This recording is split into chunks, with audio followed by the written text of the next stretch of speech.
at those clouds. No, we're all right today.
Stream.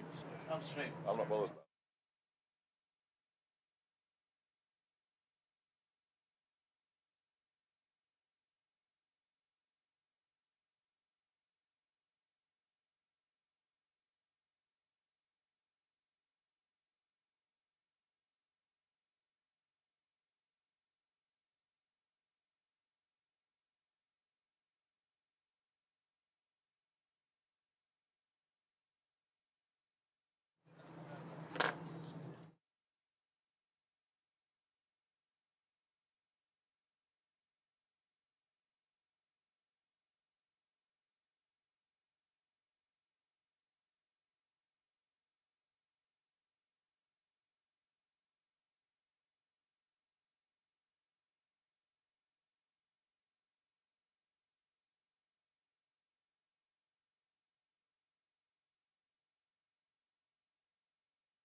The cough.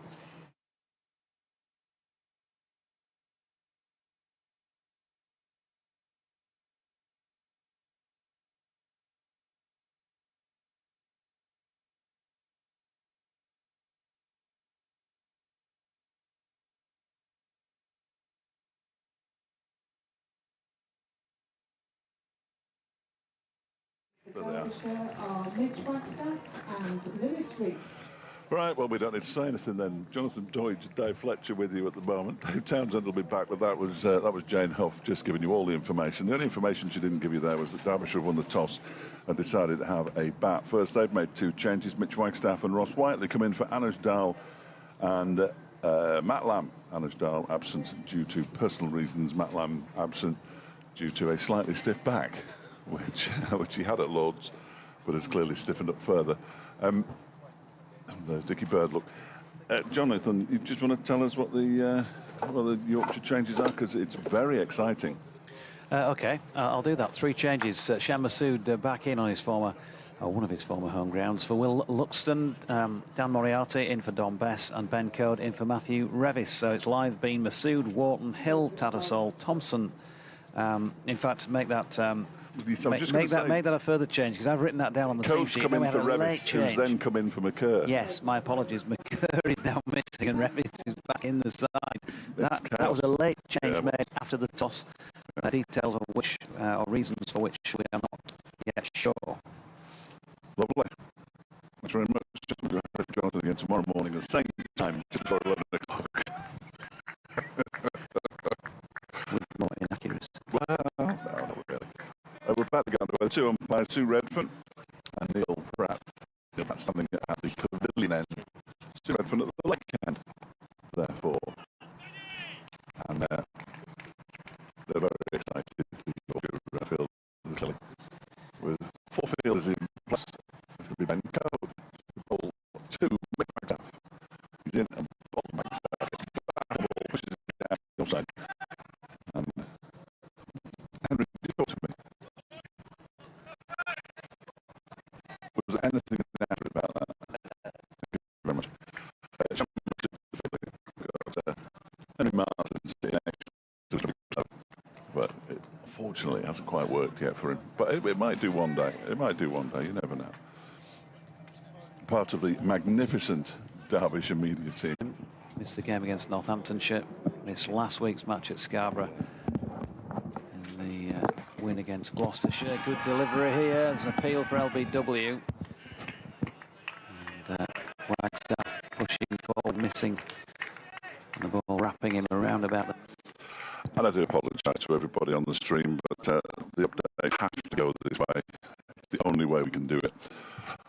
And get ourselves on the BBC Sport website and app and on the Derbyshire stream. So do forgive us if every hour I become very irritating, or even more irritating than you might have imagined in the first place. We'll try and keep you up to date with what's going on as Mitch Wagstaff gets the first runs of the match, putting it nicely into the leg side, and he picks up a couple. Fielding out there in the distance, Dan Moriarty. So Derbyshire up and running, Mitch Wagstaff up and running for the first time this season. Of course, he did well against Yorkshire at Scarborough last year, and now we've got an issue with no sawdust, so there might be a slight break in play here.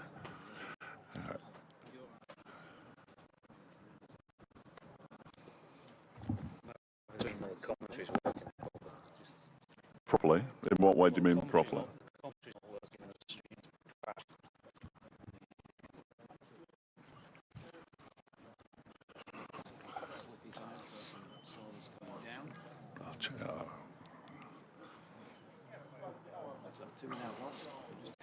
But not the case at this moment in time. Feels like you wouldn't be too surprised if there is a bit of rain. Code around the wicket to Wagstaff. Good delivery this time, and LBW, he's gone. But he's gone. Beaten for the second time in the opening over, and Wagstaff goes for 2, and Yorkshire have struck for the first time. A bit of a blow for Mitch Wagstaff, that coming into the side. Did well at Scarborough last season, of course. got a half century, 2 wickets in his first over bowling, but unfortunately, he has to go. And Derbyshire, well, not the start they were looking for. What a great start for Yorkshire at a ground where they won a thriller last year. It was, wasn't it? It was in the county championship. They rallied on both occasions, but still lost. Yeah. The new batter is Brooke Guest, the wicket keeper. 5 balls it took for Ben Coe's return to county championship cricket to prove successful. As I said, missed a couple of matches. There was, of course, the gap as well for some T20s, and although it's not that he never plays T20s, he's a rare inclusion, relatively speaking. But it looked, well, from what we can tell from this angle, height-wise, you'd have said it was a decent shout. Direction-wise, well, the way he played the shot, pretty reasonable shout. So no massive surprise to see the finger raised, but we are nowhere near straight on, so... I'm surprised you could see it with that big thing in yeah, front of you. it's very difficult. It was a great delivery to get it round the pole in front of me by Ben Coe. Great shape about it, so the right-handed Brooke Guest to face the final ball of this opening over. 2 for 1. Gloomy, isn't it? It is, just saying that, yeah. Oh, yeah, sorry. Yeah, I was saying that. I woke up at 5 when the alarm went, and it was gloriously sunny. I had to pull the curtain back on a bit more. So, big, heavy slip cord and big appeal for a second successive LBW. That's caught him somewhere around the box, I think, actually. And there had to be a question over height. Not given. So, still, good opening over as far as the Yorkers are concerned. Derbyshire 2 for 1. Yes, disappointment for Mitch Wagstaff. And joy for Ben Coe. So we're going to see Vishwan Fernando by the look of it. Up in the bowling from the lake end. What? I don't know why it triggered off that thought, but when you just said, and joy for Ben Coe, it reminded me of a link once done by John Peel on Top of the Pops, where he said something along the lines of, whoever it was at number 1, let's say, Duran Duran, hearts and in your hearts.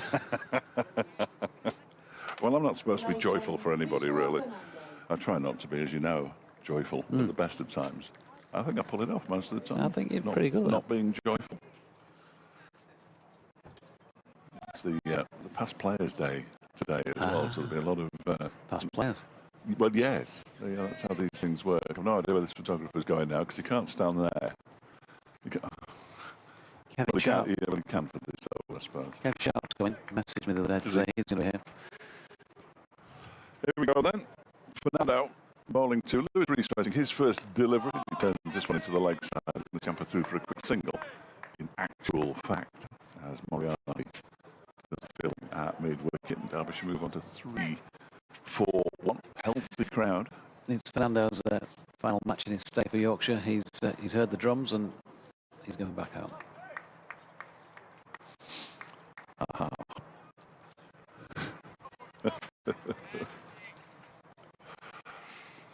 Or is that aha? 3 for 1. There are 3 slips and a gully. I'm going to say. The wicket, a mid on, a mid off. A point.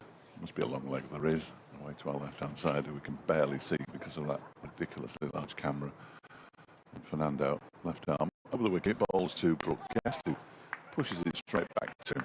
It is legendary snapper John Hale. He always asked me to say legendary snapper before I mention his name.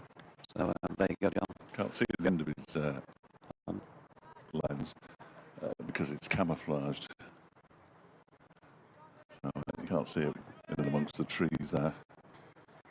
We were told that the stream wasn't working, which was an untruth.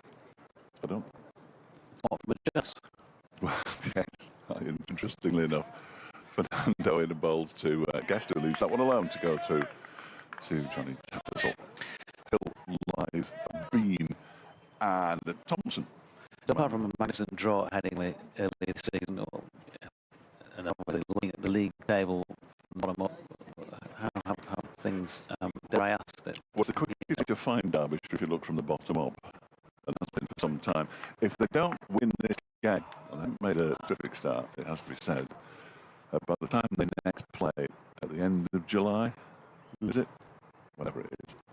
I'll tell you in a minute. Fernando bowls, and that one is pushed into the leg side by Brookhurst. He calls Reese through for a quick single. And he's off the marker as well, and Derbyshire a 4th one. It's been 2 full calendar years since their last one game of red ball cricket. That was against Worcestershire at New Road in July 2022. Not that you can remember every single delivery of it, because Near enough. Yes, and the man largely responsible for that victory was Fernando, of course, who isn't playing today for personal reasons. So that's not ideal either. no, because he tends to cause Yorkshire some problems with the ball particular. Yeah, no, he hasn't taken the wickets at the rate or the cost that he would want this season. I think it's fair to say that again. I think any other Dutch bowlers have particularly. Here's Fernando in a ball to Reese, who leaves that one alone outside the off stump. And so, no, that wasn't the correct. Because of the trees, it is quite dark at Queen's Park anyway. So when there's no sunlight, which is especially none at the moment because the cloud is that thick, it is very gloomy out there. I think they should bring them off immediately. So lose this game and kind of what cast adrift on Kontiki style. Oh, they're already cast adrift, as that one's left alone by Lewis Freeze. They've already been cast adrift, as you know. Quick glance at the table, 75 points, and there isn't anybody else who's got at least 90. And the over 4 for 1. Yeah, it's 25 matches now without a win in the county championship, which is Leicestershire-esque. Ladies and gentlemen, if you could have seen his expression that he said 25 matches, the furrowed brow said, well, everything. Yeah. Well, you sort of... He's on counselling sessions at the moment. Get used to it after a while, but they have really, really bad sessions. They were 2 sessions down at Lords in the last match. Absolutely bowled beautifully. Restricted, middle sec, took wickets. Here's Ben Code trying to do the same over the wicket. Ooh, good delivery as well to Brookhurst. Skips on. It did look a juicy green seamer from this distance, and I must confess that I haven't walked out to the middle before to make an expert assessment of conditions. No. It would have been, wouldn't it?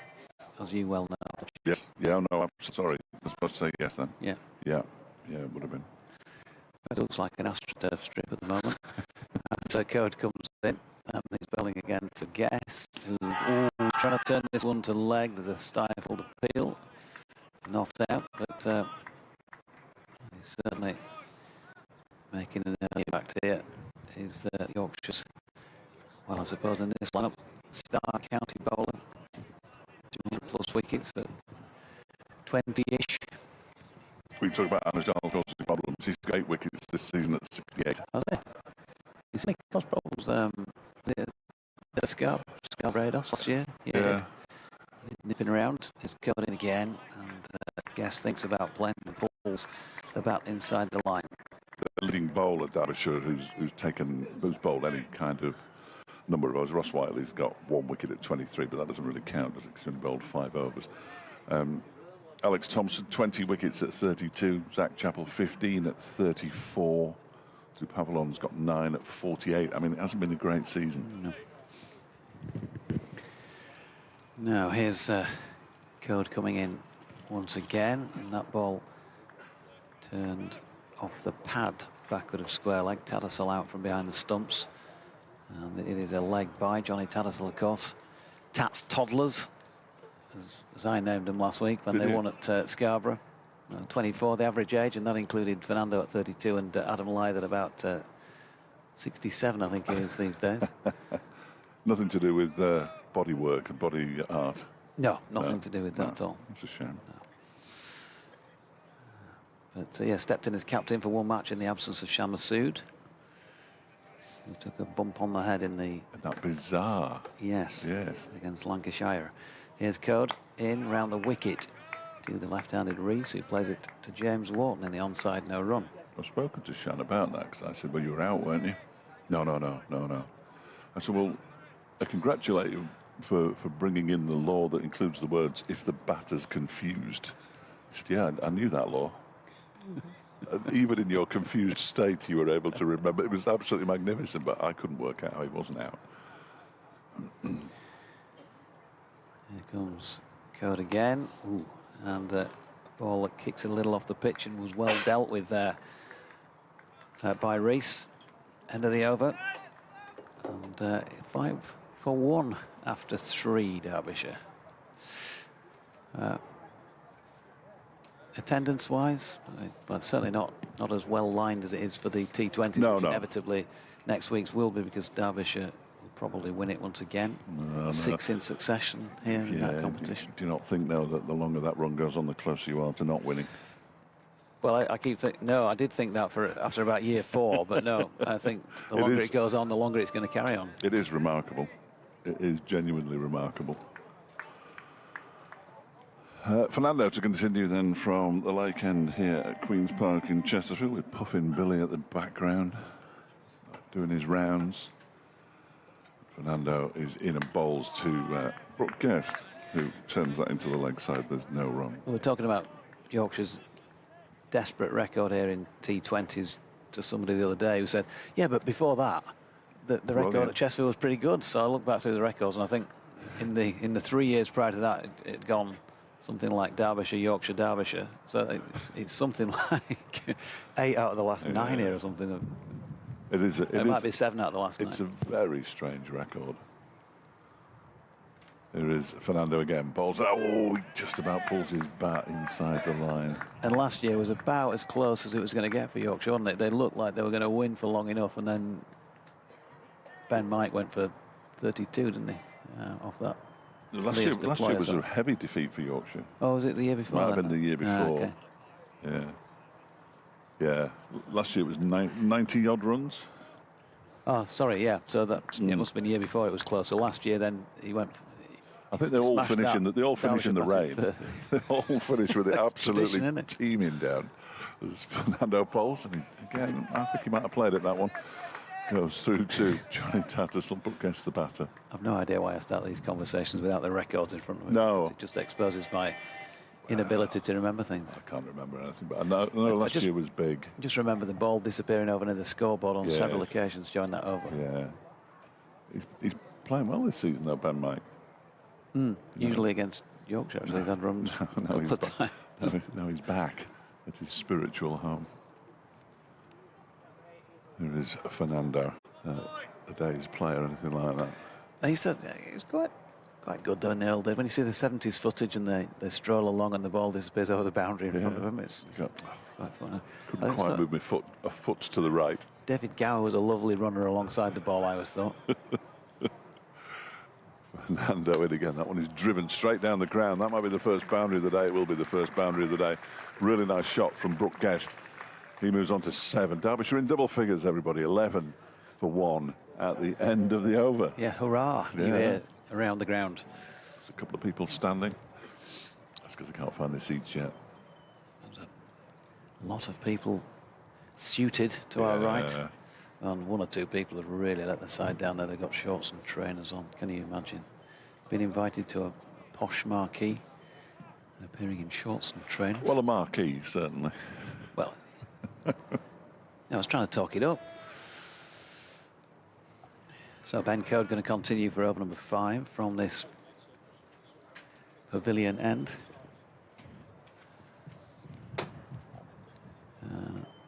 Masood. Biggest 6 I think I've ever seen. The first 6 he'd ever hit. So the boots could be... The old boots could be. Were dead shot keen, were they? In comes Code again. That's turned around the corner by Rees. Good piece of fielding by James Warton at a leg gully. Oh, I said a good piece of fielding. He tried to throw down the stumps. And unfortunately for him, he's just conceded 4 runs with overthrows. Dan Moriarty either not in the right place backing up or just missed it. Sorry, when I went, I didn't mean to do that. I was still in yesterday mode. We were doing that a lot yesterday. It's a very unfortunate for Dan Moriarty is what I meant to say. Yeah, I went to watch a couple of matches yesterday, must admit.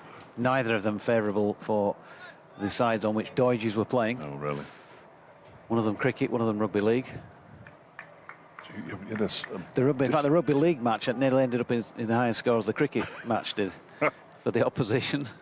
Neither of them will be listening at the moment, by the way. They're on a flight out to Marbella, as you do. Well, they won't be listening for a week on or a two Sunday. then. A few days, I think, and then they're back to this weather. Here's Code bowling to Rees, who defends that one out into the offside. Moriarty fields at point, no run. That's an unlucky sporting weekend double then. If you've lost 2 matches in 2 different sports, that's going some. Yeah, well, one of them doesn't play cricket. He plays only rugby league, and not that often. And you know, with our job as it is, don't get a chance to see him play. You've got to go. So I went to watch. Yeah, you've got to go. It was a friendly as well. I'm not sure how friendly it was. No such thing as a friendly. No, it was a non-trophy, non-competitive match then, shall we say. Okay. Code in, and that's been tickled off the hip by Rees. He's going to get 4 runs down through. In fact, it has been tickled off the hip rather than the bat. So he's going to get 4 leg byes off the waistband, I think. Johnny Tattersall's despairing dive unable to reel that in. So score beginning to mount up. 19 on the board early doors for that 1 wicket taken by Ben Code. If you're just joining us, that was Mitch Wagstaff, 5th ball of the match. LBW to Code for 2. I've got a question for you sent in by Kirk Jones, wondering if we're surprised that Don Bess isn't in the Yorkshire's side, considering how big a part he played to get them over the line last season. Code round the wicket. Rees turns it into the leg side. There's a bit of a yes, no, wait. OK, I'm not too sorry at this stage. I'm slightly surprised here. I mean, he missed out last week. Sorry, Moriarty missed out last week at Scarborough and Best played, because I'm guessing that they wanted his runs as well as his abilities with the ball.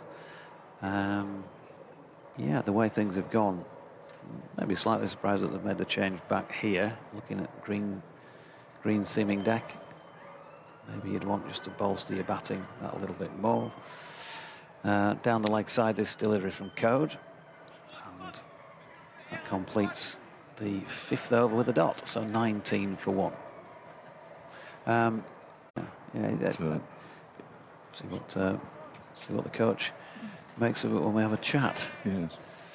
But you know, you look at the batting lineup, and it could be considered somewhat inexperienced. Shan Masood is back in to bolster that, of course, this week.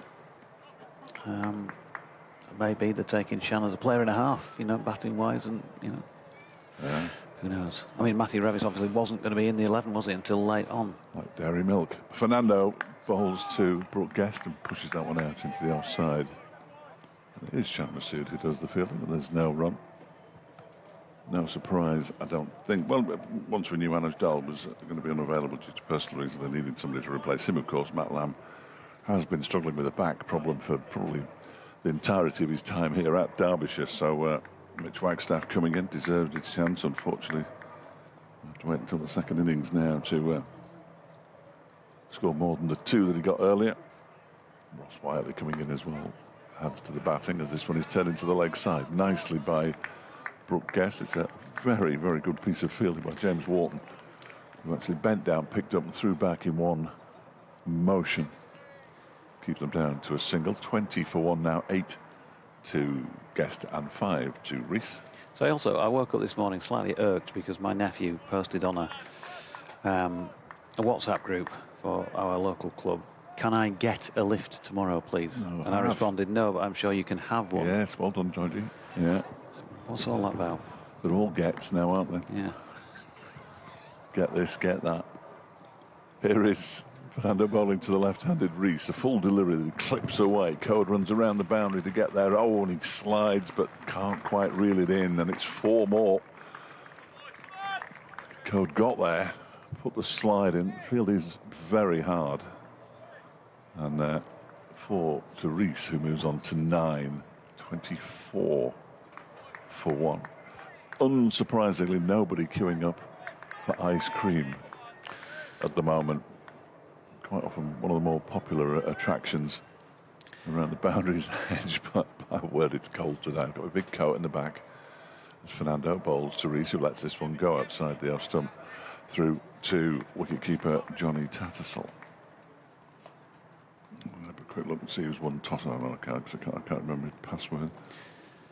Suggestions, by the way, that poor decision last week, which it was for Will Luxton, has cost him his place in the side, but I can confirm he was never available for this match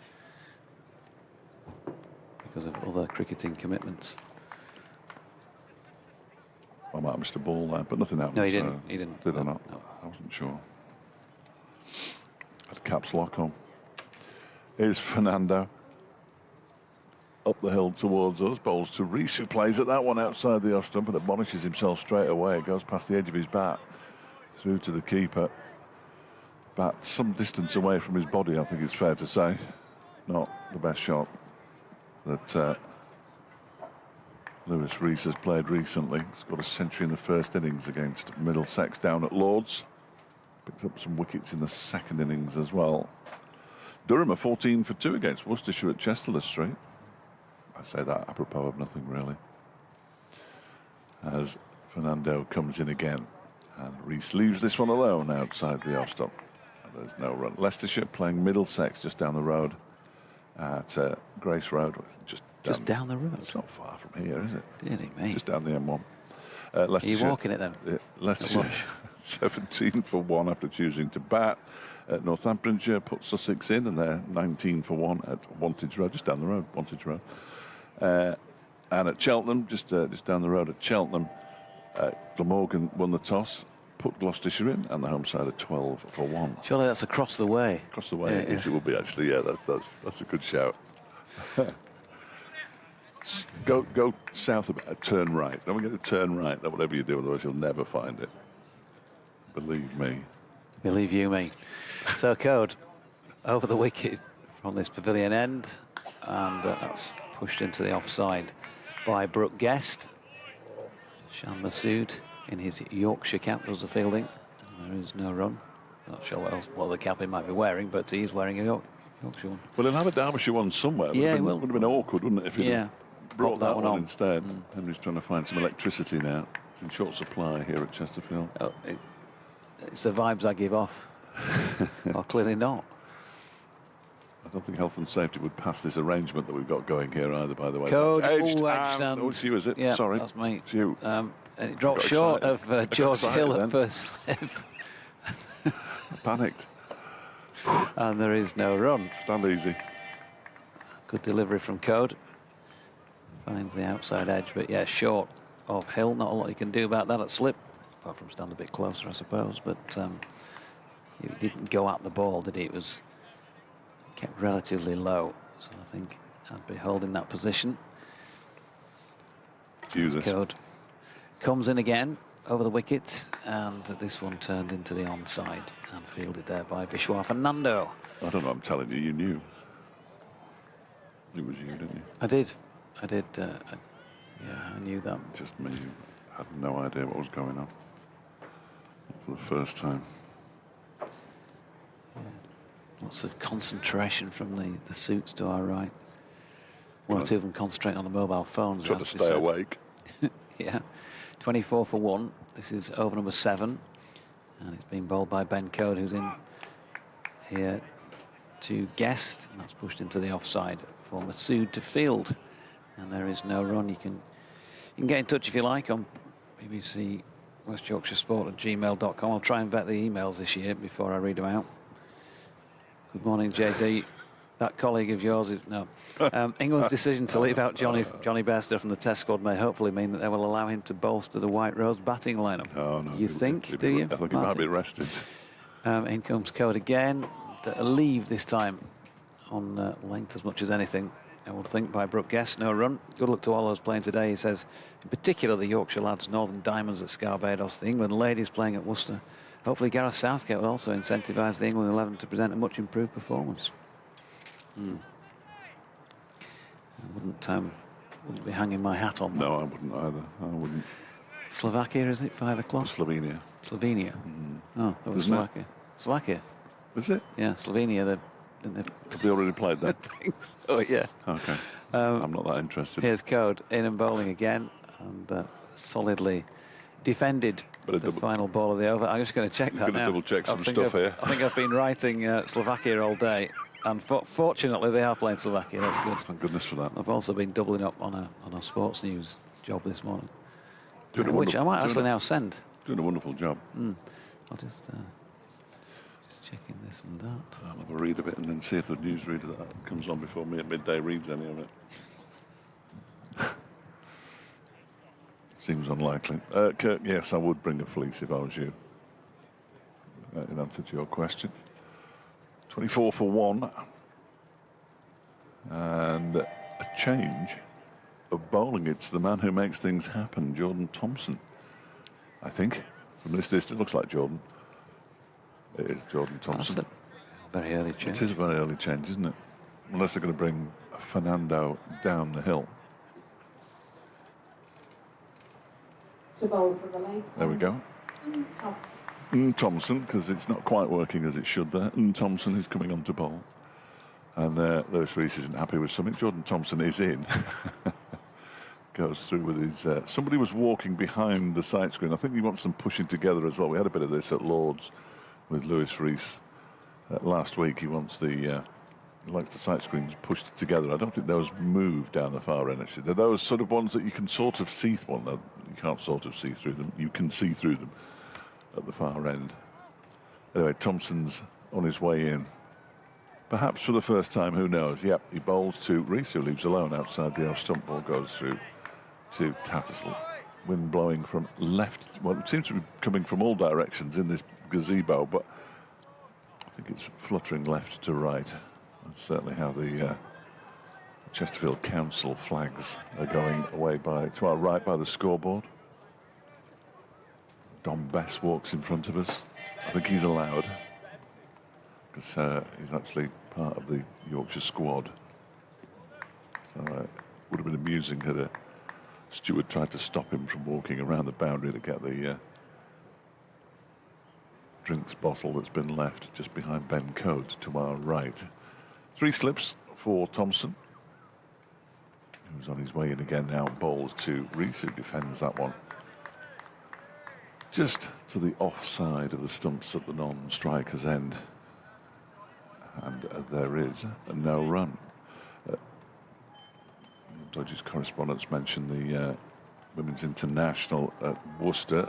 England won the toss, put New Zealand in 14 for 2. Well done. Is that what you just... Yeah. Yeah. Marvellous. Marvellous. Just doing some time filling as Thompson comes in and leaves. That one's left alone outside the off stump by Lewis Rees. It's raining in Southampton, just down the road in Southampton, where Hampshire are 19 without loss against Kent. Gave you the Durham disaster at Chester Street. They're playing at Southport and Ainsdale Cricket Club, Lancashire. Sellout. And Lancashire currently 23 without loss, having been put into bat by Nottinghamshire, and Warwickshire 31 for 1, having been put into bat by Somerset at Taunton, and it's raining at the Oval. Thompson bowls. That one is pushed by Lewis Rees into the offside. And there is no run. They managed 2 overs at the Oval before the rain arrived. I'm starting to disbelieve weather forecasts now, because you look at them, so it's going to rain in an hour and a half. When you look at it in an hour and a half, and it says, "Oh no, it's not going to rain at all." Don't forecast it if you're not 100% certain. Don't bother. Here's Thompson in and bowls to Rees, who leaves this one alone outside the off stump. Goes through to the keeper once again. Come on, Geordie boy. Yeah. He's not from No. that area. No. He's very much from Yeadon. Is he? Does that make him a Bradford lad or a Leeds lad? Leeds. Leeds, isn't it? Not very good at joggers, just up the road, and in comes Thompson and bowls. That's turned into the leg side by Rees. Moriarty fields, and there is no run. It felt like a maiden over to me. 24 for 1 at the end of 8 overs. It felt like a maiden over because it was, as was the one before. Yeah, he's from Yeadon. He grew up in Yeadon. He went to the same high school as me, as I've mentioned on probably about 1,000 occasions now on commentary. In Yeadon? Well, no, actually, the school was in Warton, but that there is a road called Green Lane which separates Reading from Yorton from Rawdon, and it's just on one side of Green Lane is Benton Park School. I think most people have stopped listening now. The other side is Yeadon. You see, and he still lives in Yeadon now. As Code is in, that's turned in front of square on the leg side. Not much of a traveller. Guess 1 run. Not a big traveller. You know, keep it close to home. Well, 25 for 1. 9 apiece for these two batters. And Louis Rees got a few, didn't he, last week? ton. Yeah. Tunned up, as the kids say. Not a big fan of that, are you? Tunned up. Tunned up. He's tunned up. Down with the kids, are you? That's what the 23-year-old, 24-year-old says. However old he is. Here's Code again. Rees playing from the crease, drops it out onto the offside, and Moriarty is in to do the fielding. Now Moriarty, best pals with Conor McCurr, who's up on loan from Surrey. Okay. Who said to me in an exclusive interview, well, no, not quite, because there were several other journalists there last week that would be interested in exploring longer-term options with the county. Enjoyed himself. His first match, of course, brought Yorkshire's first win of the season. Unable to play here for whatever reason. Here's Code. In, nicely flicked off the legs, this time by Rees. Timed that nicely. And he's going to pick up a couple. Matthew Revis round from long leg to field. So it's Conor McCurr who said he'd be looking to. Yeah. Dan Moriarty a permanent signing already? Yes. Yeah. Right, okay. Conor McCurr, the former Derbyshire man, of course. Of course. 2 loan spells with Derbyshire. 2. How did he fare? He did all right at Trent Bridge, I remember, in a first-class match. Came back and the belts falling apart. Well, it is under significant strain. It is, but oh dear, unravelled. Here's Code again. Ooh, bit of bat onto pad there, which I'm not saying it saved Louis Rees, but certainly helped. Stifled appeal. Yeah, He's on 11. No, I had to look up how well Conor McCurr did. I remember him doing particularly well at Trent Bridge in a championship match, but I tend to block visits to Trent Bridge out for obvious reasons. Nice puddings there, usually. Here comes Code over the wickets. This time, oh, has he got a nick on this one? No. The cordon felt that he had, and we're about to go celebrating with the ride-on puffin Billy, I think, but fortunately for Louis Rees, Neil Pratt did not agree. Well, I was about to write it down. Not that that means anything, of course, but it looked like it did something, didn't it? It did a lot. Perhaps it did just too much. Well, from this angle, it's hard to tell, to be honest with you. It looks like it just went straight across him, but I don't know. And I lost it behind the pole on its way through. Treated to a pillar in front of my commentary position again here at Queen's Park for a second year in succession. Tattersall again feels like celebrating another delivery that goes past Rees. Well, that one hit the pad. End of the over, 27 for the loss of 1 wicket. Did it hit the pad? If you look down the side of this pole in front of you, it actually says the Jonathan Doidge pole. In fact, it doesn't, but I'm going to write that on. It's not going to induce any dancing later, don't worry. Oh, that would be great. If it rains, you could entertain us with a little climb up it. In a provocative and seductive kind of way, I'm sure. That might bring down the entire, no, would bring down the entire structure, I think. It would bring down society. Just anything. Conor McCurr played 3 first-class matches for Derbyshire. Batting, well, he wasn't brought for his batting, let's face it. New over from Jordan Thompson to Brooke Guest, turns that one into the leg side, which fielded by Fernando. With the ball, though, he picked up 16 wickets at 25, which is decent. Oh, look who's here. They allow anybody into these games now, don't they? Just anybody. Looks like he's brought his sleeping bag with him. It's Dave Townsend is shambled in. He'll do his flies up before he goes on air, don't worry.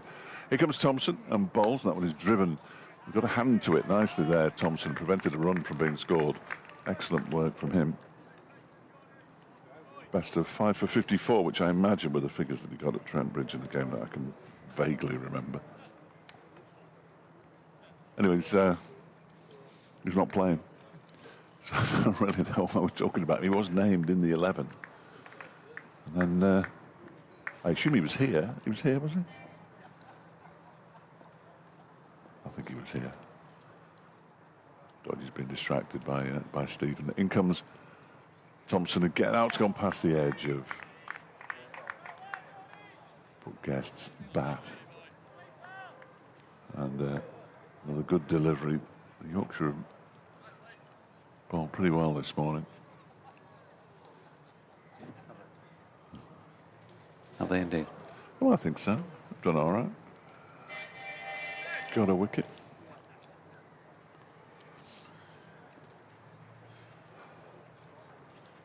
The security isn't as tight at Chesterfield as it might be. No, they let anyone in these days. Anybody. Absolutely anybody. Guest pushes this next delivery from Thompson into the offside.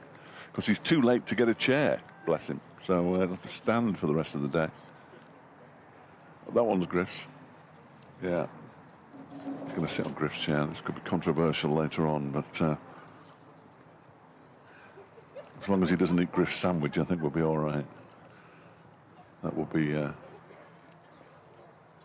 hanging matter. I'm quite pleased it's not as warm today as it was last year, because Griff was talking about wringing out his underpants, wasn't he, on several occasions. It was like a dishcloth. Next delivery is turned into the leg side nicely by Brooke Guest, but well fielded at mid-wicket by a diving Matthew Revis.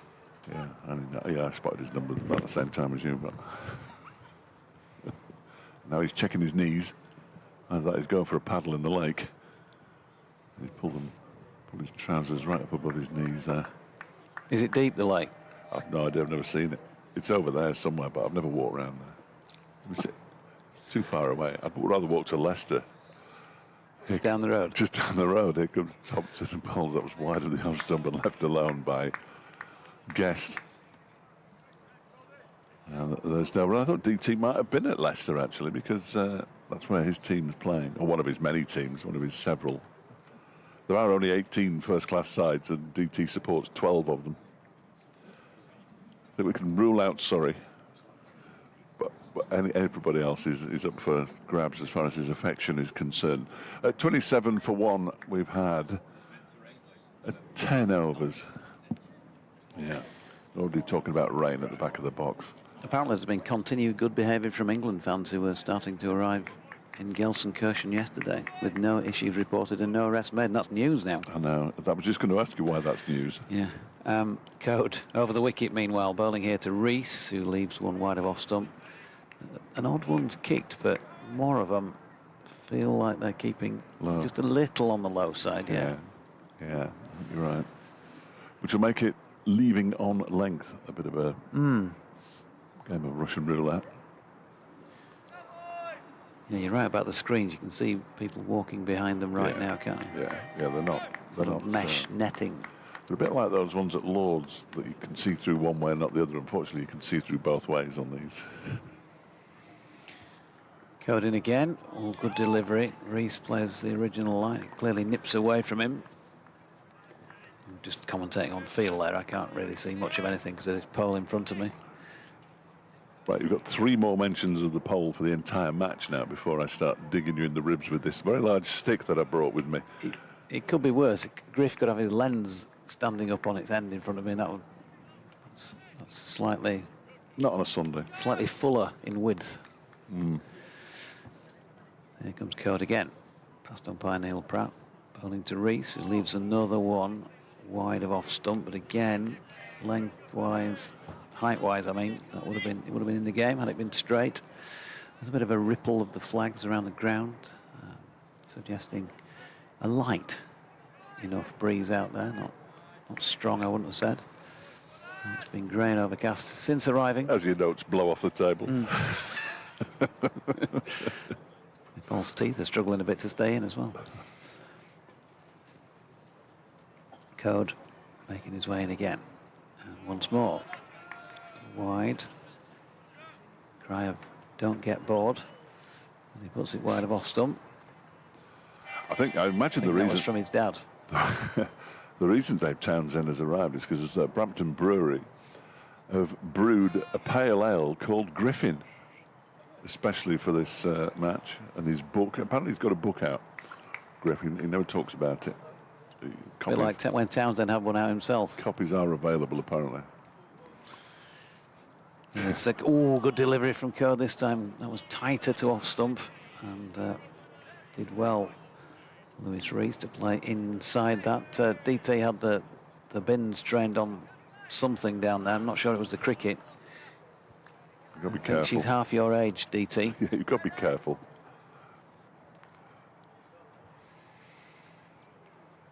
He's just far enough away that we can't hear what he's saying, which is excellent, and it's about the right distance. No, he, us. No, indeed. I know that acknowledgement that he just gave us quite well, as Cody's in this time straying down the leg side to complete an otherwise pretty tidy over. 27 for 1 suggests that that was a maiden. Yeah, it was 6 overs, 3 maidens, 1 for 9. And Code's figures. John Thompson's on 2 overs, 2 maidens. Which is why there hasn't been much to talk about as far as runs concerned in the last few overs. They've scored 3 in the last 5. Don Bess is coming on as they right the way across this square, and if you can hit it. No, that's what it's. Is that a bit like the ghost at Lonely Castle? I think so, yeah, and the Loch Ness Monster, but there's a ridge, and if you hit the ridge, it can do all sorts. Or the slope at Headingley? Which isn't as much of a slope as it used to be. Well, it isn't a slope. It was just flattened. Has it been completely flattened now? That's a shame, really, isn't it? There's definitely a slope at Lord's. In comes Thompson and bowls, and again goes past the edge of Brooke Guest's bat. More past players arriving by the minute. One of them's just walked into a locked door.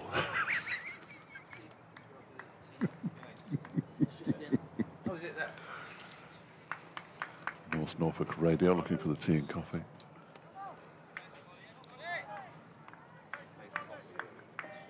Just your usual Sunday scene here at Queen's Park in Chesterfield for the first day of a county championship match. He's gone past the edge of the bat for a 3rd successive time after that boundary. Can't quite believe that it hasn't taken the edge. And the covers adorned with Friends of Queen's Park Cricket. Yeah. Beautifully done as well, I think. Which is where the proceeds of David Griffin's book are going. Are they? To help them. Has he got a book out? I think so. Yeah, I do have a copy. What's he called? I can't remember. What's the working title? I can't remember. We should. From Chesterfield. No. This one is turned into the leg side by Brooke Guest. Best field. The over 31 for 113 to Guest 11 to Rees. It's a full history, including stories from the great and the good. Michael Holding's in there. Geoffrey Boycott gave him a call back and things. Did he really? Yeah, which is very unlike Geoffrey. Lots of players who have played a significant part in the history of this ground. But of course, Derbyshire played entire seasons of cricket back in the day when they were in dispute with the council at Derby. This is always described as the sort of spiritual home of Derbyshire cricket. That's lovely, isn't it? Isn't it? It's just Poetic, yeah. I always think. So 12 overs in. Of course, that wasn't there when the ground was first built, that pole in front of you. Yeah, Ben Code coming in. I've just lost him for a few seconds. He's reappeared now, and that's split into the leg side by Rees, and Warton does the fielding. I believe he's somewhere in the onside. Your eyes must be very wonky. Phil Vaughan has emailed. You can do the same, BBC West Yorkshire Sport at gmail.com, particularly if you want to have a go at my colleague, because he welcomed all emails this time last year in that regard. This time I'll try and vet them before I read them out. It'd be wise if you did. I want to keep my left ear intact as Cody's in. There's a big appeal. Oh, again, he survives Lewis Rees. Neil Pratt shaking the head. And Code asking, did that clip the pad? And maybe gets the nod of affirmative. Anyway, Phil Vaughan says hell from Exeter. I think he might mean hello. Good morning, all. It's a warm, partly sunny, partly overcast day here in Exeter, but the sound of county cricket makes it 100-octane summer. I'm at home all of today doing this and that, and your commentary is permeating the whole house. Is it? Good grief. Apparently so. More in a moment. Code's bowling to Rees again, and the shoulders arms to this one. I only rediscovered the joys of the county game in 2018, and I've been listening in ever since. I'm somewhat agnostic in terms of team loyalty, which allows me to hop along through the commentaries as needed. Please accept my thanks to all of you throughout the counties who provide us, the listeners, with the insights, expertise, knowledge, and of course the entertainment. What is he talking about? Getting that here. More in a sec. At 31 for 1. Code makes his way in once again, and again Rees is allowed to leave one. He says, hearing JD's reminiscences about his boyhood Olympic exploits last week was priceless. At one point I wondered if Kenneth Williams might have found himself rubbing shoulders in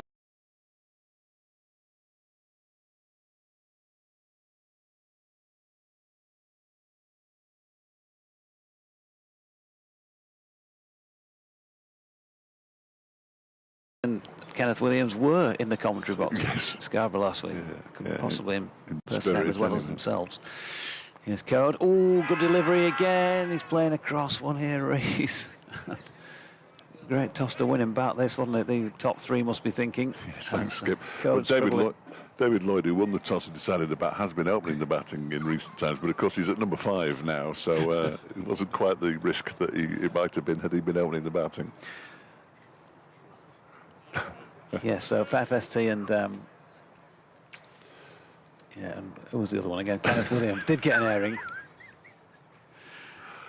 A joy of joys. Wow. Code and Rees again, they're appealing, and again it's thin air that Rees plays at outside off stump to complete the over at 31 for 1. Yeah, apparently Kenneth Williams sent matron. Have a look at this. And Fred Truman went, magnificent. You should. Is there an album coming out? There should be an album, surely. The 15th Man. Yeah. A bit like those Pete and Dud albums you used to get back in the day. They were great. None of them ever got on the radio, of course, due to the amount of swearing in them, but they were very good.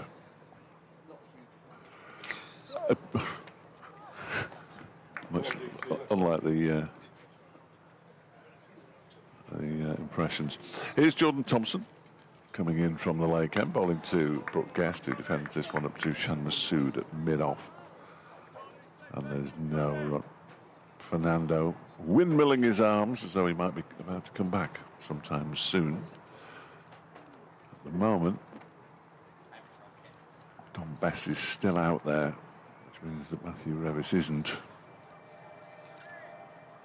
Waiting for somebody to help him type his bootlaces. And here comes Thompson with 3 slips in place. He's in and he bowls to Guest, who drives very nicely, but straight to Moriarty, Warton at cover.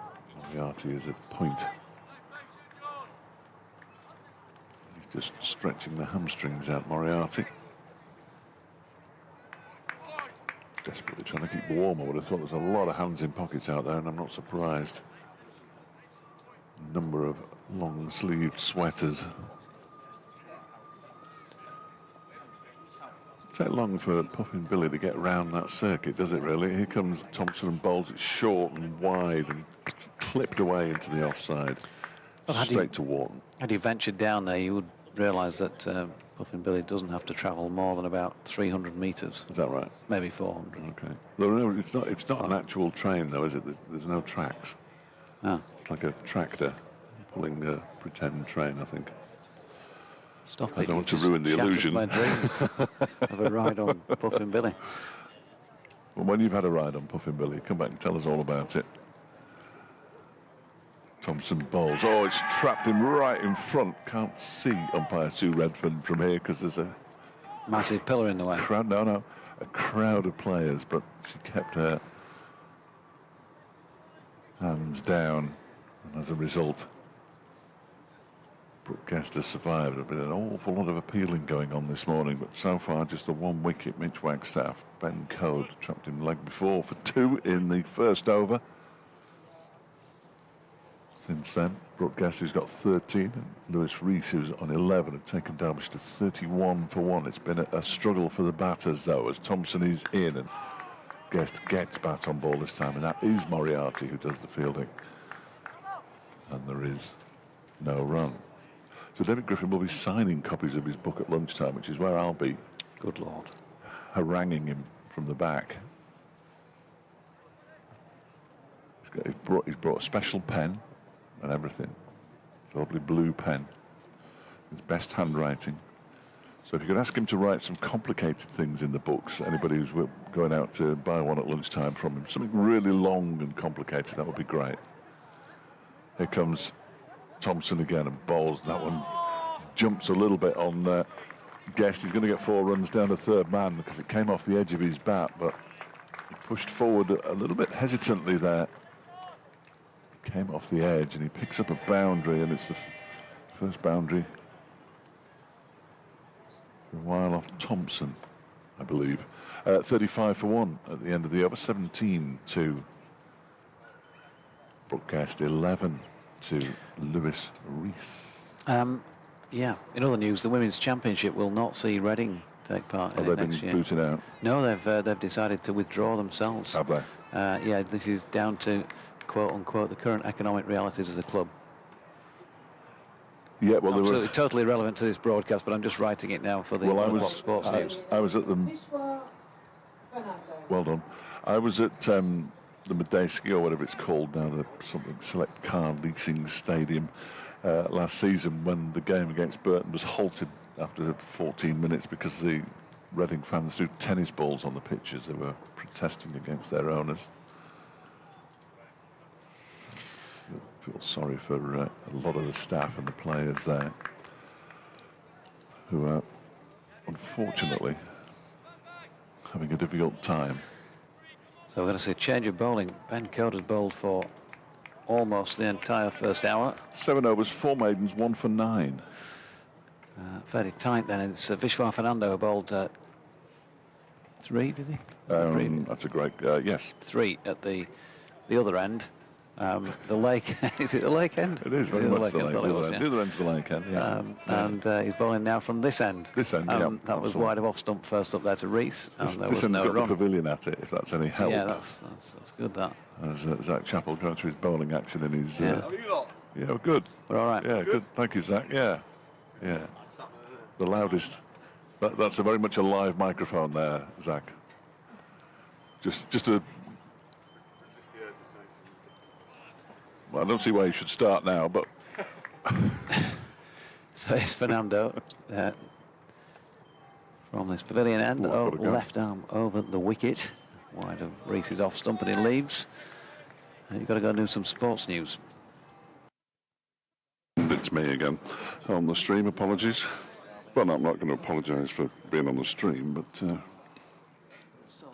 I seem to have got myself caught up rather badly in my... There we go. Sorted. The penultimate update for a Sunday. Through the week, you will get more updates, whether you want them or not, really, on the stream, unless Matt's turning me down.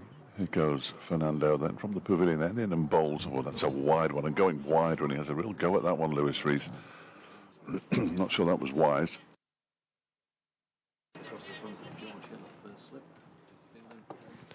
Taps the pitch roughly where the ball landed, which is some distance outside off stump.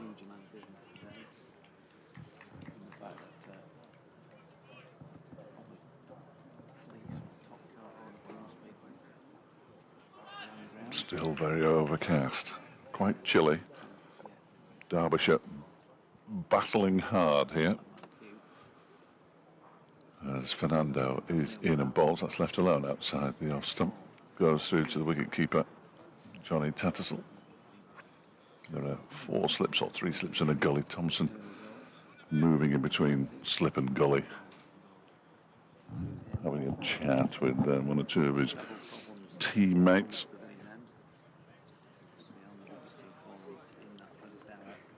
Warton is pushed out to the mid-wicket boundary. Update coming up.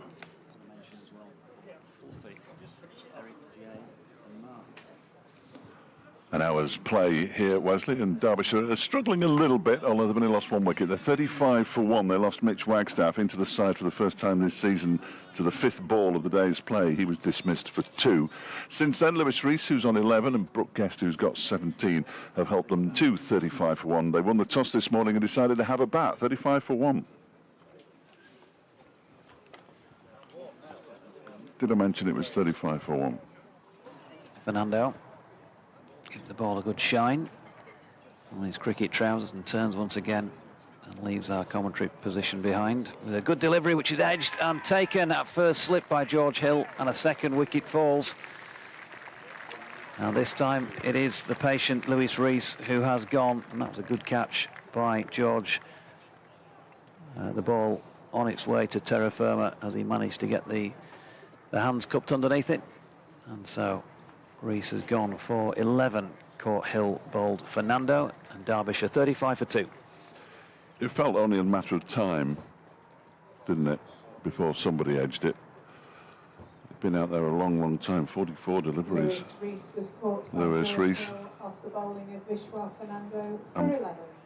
What they won't want to do is lose 3 wickets before lunch, because that would be handing Yorkshire the initiative if they haven't already got it. It was the final ball of the over as well, wasn't it? So it came on, whatever that is, 14.6. 14.6, thank you. It was precisely an hour after the previous wicket. I don't do times. Lewis Rees in that innings of 11 hit 2 fours. There haven't been an awful lot of fours. In fact, we've seen 5 of them so far today. I don't want to force you off, but I know you're a busy man. Yeah. Would that help in any way? Yeah, probably in about, probably do about another 20, 25 minutes, and then it would be... Then it would be perfect. Yeah. So if DT comes on at 25 past. Oh, yeah. Yeah. Just You can before. manage that. Just before lunch. Excellent. The On our production, always good for the listeners. England squad, by the way, for the West Indies Test Series, which is coming up shortly, has been named early this morning. No place for Johnny Bairstow. No. No place for JB or YJB. No place also for either for him or Ben Foakes. No. Jamie Smith getting the nod. Jordan Thompson bowling to Brooke Guest. He's bowled him.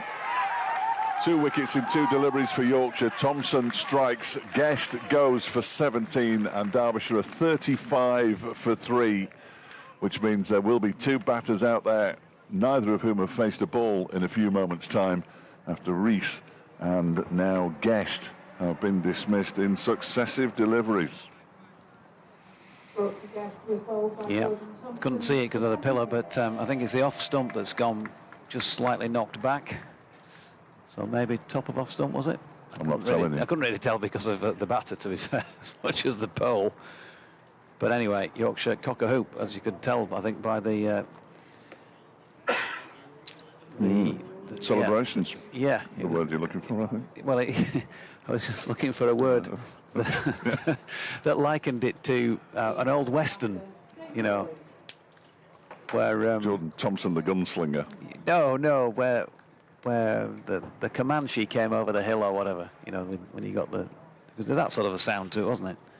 Oh, the sound. Yes. Yeah. Oh, I know what you mean now.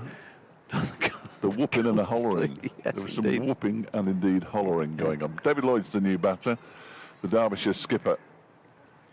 He's gone out to join Wayne Madsen, who's offering him some advice. Quite what that advice is, I've no idea, because he's only seen one delivery himself from out in the middle. Madsen. 2 batters, neither of whom have scored or indeed faced a ball, are out there together now. And Yorkshire very much on top here at Queen's Park. Should I give you that rest of that England team? Yes, go on. Sorry, yeah. Ben Stokes, James Anderson playing his final test, of If course, in selected. the first of them.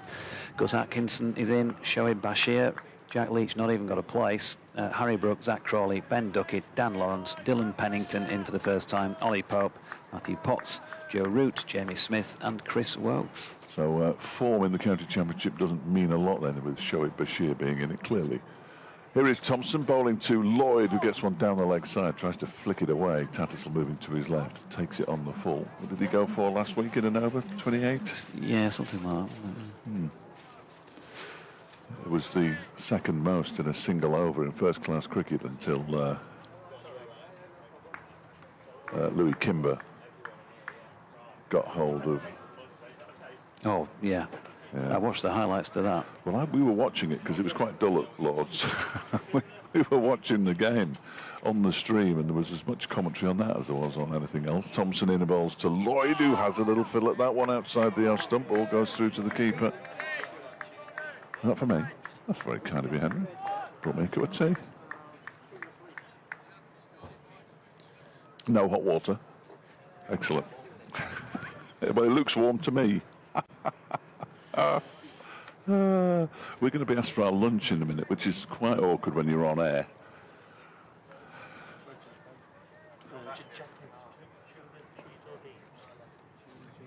A tuna, cheese or beans in your jacket potato. It's quite a tricky one. That one has been pushed by David Lloyd backward a square on the offside. Only at an outground do you get this kind of personal service with your own waiter coming round. They've picked up two. I'll have cheese, please. Thanks very much. Extravagant, cheese and beans. Oh, can you have two? Well, nobody told me. I'd rather have sandwiches like we had last year, if I'm entirely honest with you, but there we go. 37 for 3. Typically awkward Yorkshireman. No, that's fine. That's fine. Yeah, it's offering me a sandwich now. Absolutely bizarre. Here comes Thompson into bowl to Lloyd, who leaves this one alone outside the off stump. Lloyd on 2 after that last shot, which went down to a wide third man region. That's what professional broadcasting is all about, adapting when you get asked a question. Sometimes the questions are tricky, sometimes they're not so tricky, but I didn't expect to be asked what I wanted on my jacket potato during the broadcast today.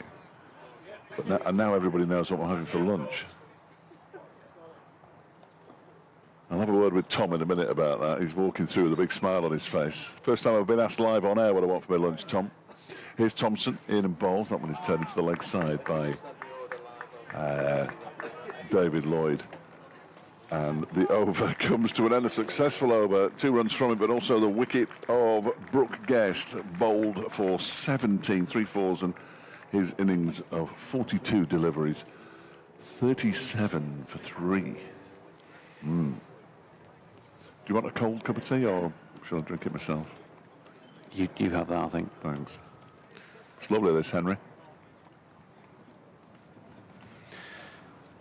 So Fernando to continue at the pavilion end.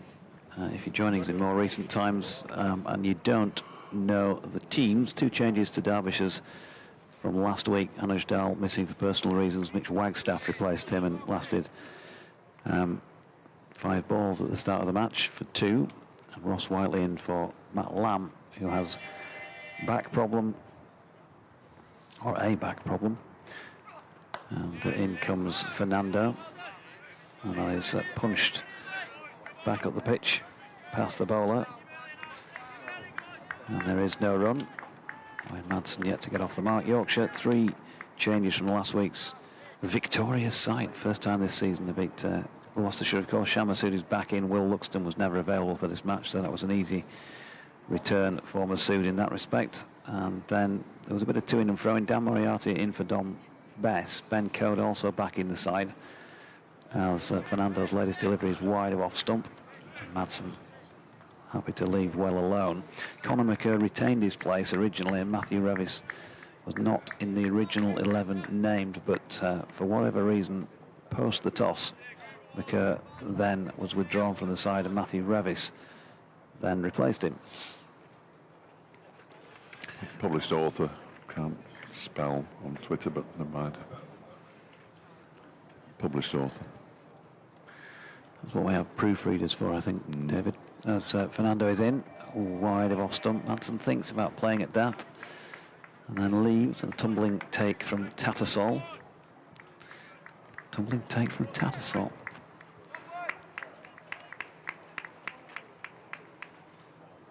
Reminds me of English lessons. The stuttering rifle's rapid rattle. Is that right? Thank you, Mrs. Harris. 37 for 3 here. Madsen still on naught. And Fernando in search of his first wicket of the contest. That is dropped out into the offside by Wayne Madsen and fielded by his opposite number, Matthew Revis, in the covers. It's a number. Sorry, you haven't finished them. Go on. Yeah, I can get a bit ponderous towards the end of my sentences. I thought it was sort of meandering, and I wasn't sure if you'd finished on No, that. you were right to interrupt. No, I wasn't, because now that we've talked about me interrupting your sentences, he's ready to bowl again. Filled another 30 seconds, though, didn't it? Fernando in again. Madsen cuts this one firmly, but fielded by Thompson at point. No run. You were going to interrupt with? Well, no, just a couple of people who messaged in. Shea Vegas says he hasn't read the book yet, but the Griffin's a lovely beer. Is it just at the ground it's available, Griff, do you know? You don't drink? Just brewed specially for the festival, yeah. Andy Walker's reminded of endless days watching Eddie Barlow, John Wright, Kim Barnett, and many, many others. I think John Wright is here today. I haven't seen him personally, but I'm told he's coming. Meanwhile, Madsen waits. Fernando is in. That's a bit tighter towards off stump, but still able to leave it on length. A dot at the end of the over leaves Madsen on naught. 37 for 3. Those 3 wickets. Mitch Wagstaff, LBW code for 2. Lewis Rees caught Hillbell Fernando for 11. I think I just said Fernando was in search of his first wicket in the contest, which was, of course, complete rubbish. And at 35 for 3, Brooke Guest was bowled by Jordan Thompson for 17. Searching for his first wicket, I think Thompson, isn't it? When he comes onto bowl now. I didn't this is the problem with doing 2 shifts at the same time. Well, none of us are concentrated as much. It's Sunday, for goodness sake. You don't have to concentrate on a Sunday. It's in the contract. Or it would be if I had one. Here's Thompson bowling to Lloyd, who gets squared up by that one. He's going to get runs, though, and 4 of them down to third man. But he was definitely squared up by Thompson. Derbyshire moved to 41 for 3. Lloyd moves on to 6. Dean's asking if I've taken a mortgage out for the expensive ice cream at Queen's Park. It's too far away, the ice cream van, for me to go. Gary's looking for one of each. I assume that's a book and a pint. And Kirk will be here later collecting his book and sampling a Griffin beer. Don't tell anyone, he says, but I had a couple of Griffins last night. Dear, oh dear. Well, very best of luck to you. Always good to hear from you. At Sporting Lives, I believe. Well, he's not listening as Thompson comes in and bowls to Thompson, full delivery, dug out and pushed up towards Fernando, who misfields initially. He's hurt his hand there because it is cold and got his hands to the ball. It sort of burst through them. And as a result, they decided not to go for a run. It's at Sporting Lives 1, I beg your pardon, not at Sporting Lives, at Fletch Sport, if you want to get us on Twitter. Dodgy's got an email address that I can't remember. Mine is fletchcricket@gmail.com. BBC West Yorkshire Sport@gmail.com. Next delivery from Thompson, pushed into the offside by Lloyd. Warton misfields this time as he deflects it around Moriarty. Stephen is now mopping up water that has spilled. Could be potentially dangerous. A good thing is there's not a lot of electrical cables on the desk in front of us, so we should be all right. If you felt a dip in the national grid about 10:30, that was when we eventually switched everything on here at Queen's Park. In comes Thompson again, bowls to Lloyd. He goes up on his toes and pushes it out to Warton at point. once more. No run for Derbyshire. They still haven't got on at the Oval. They're due to restart at 12:20 apparently, but it's now raining in Southport, where Lancashire are 29 for 1 against Nottinghamshire. It's still raining in Southampton as well. Durham now 67 for 4 in the 17th over against Worcestershire. Warwickshire 46 for 4. They're playing at Taunton against Somerset. I'll give you the second division scores in just a moment. As Thompson is on his way up the hill again, in and bowls to Lloyd, who clips that quite nicely for 4 runs, in fact very nicely. I thought it was quite nicely because it was going straight to Don Bess. It went to his left and raced away to the mid-wicket boundary for 4 runs. He's moved into double figures, David Lloyd. He's on 10. And Derbyshire move up to 45 for 3. In the second division then, Gloucestershire 45 for 4 against Glamorgan at Cheltenham after being put into bat. Leicestershire 77 for 2. They elected to bat against Middlesex at Grace Road, just down the road. And Sussex are 60 for 2 now, having been put into bat by Northamptonshire at Wantage Road. Here, Derbyshire 45 for 3.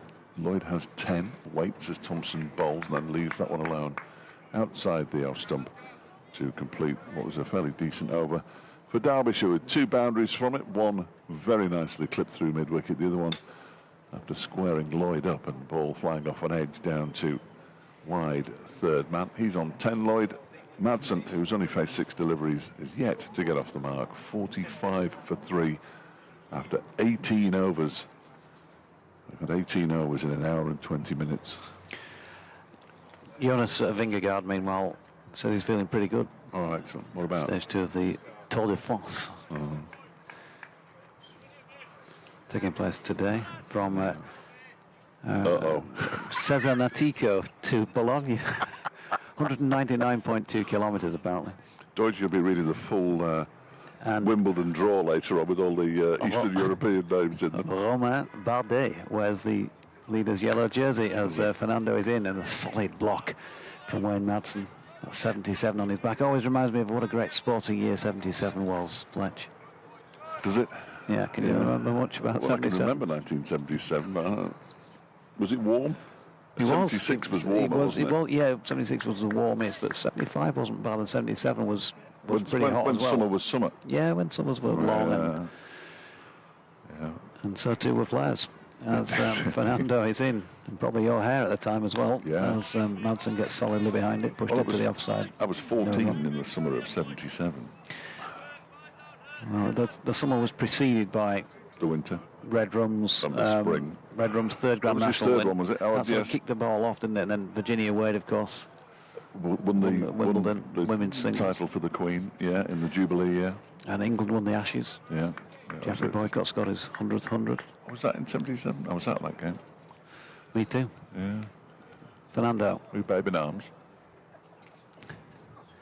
Driven by Mads. That's a very good piece of fielding as well. Extra cover to deny him any runs. Matthew Revis, because that was boundary bound. Struck it well, but he's still to get off the mark. Who's Bess on for now then? It's not Matthew Revis, I don't think. Who have we got? Warton, Moriarty. It could be him Ben again. Code. And if it is, I think he might have Ben Code, I think. a GP tummy. That would make sense. James Warton practicing his golf shots at mid-wicket, and as a result, Fernando's just told him, stop messing about and get back to the boundary. For goodness sake, man, you're playing cricket. So Fernando to Madsen. Oh, good delivery, that one. Shaping back in. Yeah, big shout. And LBW a second. Fernando wicket of the day. And Madsen has gone without scoring. And Derbyshire, having won the toss and decided to bat, find themselves 45 for 4. But looked out from here, didn't it? Yes. Which is usually a reasonable indication. I can spell Fernando. Wayne Madsen, 0 of 10 deliveries. And Derbyshire in a whole heap of trouble here, I think it's fair to say. They now have the 2 batters who will be together, who are most likely to score very quickly, which also means that they're most likely, you would have thought, to get out. because it ought to be an Iron Donald. Wayne Madsen doesn't look massively happy as he walks out. He's just said to an Iron, good luck, son, it's swinging. Well, I mean, Fernando's been getting a little bit of shape on it, but that came back a long way, didn't it? That was very much the... And he was sort of going to play it outside the off stump and saw it moving back in towards his toes in front of the stump, so couldn't get his bat down in time, Wayne Madsen. And David Lloyd just leans on his bat out there, must be thinking, so I won the toss and I decided to have a right, better do something about this then. 45 for 4. Just get through the first batting.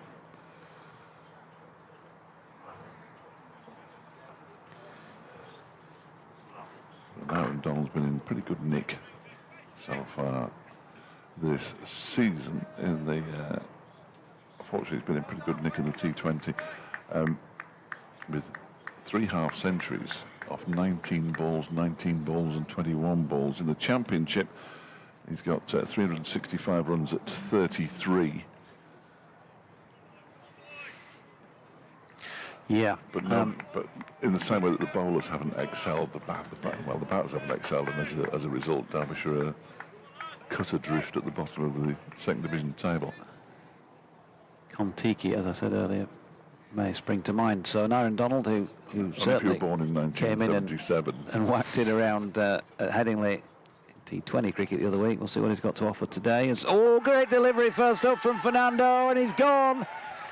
And Aaron Donald had not a lot to offer, I'm afraid, to that delivery, because that was a beauty once again from the Sri Lankan international. A 3rd wicket for him this morning, 45 for 5. Again, it looked pretty adjacent even from here, didn't it? Similar kind of delivery, bounced a bit more, a little bit shorter of length than the previous one to Wayne Madsen. And Donald goes first ball, and Derbyshire, well, they're in a terrible, terrible mess, I'm afraid, here at Queen's Park in this 4-day game, I'm led to believe. The chances of it lasting 4 days seem fairly slim at this stage, I would suggest. Yeah, well, it's yeah, I mean, both sides have got a bat, so yeah, that could speed the game up a little bit. It's moved on. Ross Whiteley makes his way out. Another person who likes to number 7, likes to get on with it, and facing a hat-trick ball. Yes. I mean, I've got nothing. Well, there's an argument here for, what's he going to do? I think you might as well just keep bowling the same ball, because nobody's playing it particularly well. No, I'd bowl 3 of these in a row. If I could bowl 3 of those in a row, I would do that a lot. If you could get to the wicket, that'd be impressive in the first place, to be honest. It would be a start, wouldn't it? It would be a start. You're absolutely right. So, Conor McKerr, well, he's there on the field, but carrying the drinks at this moment in time. He's not limping, is he? No, he's not limping either. He's got a smile on his face. Well, he would have. He's not having to do any work apart from carry drinks on and off the pitch. Although at the moment, that's probably the busiest man at Queen's Park, isn't he? So 45 for 5, Ross Whiteley. Will he come in and give it some leather and counter? Well, it's only his 2nd game of red ball cricket since returning to Yorkshire, to Derbyshire. Not Yorkshire, he didn't return to Yorkshire at all, because he wasn't there in the first place. Although he's from Yorkshire, Sheffield boy. Yep. Hat-trick ball then, on a dramatic first morning at Chesterfield. Yorkshire could be batting Sounded before good, that, lunch. didn't it? Dramatic. Could be batting before lunch here. So big slip cordon in place. Fernando in, hat-trick ball. Whiteley turns it to short leg where Warton fields. But a warm round of applause for Vishwa Fernando, who has 3 of the first 5 to have fallen. It's 45 for 5, Derbyshire. He would probably, almost certainly have preferred another right-hander, wouldn't he? Yeah. To hoop it in. Yeah, to hoop it in and trap. Yes. Maybe that was tactical from Derbyshire, sending out a lefty at that point. No, that's when he was supposed to come out.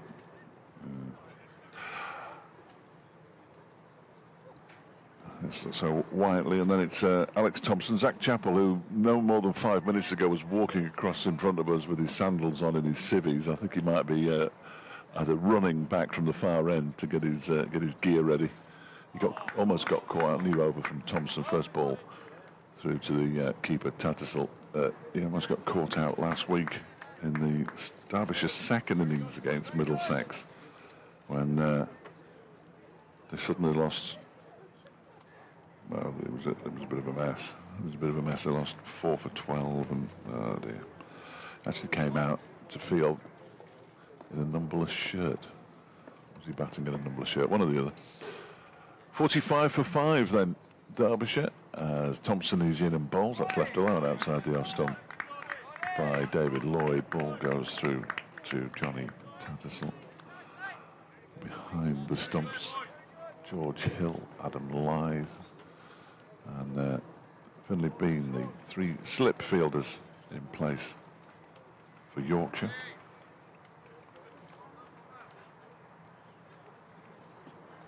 Hill, having taken the catch to dismiss Lewis Rees, there have been 3 LBWs and a bowled.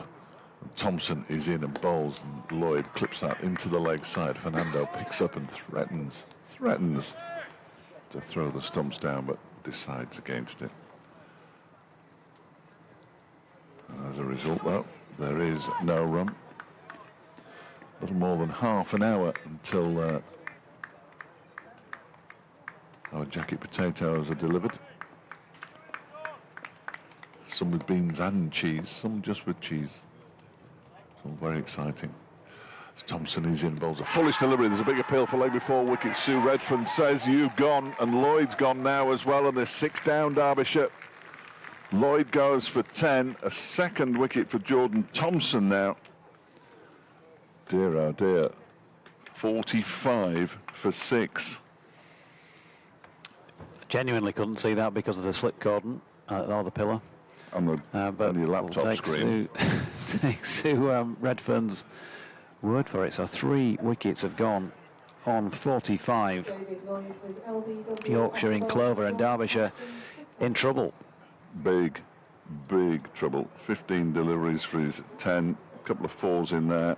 But David Lloyd, that one coming in the 20th over, 19 overs and 4 balls. It's a mess. It's an absolute mess. But, as Dodgy says, we can't judge it until Yorkshire are 300 for 1 in their first innings. Then we'll start judging it. Well, right. The way things are going here, if they get a lead, it'd be quite a 15 lead would be precious, wouldn't it? Here's Alex Thompson then. The first of the late order. We'll call them late order batters rather than tail enders, because Tomo can bat. Zach Chappell can swing the bat. Sam Connors can prod forward. And then there's Darren Dupavilon, of course, who can't. Well, he hasn't shown any inclination to bat yet so far. Somebody walking around on the far side with an umbrella. I think we should just call the whole thing off, in all honesty. Walking in front of the ice cream van with an umbrella up. I can't see. I mean, oh, it's chucking it down. I can now see that it is indeed raining. Not only is it indeed raining, it is indeed raining across from left to right and onto the electrical equipment. Dodge, there's a man here who is desperate to get in. Yeah, just one sec, DT. Because he wants to commentate on Derbyshire batting, and if he's not in the next 5 minutes, he might not get the opportunity. Jordan Thompson will be bowling to the right-handed Alex Thompson from the Lake End with 3 slips and a gully. Oh dear, I've just had a little mention on Twitter. In comes Thompson then and bowls, and he leaves that one alone outside the off stump.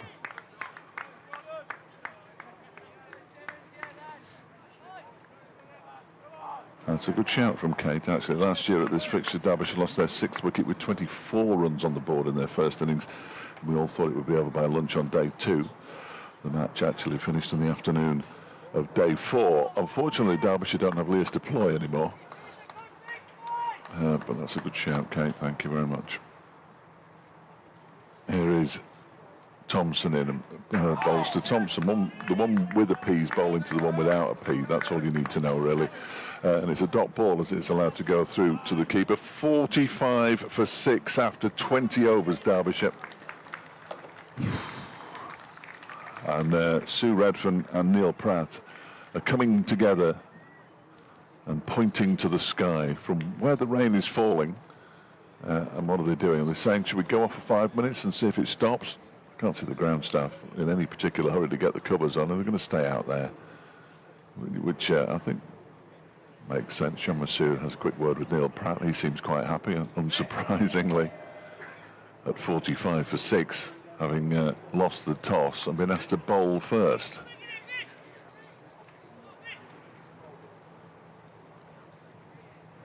And it will be Fernando to continue from the pavilion end. Yes, and here he is bowling to Ross Whiteley. Ross Whiteley again. Yeah. In the rain. I will disappear at the end of this. At the end of the over, yeah. Well, you could have gone before the start of the over. Actually, you'd almost gone anyway. The need is quite not as desperate as it was before, because I'm so professional. I managed to do both the jobs in one. But anyway, we'll do that. I could have gone. We'll do that. And have you cramped? He's cramped up. Yep. He's got cramp, everybody, in the commentary box. He's cramped up. He's slid off his chin. Fernando bowling to Whiteley, and that's through to Tattersall, and there is no run. Did you not do your stretches this morning? No. Oh, man.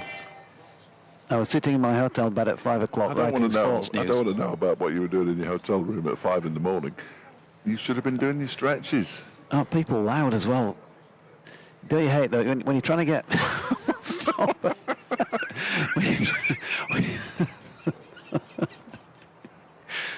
Oh dear, I think DT... DT's not going to get on because they're going off for rain here. So 45. Probably just as well for everybody. 12:33.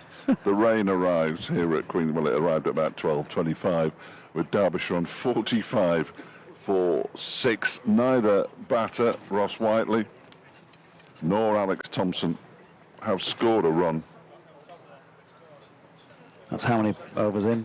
20.2. Thank you.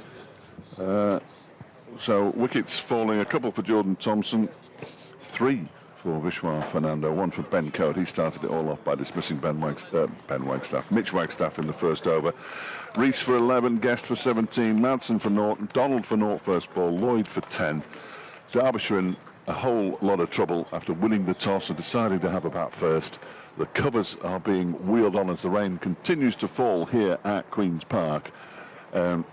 The weather gods have not been kind to Dave Townsend because he was just about to come on air, and he'll probably be going at about 2:10 after he's had his lunch, so he may not get on at all. We will be back as soon as it stops raining, though. You can rest assured. In the meantime, here's some music.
back. We're about to start the afternoon session. They took tea. No, they didn't take tea. They took lunch, of course, after that brief rain delay. And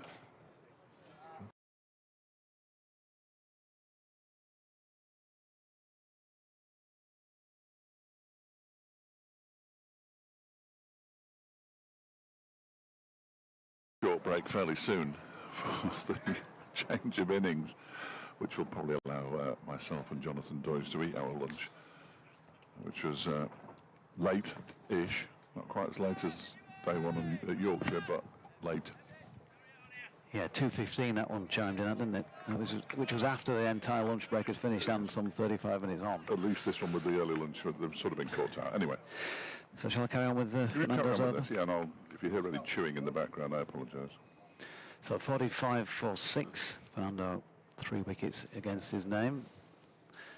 And here we go with the latest delivery, which does not get above the bootlaces of Ross Whiteley. He goes wide of off stump and there is no run.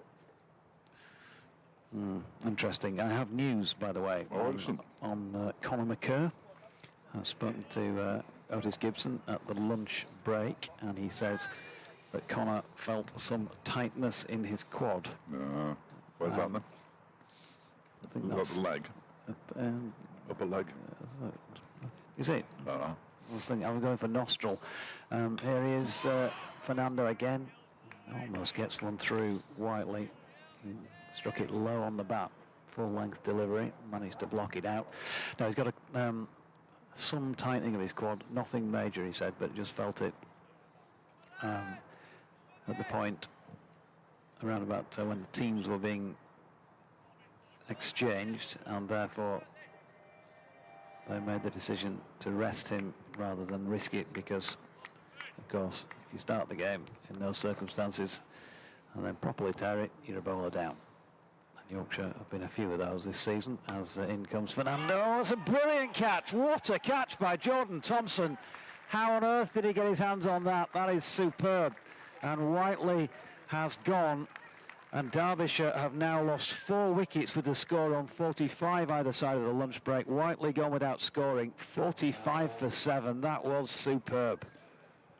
Well, we all know what Jordan Thompson is and does, and that was sensational. It looked for all money as though it was going to hit the deck off Ross Whiteley's bat, and he's managed to get down, get his hand underneath it at backward point and hold on to it. No idea how he's done that. Sensational from Jordan Thompson, who is everybody's second favourite cricketer, I'm sure. Apart from Stephen Dooley. He might be their second favourite cricketer. I've got Chris as well. I think. It might be somebody else.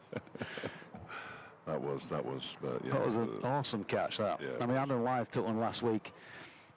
I'd heard about this. I haven't seen it, but yeah. Well, it was so surprising, because whoever he caught out, it was very much the toe end of the bat, so it goes past the toe end and it's dying on him at second slip, and he manages to catch it. But that was a sharp chance, and that was a great piece of work.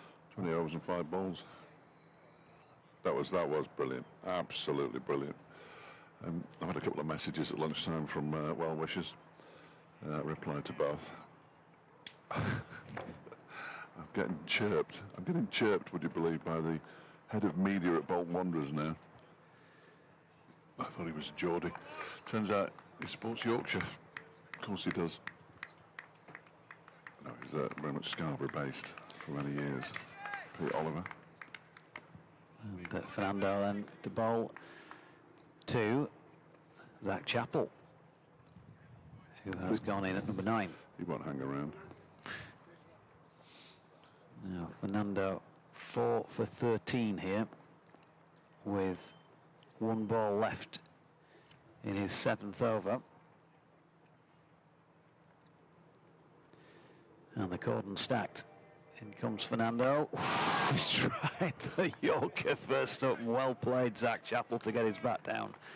On that, looking to whip it away through mid-wicket for 4, having seen 2 players dismissed LBW with pretty much the same delivery earlier in the piece. So great spell from him, or couple of short spells from Fernando so far. Yeah, 4 for 13, 7 overs and 3 maidens. He's actually got 4 for none either side of the rain delay, because he had 3 for none from 3 point whatever overs. So it's 4 overs, 4 for none at the moment, which is decent.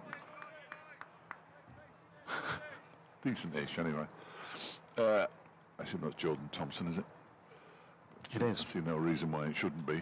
From the Lake End, picked up the wickets of Brooke Guest and David Lloyd. 2 for 18 from his 7 overs. And he will continue after the early lunch break, bowling to Alex Thompson, who so far has faced just 2 deliveries. Thompson bowls, Alex Thompson drives, runs, everybody. This is not a drill. Derbyshire have got a boundary out towards the extra cover region, and they move to within an ace of 50. Well, the problem is they are 7 down. It's the first run since, well, looking back on here, there aren't any runs on my computer screen here. It's the first run since 1972 that they've managed here at Queen's Park against Yorkshire. 3 slips in place as Jordan Thompson is in, and Alex Thompson edge. Ooh, I thought he'd edge that one through to the keeper. That one really took off. I can imagine that Adam Lyon's looking forward to it, because in 10 minutes or so time he could well be out there. We have a spate of ants. A spate? Is that what they call it? Yeah, Is I that don't the know. collective noun for ants is spate? Yeah. I can see 3. There are quite a few. They've been crawling on my face and Well, all sorts of places, really, but they shouldn't be. you're in the outdoors. Anyway. Jordan Thompson in, Alex Thompson edges and is caught at third slip. Can't even get to me beans and Very cheese. comfortable catch by Finlay Bean. It's 49 for 8 now, Derbyshire, and the end. If it wasn't Nye before, it's Naya. Dear, oh dear, 49 for 8 as Thompson goes for 4. Well, I can think of another word that rhymes with Naya. Absolutely. 49 for 8, dear me. It's been a procession to and from the Derbyshire dressing room on this first morning in a bit. We're all right Sam though. Connors. Here comes Sam. Big Sam Connors will come out and sort this out. Probably. He almost certainly won't, of course, because Derbyshire are in dire, dire straits. It's been reasonably disappointing this season. This is as low as it gets, unfortunately, for Derbyshire. And there've been a few lows. I just need to find out records. That's what I'm looking for. I'm sure Derbyshire have been bowled out for less than 49 by Yorkshire in the past. Derbyshire's lowest score against Yorkshire, if I can find it, there it is, was 20 at Bramall Lane in 1939. Thompson in and bowls to Connors. First delivery, pushes it up towards mid-off, where it's fielded by Shan Masood, who must be absolutely delighted to have lost the toss and then been asked to bowl on what is a friendly-ish surface as far as the Yorkshire bowlers are concerned. When they were bowled out for knocked over in an innings. Next delivery is pushed up to mid-on by Sam Connors, and there's no run. When Derbyshire played Sussex, they were bowled out for 109 in 26 overs as they lost by an innings second time around. This is probably worse, which is a good effort, because that was terrible. I'll be speaking to Mickey Arthur this time tomorrow if we carry on like this. Here comes Jordan Thompson once again from the Lake End, bowls to Connors, who with his bat a long way from his body pushes the ball out into the offside. And the over comes to an end. Not a wicket maiden, because there was a boundary off the first ball, but another very good over from Jordan Thompson, who now has 3 for 23 from his 8 overs, eclipsed by Vishwa Fernando, who's taken 4 for 13 in 7, but 4 for none in his last 4. Just when you thought it couldn't get any more embarrassing. Well, the first day of last week's match at Scarborough, because I only normally note the wickets, because it's just don't have time to note the runs. No. And it was completely blank, was my notes page, because Finley Bean and Adam Lyne, the first 2 sessions were out there in the middle. Managed to put on 307 for the first wicket there against Gloucestershire. Collapsed after that, though. But the notebook's full today, I'm afraid. So Fernando. Bowling here. Oof, to Chappell. There is an appeal for LBW. Chappell looked completely unruffled by that one. 50 up. And, warm applause for Derbyshire getting to the 50 in what is now the 23rd over. Down to long leg by. So both these batters on naught. And Sam Connors, who just plays a forward defensive push, a notional one at that, as he walks towards the crease to take his guard. Hill at first, Lyne at second, Bean at third, Thompson at gully, and Fernando to bowl from this pavilion end with another one that's taken out the middle stump. That's a 5 for Vishwa Fernando. Derbyshire are being routed here at Queen's Park and are 50 for 9. And Vishwa Fernando in a phenomenal spell of 5 for none since he started bowling at this pavilion end either side of the lunch break. Absolutely outstanding spell from him. And, well, it doesn't get much better than that from a bowling perspective. Middle stump flattened. I think that delivery, in fairness to Alex Thompson, no, Sam Connors, because Thompson's already out, would have got most batters out, let alone a number 10 who's not really known for his batting. I will let Sam off because he did what he could to get his bat down. Bless him. Was that the first ball he'd faced?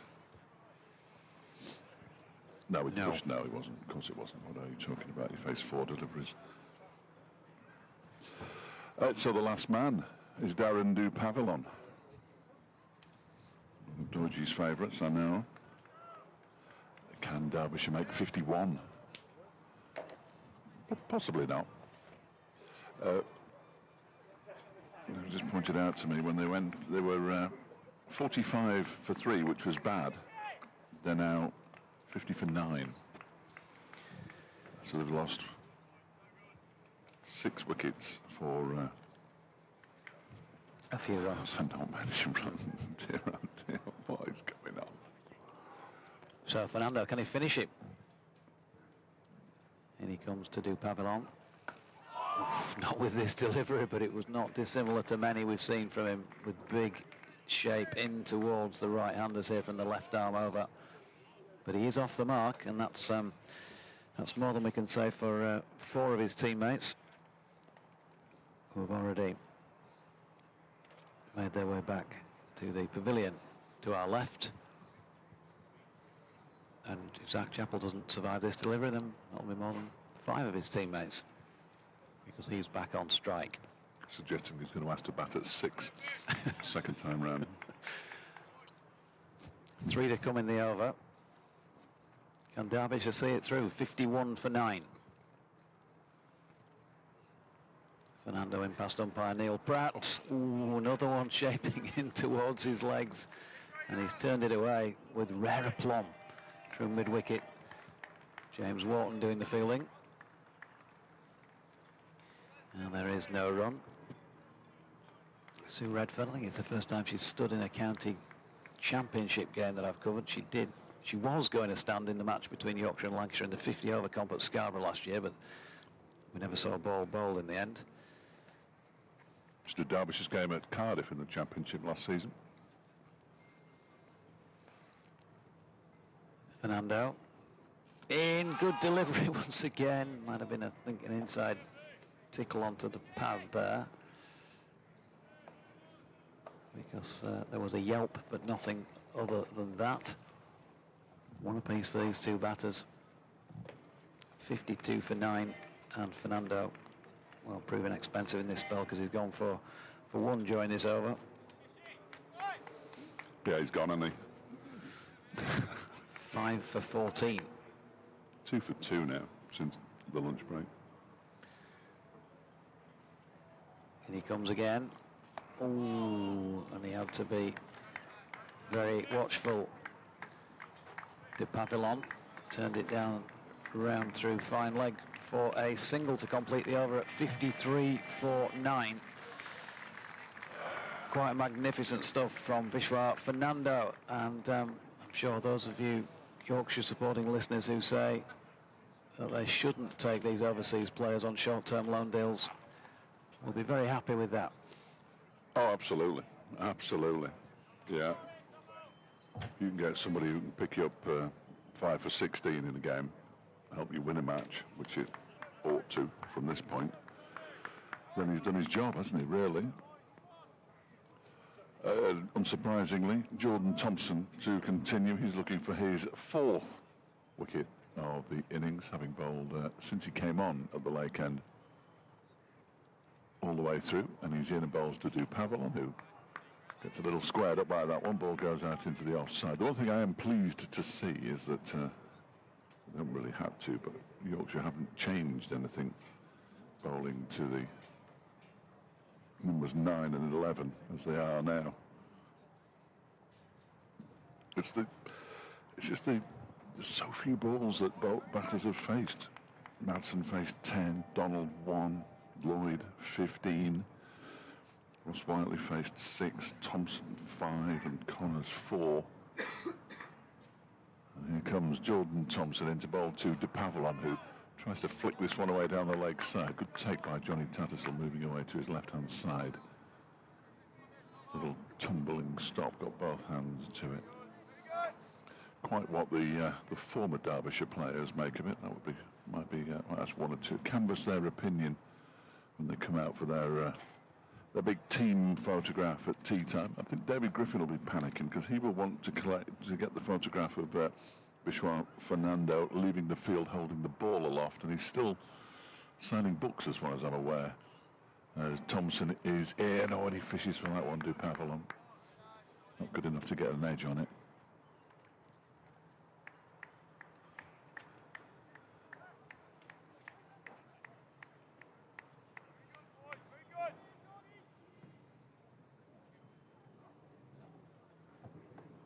Get the scores from the other games in the second division, because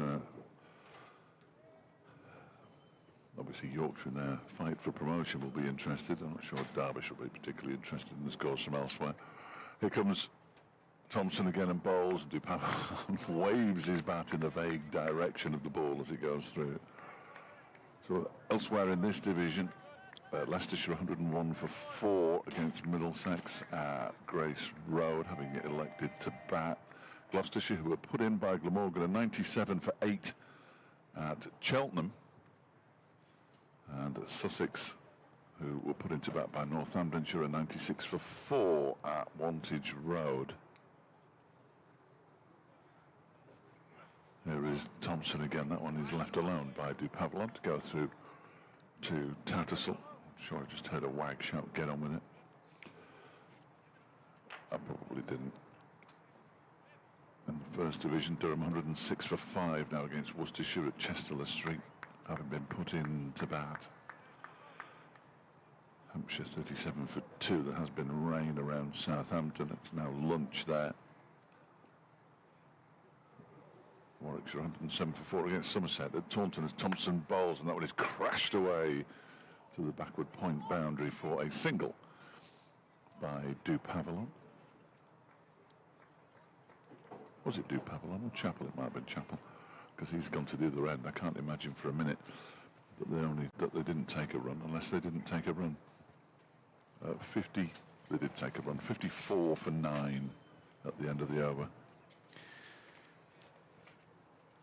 Well, they can certainly hear the drums now. Can't they just? 5 for 14 Doesn't make any sense, but they can hear them. from Vishwa Fernando.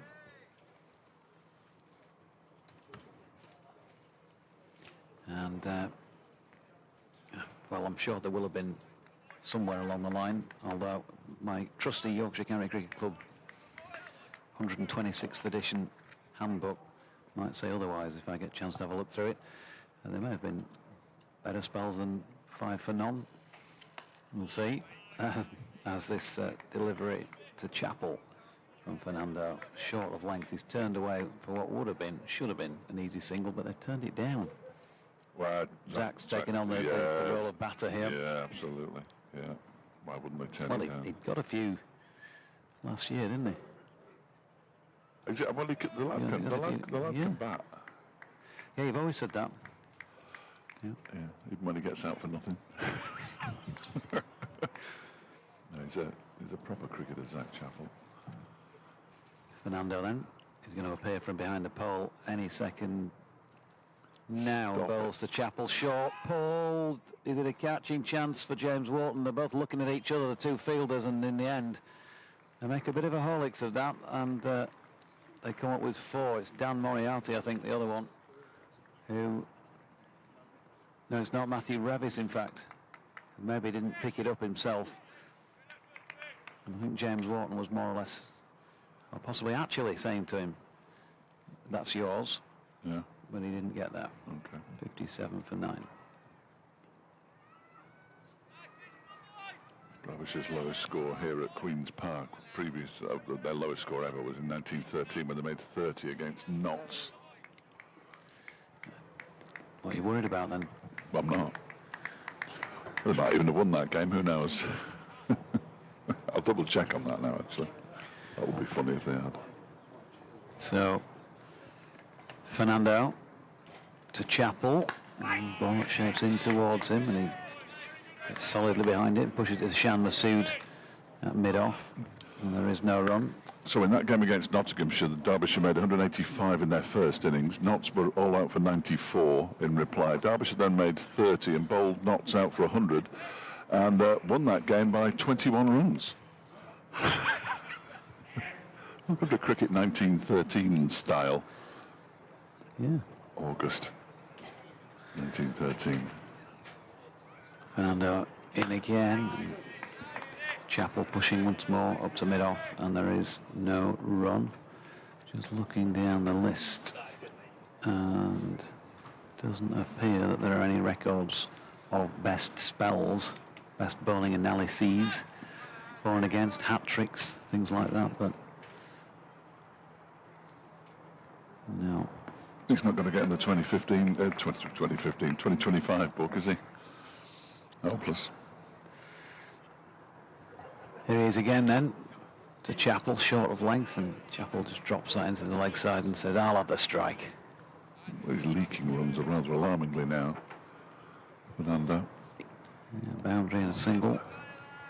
Derbyshire's previous lowest score, or the lowest score against Yorkshire here at Queen's Park, 37 in 1921. Game that Yorkshire won by an innings and 237 runs. The 1921 side wasn't great, I'm told, by those who saw it. Fernando then to do Pavilion. Ooh, he's clipped one away. Not entirely comfortably for 4 down to fine leg. Interesting that Zach Chappell said no, stay. So 4 more, 62 for 9 they're really clocking on now since they got to 50 for 9. Debbie and Julie, good afternoon to you. They've just been to the pub for their Sunday dinner, and I think it was 32 for 1 when we left the house, they said. Well, it could have been. They were 32 for 1 at one stage. They were 35 for 1 when Lewis Rees departed. This is the second highest stand of the innings now, behind that one between Rees and Guest. They put on 33 for the second wicket. These two have put on 12 for the 10th. Yeah, New Zealand women all out for 141 in the second one-day international at Chesterfield Street. And Jordan Thompson to continue from the Lake End here. What's it, Worcester, is it? Well, did they play at Chesterfield Street last week? Just down the road from Chesterfield Street. Probably similar clientele. That one's clipped into the leg side by, thank you, Doji, clipped into the leg side by Zach Chappell. They played the first game at Chesterfield Street, didn't they? Yeah. My apologies. New Road, Worcester. Glorious setting for any game of cricket. Stephen's got hold of a pizza down there. That's outrageous. Although, to be fair, it wasn't too bad. What do we have? Jacket potato with cheese. Wasn't quite hot enough, the jacket potato, to melt the cheese. Next delivery, edge, does he? No, he tried to flick that one away, Pavlov. Went straight through to Johnny Tattersall. 63 for 9 it remains.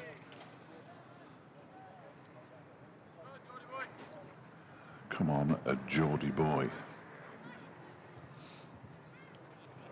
There's the cry. Oh dear, Nick Buxton with an email that is entitled Sigh. Here comes, I'll read it in a moment. Here comes Thompson again, in and bowls to Pavlov, who does his best to get an edge on that one but fails. Is he writing your scripts? Nick Buxton. Sigh. Bit of context needed. Good bowling, yes. Helpful conditions, yes. But this red ball team is lower than a snake's belly. We're back in the cycle of calling for the coaching staff to leave. It's never ending, says Nick. I don't think there's even a remote chance of the of the coaching staff. Well, certainly not the head coach leaving. We'll find out how good the bowling coach and batting coach are. Perhaps batting coach won't be very pleased with what he's seen today. Pavlov pushes that one out into the offside. Ben Smith, who's promised to come on commentary to join us, but I think he's most concerned about the fact that they haven't batted very well. And I'm hardly going to grill him on here, am I really? I'm just going to say, hello, Ben, nice to see you. What do you think? And he can tell me how rubbish it is. We tend not to speak too much to the bowling coach either, as this next delivery goes past the edge of Pavlov's bat. A little bit of extra bounce from Jordan Thompson on that occasion. Ball flies through to Johnny Tapp, if I may call him that. I don't want to be too familiar. I've never spoken to Johnny. I'm sure he's a very nice young man. You should do. Yeah? He said with a mouthful of potato, yes, cheese and beans. That's very good, that. You have a good cricket chat with Johnny. I've not really, he always struck me as being a nice lad. I just didn't want to be too familiar. Here is Thompson bowling to Pavlov, who's going to get a run here. He might get two, in actual fact. Pushed out towards the cover boundary. They come back for a second. 65 for 9. I've just spotted Kevin Dean, former Derbyshire bowler, here for the past players' day. Tie's already a bit skew-if there for Deanie. That's the end of the over, much to the disappointment of Jonathan Deutsch, who hasn't finished. I'll do the next one as well, Jonathan. I'm more than happy. No, I insist on doing the job. Not to any particular standard, obviously, no. But just insist on doing it. Johnny Tats. As we like to call him. He joined the ranks of the Great Unwashed at Durham the other week and joined the commentary team. Did he? It was he and I. Yes. Excellent. For the full match. Yeah. And very good. That would have improved it immeasurably, I would have It's thought. absolutely out of sight. Yeah.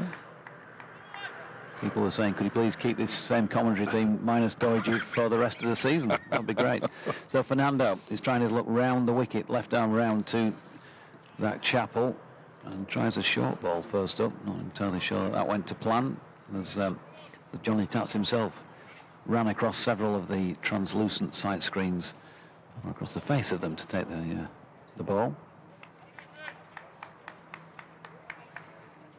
Some discussion here about the quality of the margarita pizza on offer, I think. I think Stephen's been asked to do to send a tweet out. Obviously, Henry's got bored with it. Meanwhile, couldn't be bothered. Here is Fernando. Good delivery. Which Chappell, he's definitely got a preference for whipping the ball away through the leg side. He's trying to do that with most of the deliveries, and you would think if Fernando sticks around, sooner or later one of those is going to get him. But at the moment he's still out there and on 7. But he's playing across it, and that spells a bit of danger. I'm going to take a photograph of this next delivery. Oh, yeah. This could be the one, you think? Could be the one. Yeah. And in he comes. And there the ball goes. Chappell pushing it effortlessly through extra cover to pick up 2 runs.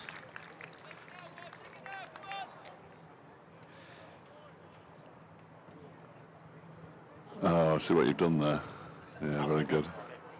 What you've got to do is lean slightly. That's all you've got to do. So, could it be this ball? Let's try and take another photograph of it. Try and take it properly, though. As Fernando is in and bowls, and Chappell hammers that one away, taking one hand off the bat. Doesn't need to. Redisfield's sweeping at extra cover, and they pick up 2. It's better than my view of the cricket, though. 69 for 9. Thank you very much. It's good, though. I think I need a haircut. 11 now to Chappell. You and me both. And 8 to the non-striking Darren du Pavillon. Burger and chips to the left. 70 could be on here from 50 for 9. And 20 for the last, 19 for the last wicket so far. Ball's going soft, isn't it? In comes Fernando again. This time, not Collins, he's already out. Chappell decides that that route through the onside that he seems to favour is on. He picks up a single. Amazing how soft the ball goes when it thuds into pads as often as it has in this innings.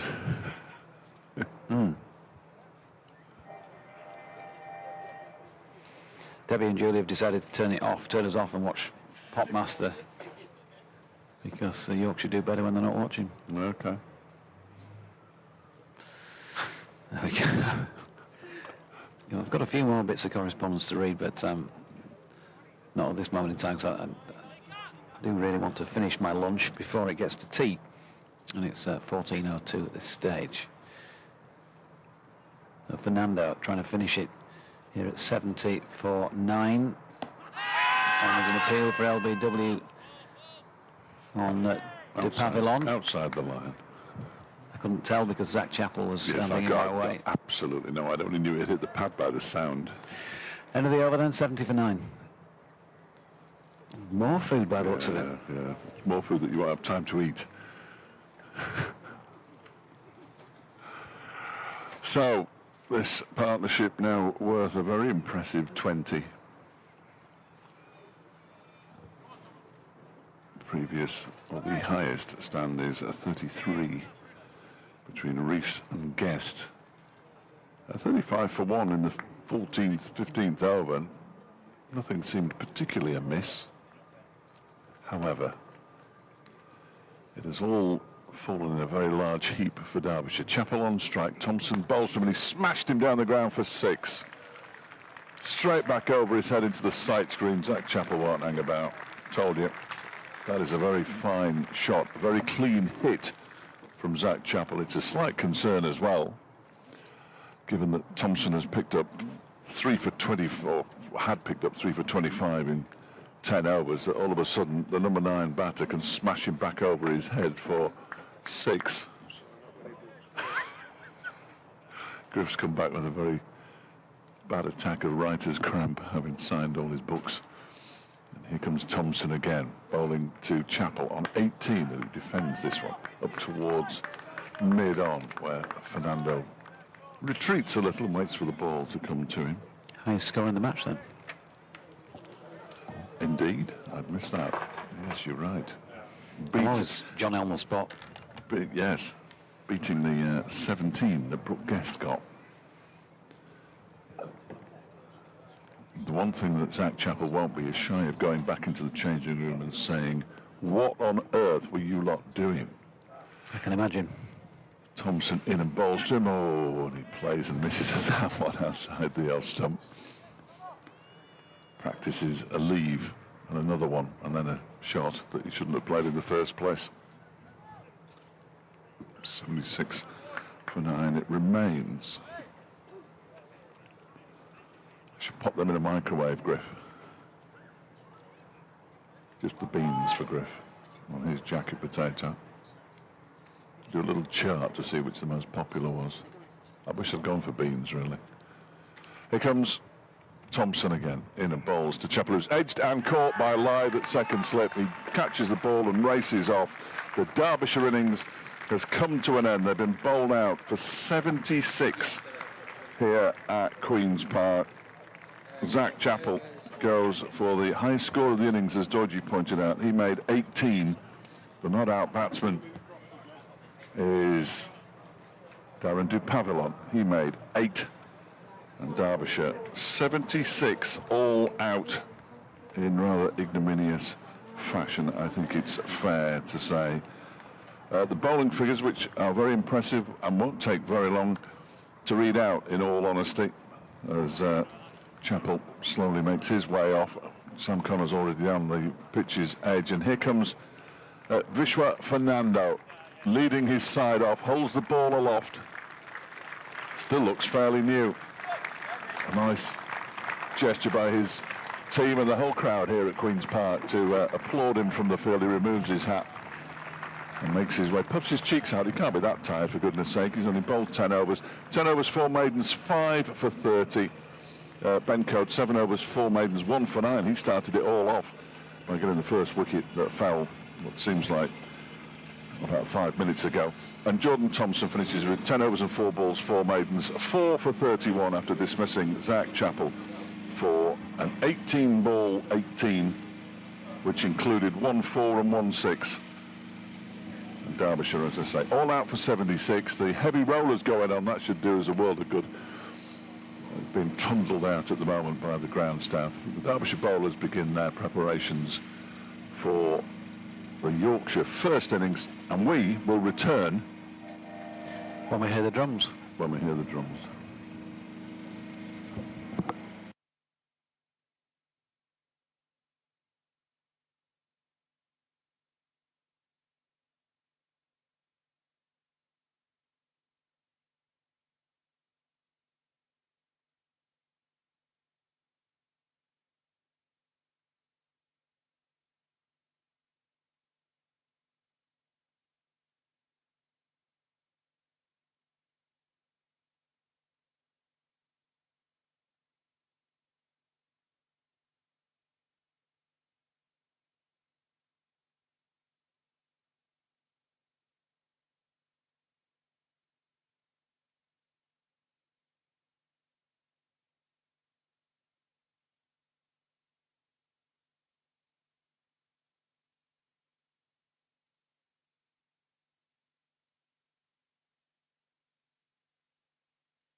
Welcome back to Queen's Park in Chesterfield, where umpires Sue Redfern and Neil Pratt are walking out to the middle. Derbyshire bowled out for 76 runs in their first innings. Terrific bowling from Jordan Thompson and Fernando. I say terrific bowling, nothing necessarily out of the ordinary. They just bowled like bowlers are supposed to bowl. There's still 66 overs left in the day. This game could be over tonight. Dave Townsend's alongside. Dave, how are you? I'm very well, Fletch. Lovely to be back I don't think I've seen you this season. Well, that lucky streak has ended today for you. So, yeah, it's always great to come in. Well, why is the sun not shining? Why haven't we got a bit of warmth? That's a good question. Which we've had for the last... well, we were at Lord's last couple of weeks. That would have been warm enough, wouldn't it? Sweltering. 30 degrees. It was... Did you not know how to work the aircon? Or, we had the window open. Oh, and the aircon on, which sort of negates it, doesn't it? But there was a breeze blowing through the window, which was very pleasant indeed. What do you think... you're a man of vastly experienced, man. What do you think the Derbyshire players were talking about in the huddle there? Oh my word, we're in a whole lot of trouble here, boys. Well, they could have been discussing that, but they could also be saying, well, if we mind our work here, bowl in the right areas, because they like to say right areas. They do, yeah. Get through the top of this Yorkshire batting lineup, then it's. They need to bowl Yorkshire out for less than 150, really, to be... Still in the game. To stay in the game. No, I think you're right. Well, you're always right. And when you're wrong, you're probably right, aren't you? I would have thought. Having known you for these years, it's a curse, isn't it? It's a curse. It's a curse. It is absolutely a curse.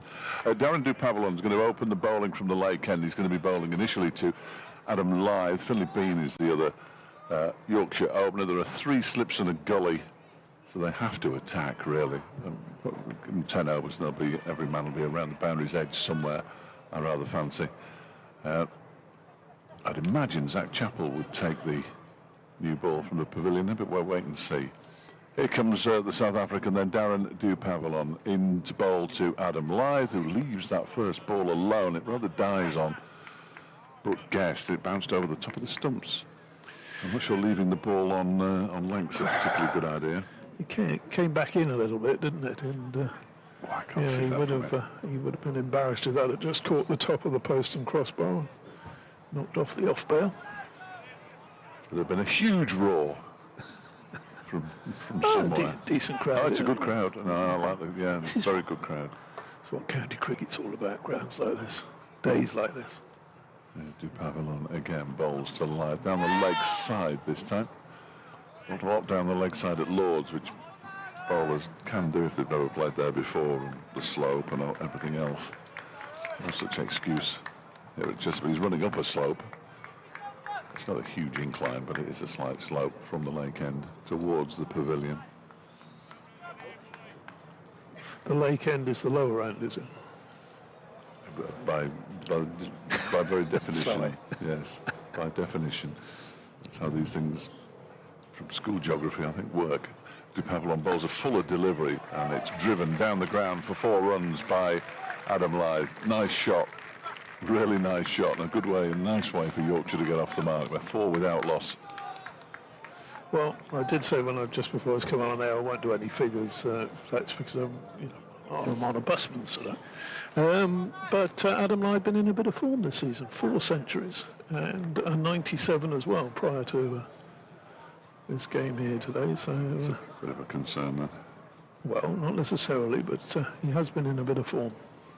Here comes Dupavalon.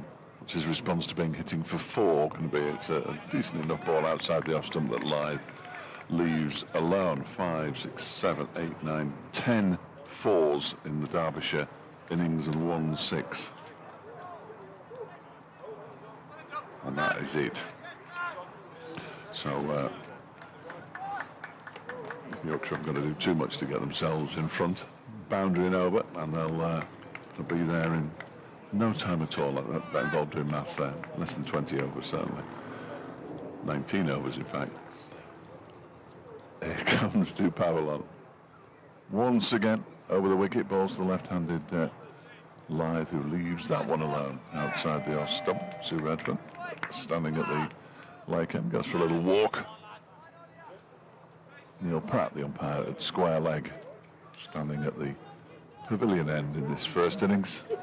They may have swapped over, but Derbyshire will be hoping that they've swapped over before the end of the day. Yeah. And I think if they haven't, then Yorkshire will have a substantial grip, if they haven't already got a very substantial grip on this match. There is Dupavilon once more, bowls, and that one is on the stumps and clipped into the leg side. Sam Connors will run around from long leg to do the fielding. He'll pick the ball up and throw it in. And it's the end of the first over. 5 without loss, all of those runs to Adam Lyth. With 65 overs left today, they're only 71 behind. Yeah, it's a pretty remarkable collapse in a way. I think I was just mentioning to you off air that Derbyshire had 9 wickets in hand going into the 40s, but only 2 in hand coming out of the 40s, and they immediately lost one of those because it was 50 for 9. And Yes. indebted to a spirited little last. Spirited and at the same time worrying. When the number 10, or number 9 and number 11 can play like Zach Chappell and Darren Dupavilon played, then it always strikes me as being quite worrying. 5 for no wicket in reply to that 76. So now to start bowling from, we call this the pavilion end presumably. Yeah, absolutely. Sam Connors, right arm around the wicket to the left-handed Lyth, who plays that into the onside. I don't know whether you've seen much of Lyth and Bean batting, Finley Bean batting. They did all right last week, didn't they? Absolutely. Lyth just loves batting with him and really revels in Bean's achievements, if you know what I mean. And he's mentoring him. Would that be the, right word? Like and they seem to be sort of pretty good mates, despite the age to be his difference. dad. Connors bowls, and that's driven beautifully through the offside square of the wicket and away, over pitched outside off stump and away to the tarpaulins on the far side. Yorkshire For a second boundary. didn't bowl too many wide half volleys, did they? No. No. Just checking. I know you said you didn't want to do figures, but I was just checking. Not from what I saw. I think when I arrived this morning, it was about 32 for 1 or something like that. And I thought, oh, we're in for an interesting day of Derbyshire batting. And in a sense, we were. Next delivery is defended by Lyth into the offside, and there's no run there. With those clatter of wickets, 5 for Bishwa Fernando. It was 5 in 21 balls or Something like that, yeah, for about 4 Yeah, runs. down the other end of the box. Yes, it's just got that left arm. He just got the swing going into the batsman, and plucked a middle stump out at one stage with an in-swinging Yorker, which was probably the delivery of the innings. Next delivery to Lyth has him covering up. That's pushed into the offside and the inevitable. Middle of the bat. Middle of the bat. You would have noticed that because you notice these things as well, Fletcher. It seems almost obligatory now for every delivery. Oh, great cry goes up behind the stumps, doesn't There'll be it? one of the fielders designated to clap louder than all the rest of them. Yeah. It's a relatively modern phenomenon, I think. Stands back. Connors round the wicket, bowls through to the outside the off No, stump. he was a good bowler. Oh yes. Ollie Mortensen, Stan. He's a bit disappointed after Denmark's departure from the Euros last night. Yes, yeah. I know we have this rule of 50p in the Well, you might have, I in don't. the swear box for mentioning football. You don't have that one here. No. But they were desperately unlucky, I thought. They were the best of the game up to Toenail offside. put them one up, wouldn't it? Connors bowls driven and then away again. over pitched outside the off stump, opens the face, does live. That's his third boundary. He's got all 13 of Yorkshire's runs, and Finley Bean yet to face a delivery. So not the best of overs that from Sam Connors. The one thing Yorkshire did was that consistency. They hit the line, hit the length, let the seam and the pitch do the work. There, the pitch will do it for you, and Derbyshire haven't done that yet. 76 all out, the lowest total at Chesterfield by Derbyshire since they were dismissed for 57 in their first innings here by Leicestershire in 1989. I don't have the results of that game. I could look it up, but I can't be bothered. 13 without loss, Yorkshire, which means they only trail by 63 now. Well, Finley Bean to face his first delivery of the Yorkshire first innings. Darren Dupavillon will be bowling it to him, and he bowls it, and it is pushed back towards the bowler, who does put a right hand down in an attempt to stop the ball. It eventually goes through to David Lloyd, the Derbyshire skipper, who this morning won the toss and decided to have a bat first. Well, I don't know whether that was... In hindsight's a wonderful thing. Oh yeah, yeah. He must be ruining that decision, I would have thought. That. Possibly, but... Given the way his batters batted, he did make double figures. Dupavillon in bowls to Bean. That was on leg stump, or outside leg even, and turned into the leg side. Alex Thompson chases it and keeps them down to a single. So Bean off the mark, 14 without loss. I thought that was a leg bye, and it's just been signalled a leg bye. It's gone an awful long way for it. But, it's a late leg bye as well, so he isn't off the mark. It was a long leg bye. But Yorkshire are 14 without loss. Yeah, when you don't normally see them going travelling, well, 2/3, 3/4 of the way to the boundary. No, not that square. I mean, of course you do, little flick. It's not a small boundary here by any means. At Chesterfield, as Dupavillon bowls to Lythe, who pushes this one inside half of the bat, bottom edge of the bat, up towards Lloyd at mid-off. And there's no run. That threat of rain, it felt threatening all morning, and then we eventually had a little drop of rain about half an hour before the scheduled lunch break. Seems to have gone now. Talking about winning the toss, batting or bowling, the match I was at Scarborough last week, Gloucestershire won the toss, put Yorkshire in, and 307 runs later they took a wicket. Dupavillon bowls to Lythe, who pushes this out into the offside. Lloyd goes around to his right to do the fielding on this occasion, and there's no run. And by coincidence or not, it was, of course, these two gentlemen out there at the moment who piled on that partnership. The highest opening stand in a first-class match at Scarborough. By some way, I think it is 244 was the previous one by Sutcliffe and somebody or other. He was good, that one. He was somebody or other. Yeah, very good. Could bat left or right-handed. Sutcliffe wasn't bad either. Dupavillon bowls, that's left alone, and it grubs along the ground to put Guest behind the stumps. Joe Shackett, who was a regular contributor to Radio Derby on cricket and football, is driving back from Devon and pulled into a service station to have a look at the score. I think he might be better off just carrying on driving. If he'd got his timing difference, he could have looked at the score and said, oh, 41 for one, that's not so bad. Filled the tank up and what's going on here? Gets home and finds that Yorkshire are 40 for none. They're 14 for none at the moment. Not sure the ball's gone past the edge of the bat yet. As in comes Dupavillon, that one's left alone by Lythe to go through to the keeper, and the third over of the innings comes to an end. 14 without loss. Yorkshire, in reply to Derbyshire's 76 all out, just the one leg bye off that over, which turns it into an absolute belter.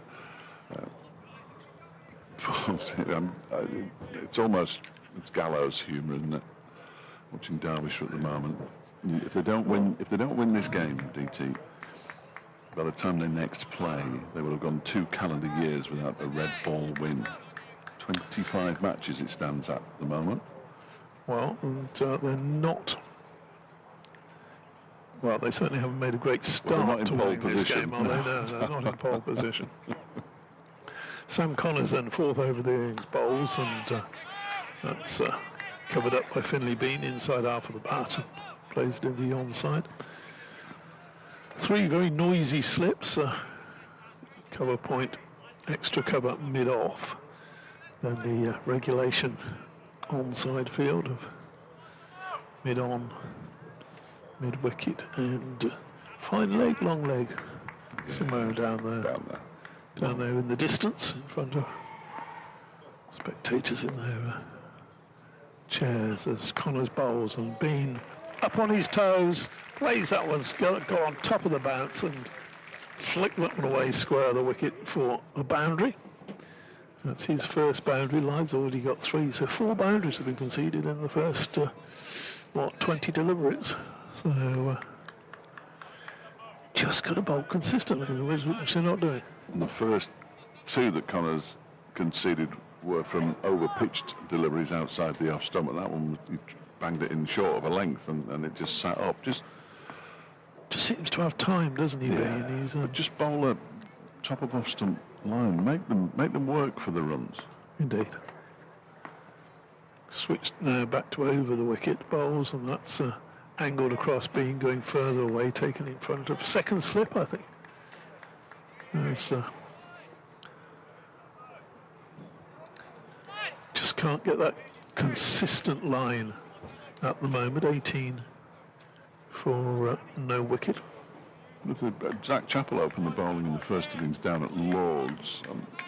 Didn't he take a wicket And the early on second, as well? he took a wicket in the first over of each innings, didn't he? Absolutely. Just corrected by Henry. He's absolutely right. I'm not sure why he's not opening the bowling here, really. Collins bowls, and that's through to the keeper. The umpires do that sort of two-fingered thing that they do to each other with a couple of deliveries left of each over. Yep. Does catch the scorers out occasionally as they pop a no ball into the book. Happened at Headingley in the game between these two sides. There was a bit of confusion over a catch taken in the deep. Collins bowls to Bean. Bean leaves that one alone. Came through to the keeper. Just had a little word with Chris Waters before Oh, never mind. lunch, and we were talking about Finley Bean and how much time he's got to play and how much more time he's got to play for Yorkshire, because another season maybe before he's dragged away like Harry Brook. No. Should be playing first division cricket next year. Comes in, bowls, and Bean covers up. Pushes up to mid-off. He's a very, very promising talent, is young Finley Bean. He's got a certain air about him as well. He's got a presence about him, which is always important at the crease. That's the end of the over. 18 for no wicket. 4 to Bean, 13 to Adam Lythe, who's had his All right, you're through this day in the sun. So Had his test matches for England, Adam Lythe. I had a message from the head of media at Bolton, taking the mickey, asking me if I had my pads. He claims to be a Yorkshireman, but he's definitely from Newcastle, which is part of Yorkshire, I think, anyway, isn't it, effectively? Here is Darren Dupavlon continuing from the leg end. A big appeal for leg before wicket, would have pitched outside leg stump almost certainly. Well, that's what it looked like from here, didn't it? And as a result, Sue Redfern kept her hands down. Slightly less glowing message I got from one of my fellow colleagues at the radio station who doesn't work on sport. He's absolutely right. Is it not? No, not repeatable. I've just got one here that says 2 years without winning, yet Mickey Arthur's still held up like some kind of saviour of Derbyshire cricket. I'm not sure that he is. As this next delivery is turned into the leg side by Adam Lythe. Well, all I'd say to that is if you can't do it with Mickey Arthur in charge, you're not going to do it with too many other people in charge. Are you? Oh, well, there are a number of things. Yeah, I mean, if you got rid of Mickey Arthur, where would you go next? Because they've already tried former players. They've tried no coach. They've tried Dave Houghton twice, if not 3 times. Didn't work on any of the occasions. I think that Mickey Arthur has been badly let down by some of his signings. I don't think there's any question about that. In both red and white ball cricket, here is Du Pavillon. In and bowls to Bean, who defends it back to the South African. A couple of members of the coaching staff. Chris Heighton, who is the second 11 coach, and I assume he still does some analysis, still he was the analyst. And Ajmal Shahzad, the bowling coach, just standing to our left, watching Du Pavillon go through. This is his 3rd over. I think any batters have improved under any of the batting coaches they've had, and I don't think any of the bowlers have improved either. 19 without loss, just a personal opinion, you understand. And Du Pavillon is on his way in. Bean lets that one go outside the off stump. Goes through at a decent pace and decent height to Brooke Guest. Standing alongside Wayne Madsen, and Aaron Donald at second, Slip Lewis Rees at third, with Alex Thompson fielding at gully. Ross Whiteley at point, David Lloyd at mid-off, Zach Chappell at mid-on. It can't be Alex Thompson, it's not, it's Mitch Wagstaff, I beg your pardon, at gully. And Alex Thompson's at mid-wicket. Sam Connors down at long leg in front of the posh seats. As posh as they are. And Du Pavillon is in again, and that one is played off the back foot. A nice cut shot for 4 runs down to the backward point boundary. Ross Whiteley barely moved a muscle as he played it in between Whiteley and Wagstaff for another boundary. 23 without loss. We've had 5 fours now. There were 10 fours and 1 6 in Derbyshire's entire innings. Well, you know, this is not great for Derbyshire, but I can only offer in their defence that last week Lythe and Bean very nearly beat Gloucestershire by an innings.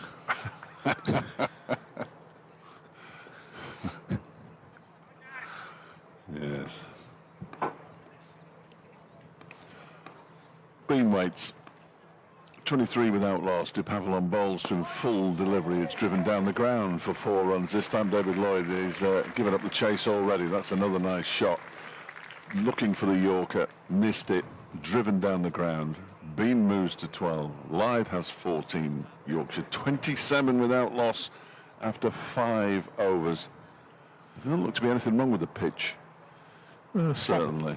Snap of the gloves there from Lythe and Bean, who we decided last week was probably, you know, you often say partnerships sound like a firm of solicitors or whatever. This is it's an upmarket coffee shop, this one, isn't it? Lythe and Bean, yes. Yeah. Plenty of soy lattes, but not a lot of proper coffee, like I drink. Oh, I do like a latte, but it's got to have It's got proper milk in it, hasn't it? a proper milk. Yeah. Bit of cow's milk. Nothing wrong with that. I wonder whether Mickey Arthur actually thinks he's making progress here, or can see progress that maybe is not always obvious to the outsider. Oh, first delivery of the new over, just played back to Sam Connors, bowler by Lythe. It was interesting because last week, obviously, the 25th game without a win in a row in red ball cricket, and he was talking about, because they have these dreadful hours. I mean, they've had another one of those today, and when they are bad, they are catastrophic. Next delivery outside the off stump through to the keeper.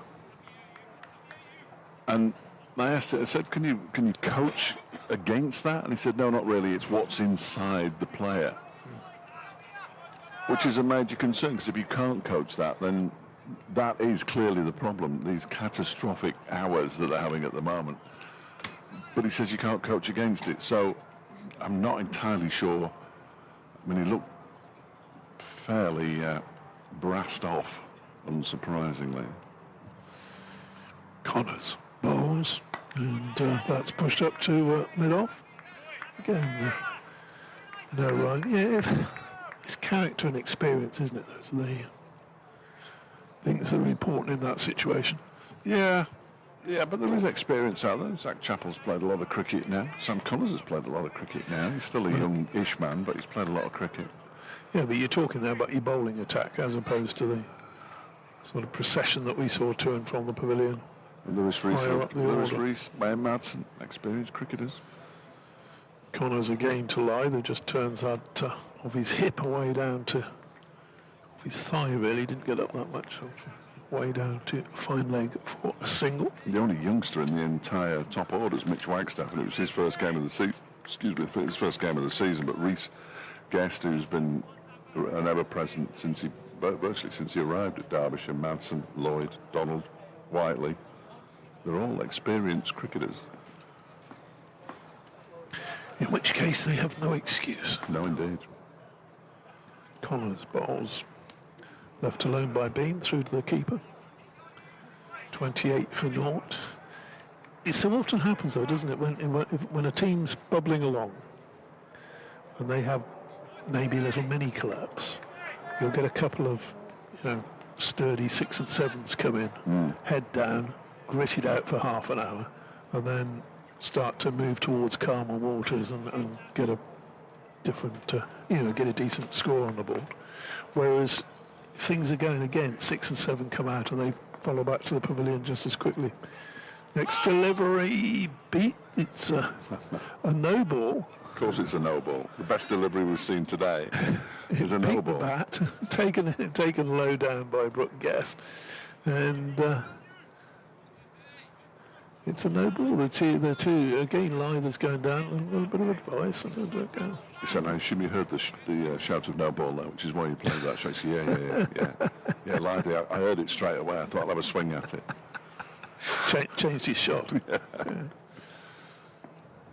Connors bowls and similar delivery allowed through to the keeper. David Lloyd can't stick with the two opening bowlers for too long. He's got Zach Chappell. In fact, he's not sticking for too long because he's going to take Darren Dupavilon off and replace him with Lewis Rees. So Rees comes on where ordinarily Anuj Dal would come on, or has been coming on in recent times as first change. I was going to ask you about him because he's absent for personal reasons. The exact reason I genuinely don't know. So, and you wouldn't tell us if you did know because it's personal. And I wouldn't tell. I wouldn't tell you unless he told us. Yeah, absolutely. Some of those things are private. 30 for no wicket. Oh, he's on his way back. I might dip out for half an hour. Has he just been for a little wander to he seems to be bringing a white cap back. Perhaps he wants us to sign it and take it back to somebody. I thought that'd be the most obvious, wouldn't it? So Lewis Rees then from the Lake End. He's still got 3 slips. Wagstaff, Donald and Madsen. Alongside Brooke Guest, the wicket keeper. He's bowling to Adam Lythe with his left arm over, and the first delivery is bang on target and defended straight back to him by Adam Lythe. And there is no run. There's a tactical switch here.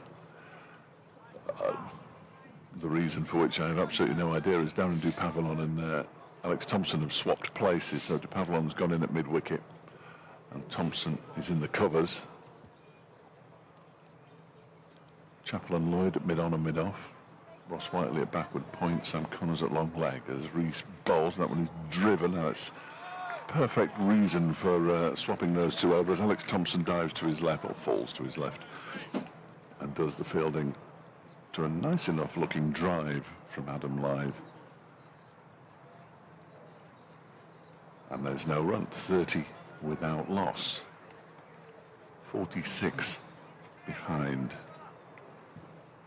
with 10 wickets in hand and 60 overs left in the day. Here comes Rees. Bowls, and that one is driven, but again, straight to Alex Thompson. He's driven both of those really nicely, hasn't he? He has, and Thompson, who was moved into that position, has fielded both of them. That's why he was moved, clearly. Previous delivery, Sue Redfern had a umpire, just a little look about where Rees was following through. Yes, he has had a bit of trouble this season, especially. I don't remember him having too much trouble in the past, but certainly this season he has had trouble with umpires warning him. He has had one warning to my certain knowledge. This next delivery is left alone by Lythe to go through to Brooke Guest behind the stumps. Filling up nicely the VIP area with all the past players. Yes, good to... Players' day, always the first day or the Sunday of the Chesterfield match. They have a certain look about them, don't they, past players, from any county. Yeah. Some of them have still got the 1970s hairstyles, which is always entertaining. This next one is on leg stump from Lewis Rees, and it's clipped up towards Zach Chappell at mid-on by Lythe for a single. He moves to 16-31. Get it cut, dear, you know. But this is how people know me. I don't think Stan Mortensen has changed apart from the fact that his hair's now grey. It still looks like he could bowl you 10 overs. I'll tell you what, tremendous bowler. Tremendous bowler. Just him at one end, Michael Holding at the other. I don't think I'm giving away too many confidences to say that when Mike Catting was England captain, he was inquiring as to his status of playing. This next delivery from Rees is left alone by Finlay Bean to go through to Brooke Guest. That impressed with him that he thought, is he, you know, could he swap allegiances? He must have played for Denmark at some point, because Denmark were a reasonably good associate side, weren't they, in the 70s and 80s? They were indeed. They were probably second behind the Netherlands amongst the European teams, with Ireland and Scotland a bit further down. Ireland have done well since. We were talking about Ireland because they've been stuffed up by getting full member status, and none of their players now being playing in the county championship. Connors starts his next over, and Lythe clips him wide of mid-on. He's going to get a couple of runs. Chase back there for Chappell. Well, that's not Chappell, is it? It is Chappell. Yeah. Sends the throw in, and comfortable to Lythe. Yes, it's they have to be. They can play in the county championship, but of course they have to play as overseas players, and that's rather a put off for the counties. Connors bowls, and Lythe, late adjustment there, plays it back to the ball. David Pickering's been in, David Pickering's been, he's fuming after this Derbyshire debacle, needs a massive clear out from top to bottom. He says, question to ask Griff, when did they turn the pitches round? I didn't know they had here. They did at Derby, certainly. And it says, and by the way, bowling up the hill is not from the lake end. Well, the lake wouldn't be there if it was at the top of the hill, would it? Would it? I'm being done over here. Next delivery. Lythe on the back foot, gets the ball short of a length, and finds the gap between cover point and extra cover. That's away onto the tarpaulins again. So another boundary to Adam Lythe, who moves to 22. That's his fourth boundary, I think. Indeed. Has he scored all his runs in boundaries? I think he has. Yeah. Yes, he has. He's not bothered to run. Quite right, too. Got an air about him. He's got a presence, hasn't he? Young Finlay Bean. He has. Connors bowls, Lythe drives, and that's 4 more. That's the other side of extra cover. So half started to dive down for it, but in fact they haven't even chased back. They just waited for the crowd to throw the ball back, and you could just hear a bit of discontent in the crowd at the moment, can't you? Well, quite right too. Men against boys, isn't it, at the moment? I mean, it's horrible, absolutely horrible. Yorkshire probably didn't bowl a single. I can't remember any half volleys 41 for no wickets, so they only trail by 35. As that next delivery beats the bat, and I think that's the first one that's genuinely beaten the bat. And he did in the last over, but it was a no ball. But that's where you bowl. Bowl it there. Remember where you just bowled it, and bowl it there. Sam Connors be encouraged by that. Henry's got a naked woman on his computer at the moment. I'm not sure what that's all about. Unbelievable. In a public place as well. Shame on you. Next delivery, getting outside off stump, but a little bit too wide that way. It could be Lady Godiva. No, she's not naked. It's like a drop-in files thing. Well, it's his Google Drive. Oh. I dread to think what's on that. Dread to think what's on that. Young man like him. Jack Chappell was warming up. I assume he's going to come on from the pavilion end. Next over, I would imagine. Yes. Doidge's looking to come back in, is that? Are you ready, Dodgy? Finish your chocolate? No. One more over? Oh, he's... Free lunch, you should be on till at least 2. Well, no, it's you, okay. it's me you're replacing. Here comes Lewis Rees. That one is, in the air a little while off Finley Bean's bat, up towards mid-on. We'll do a sort of musical chairs bit. Are we going to do that? Excellent. Anybody having DT withdrawal symptoms, the DTs you might say, he will be back. Yes, he will be back very, very shortly indeed. Dodge is very precious about his chair, apparently. He deliberately wants to sit behind that post, as that one is pushed into the offside by Bean. And certainly, the last two deliveries, probably the best two deliveries that Derbyshire have managed, and there haven't been many, by the way. Thanks for your warm welcome back anyway as I was walking around the pitch. So I'd give you a wave and you gave me one back of sorts. I waved back to you, yeah. Gave you the old Churchillian wave. He didn't do it that way around. We did. Here comes Rees again and bowls. That one's played off the back foot into the offside up towards David Lloyd at mid-off. So they've got 8 boundaries already, Yorkshire. Derbyshire managed 10 and to 6 in there.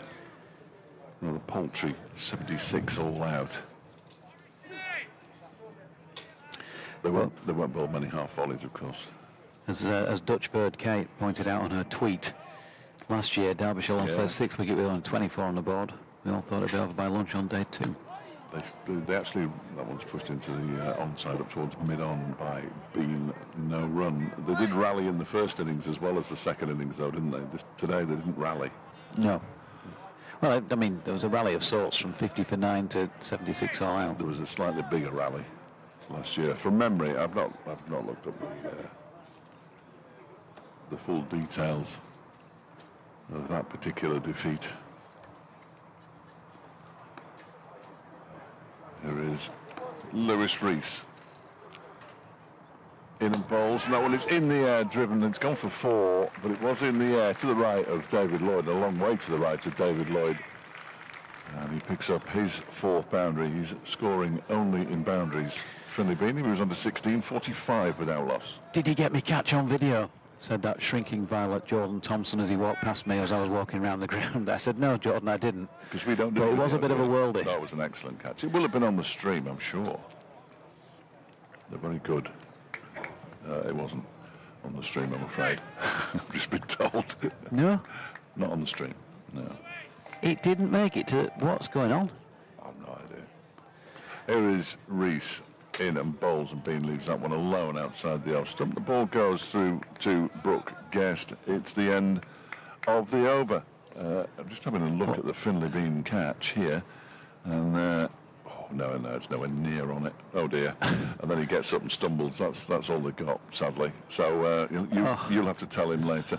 I'm going to nick off for half an hour or something. So As did the batter with that particular yes, indeed.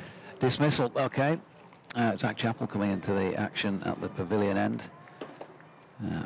Fletch just going to practice his hand signals. And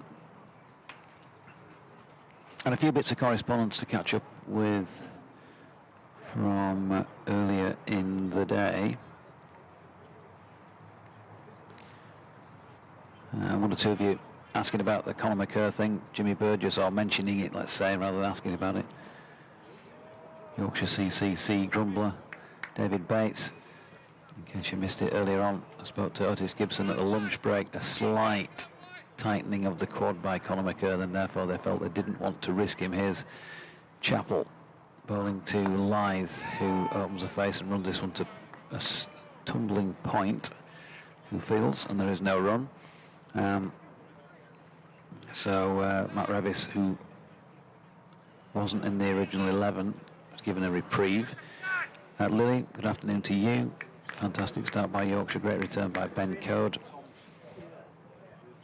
They've got one of the 10 wickets, Jordan Thompson 4 and 5 for Vishwa Fernando. That was about 3 hours ago though.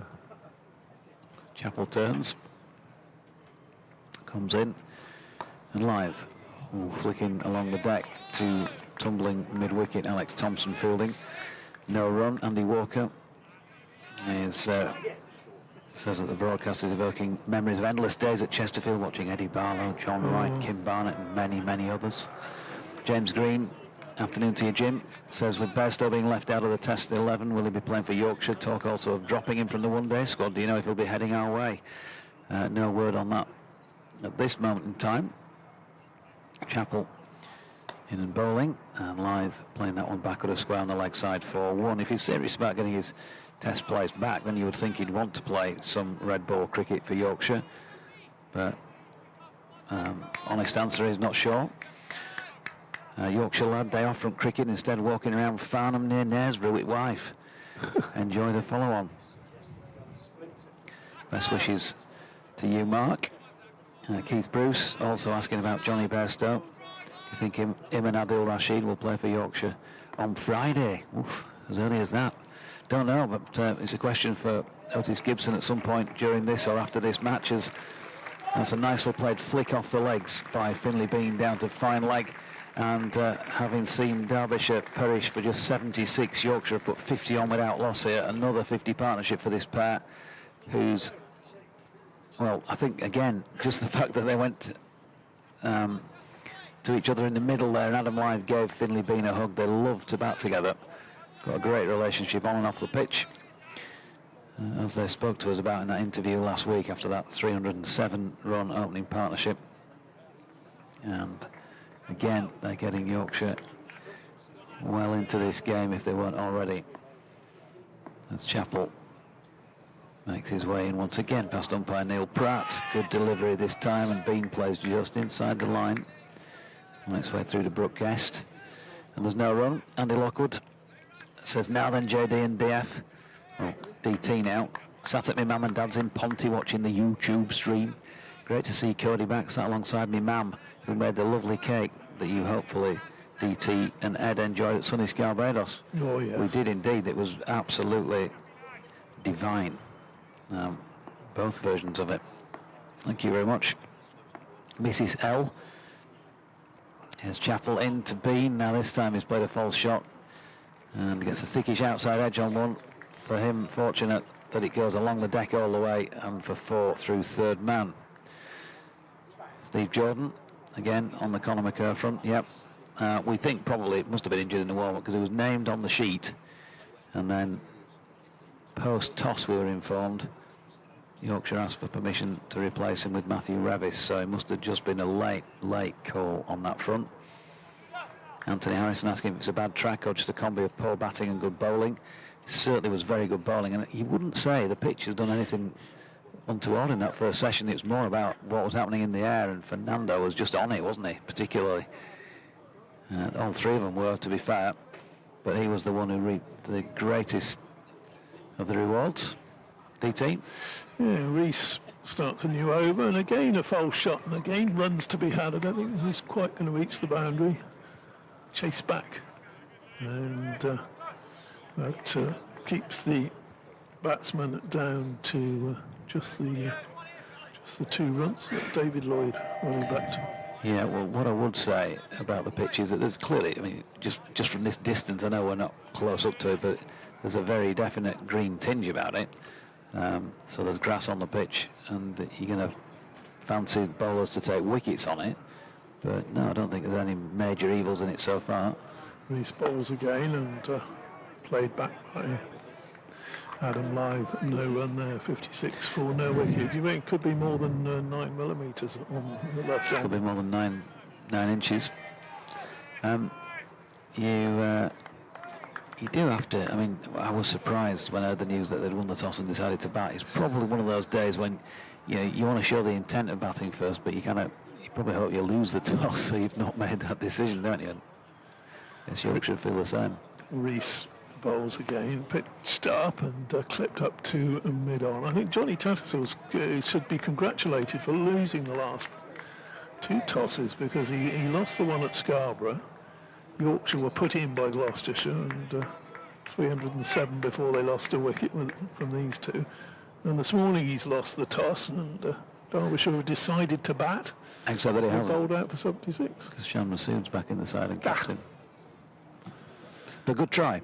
That's good. It's not all down. If you get here for the start of the match, you see, you usually find these things out, DT. Sorry, Yorkshire have done well to lose the tosses in these last 2 matches. Bent Nielsen says, afternoon, fantastic bowling. Yorkshire keep their streak of full bowling points going. 8 matches, 24 bowling points. And Rob Overfield says, sounds like Vishwa Fernando uncovered his mojo at Scarborough. Might have had a dip in the sea.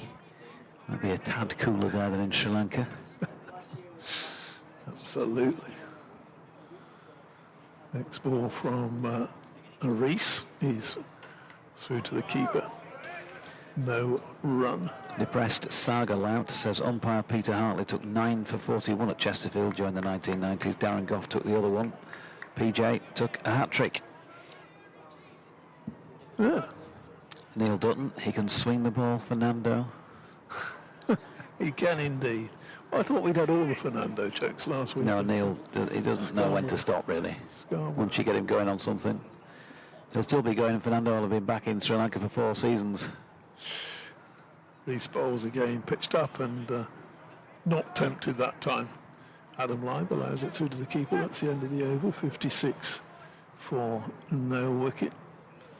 John Ronaldo seems quite impressed with the content I put up about Fernando's 5 for 0 in 21 balls, and then a shot of my view of the ground here from behind a metal pillar. Well, when I was on with Fletch sitting in that seat, I just moved the chair along a little bit. You want to get too close to the big fellow, maybe. He's not in his happiest of moods today, is he? He's not been sort of fluffy and cuddly today, is he? So Zach Chappell from the pavilion end bowling here to Finlay Bean, who punches this one into the offside, fielded there at cover, and there is no run. Jim Green says, hi Jonathan, decent bowling but helped by very ordinary batting. First time in a few years I've seen an umpire that rides low in water. David Shepherd was the last one I can remember. He's low in water. Well, I'm sure we'll work that out, or he might explain. I hope you haven't been done there, Doherty, by something naughty. Here is Chappell, and that's turned into the leg side by Bean, and there is no run. Dutch Bird K. At the end of day 1 last year, Yorkshire were 272 for 5 after bowling out Derbyshire for 111. It does feel a little bit like deja vu all over again. It must feel warm in Spain if you're still there, Kate, having swerved Scarborough last week when it turned out to be cracking the flags in North Yorkshire. Did she not go to the Caribbean to follow the Dutch? Sure, she must have been there. Instead, she's gone to Spain. Chappell bowling to Bean, who pulls the bat inside the line. It's gone a long way, that, isn't it? Yeah, so there's definitely still a bit of something out there. Let's have a look back at the emails. Hello, Malcolm Palmer. Don't know how Ben Coe only got 1 wicket so far. Presumably the ump's hands are frozen in place, but just as I write, Fernando gets his. Now on for Tomo. hot and sticky in Alicante, apparently. And then follows up with a message that says, you can safely ignore my previous one. Chappell to Bean. Turns this one off his legs down to long leg, and will pick up 1 run. And Martin Bloomfield pointing out that Sophie Eccleston and Katie Levick having a private battle to see who can take the most wickets. Must look in on the scores elsewhere when we get a chance. And Renko takes her in a commanding position. Good listening, good crowd, beautiful cricket ground. Good to know that Dutch bird Kate still listens in. Got her own correspondence hotline here on the BBC Sport website, app, and Derbyshire CCC stream as Lyth turns one square on the leg side, and there is no run. Only 19 runs between the sides at the moment. That's very quickly been 76 has quickly been whittled away, hasn't it? I'm sure Dutch bird Kate will be in presence at the second Scarborough game. I can't believe she'll go a whole year and miss Scarborough.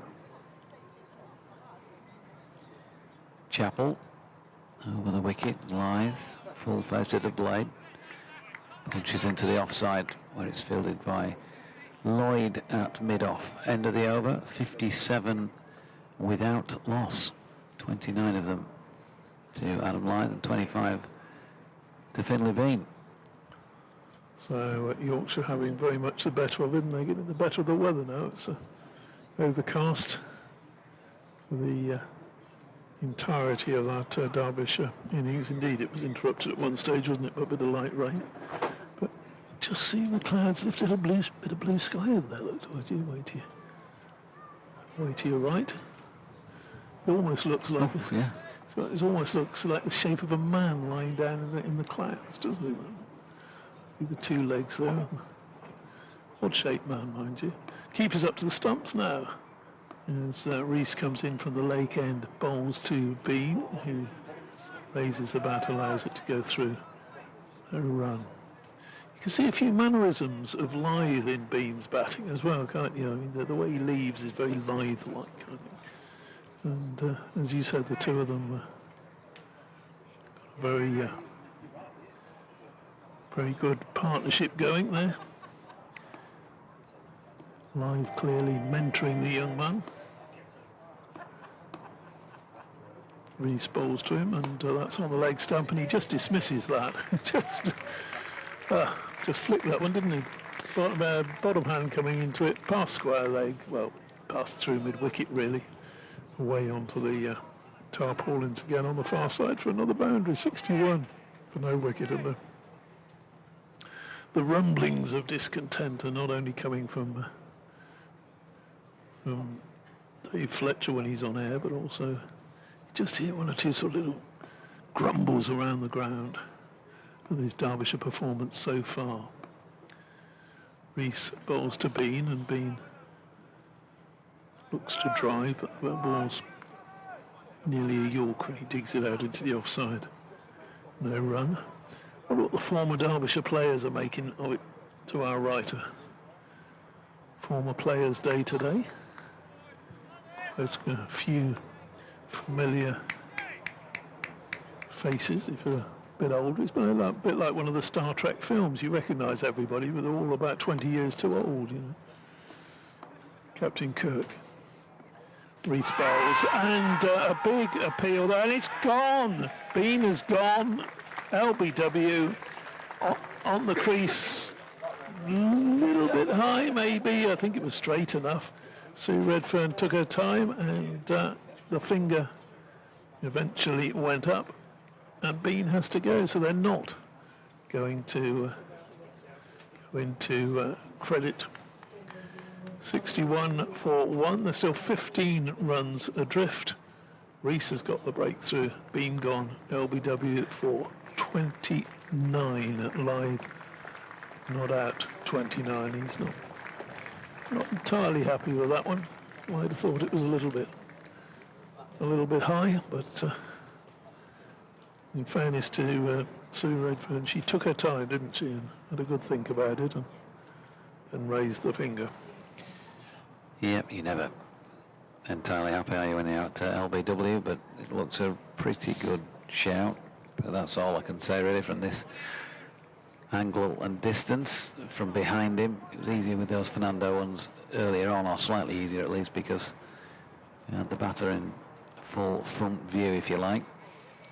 Yeah, so 29 off 33 deliveries for Finley Bean, including 7 fours. He was striking it well again, and there's no doubt he's in cracking form once more this season. We talked quite a bit about would he suffer second season syndrome, and would the opposition have worked him out. Had his little struggles just in the very early part of the season, and then reverted to last year's technique, having made 1 or 2 changes during the winter. And of course,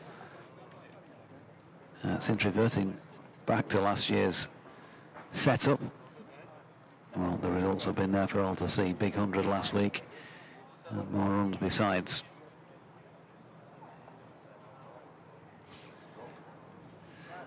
We've now got 3 rather large obstructions in front of us. Yeah. If you could just move on, that would be lovely. That way. Ben Code not entirely happy. He only got the chance to take 1 wicket today, I would have thought.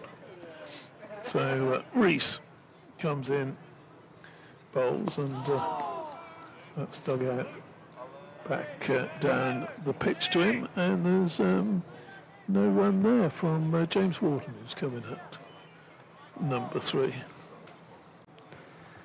And no sign of Shan Masood coming in yet again. He's saw him score some runs here a couple of years ago against Middlesex for Derbyshire. Won that game, so he'll have fond memories of Chesterfield, the Yorkshire skipper. Over the wicket, left arm Rees bowls, and that's taken by Brooke Guest standing up.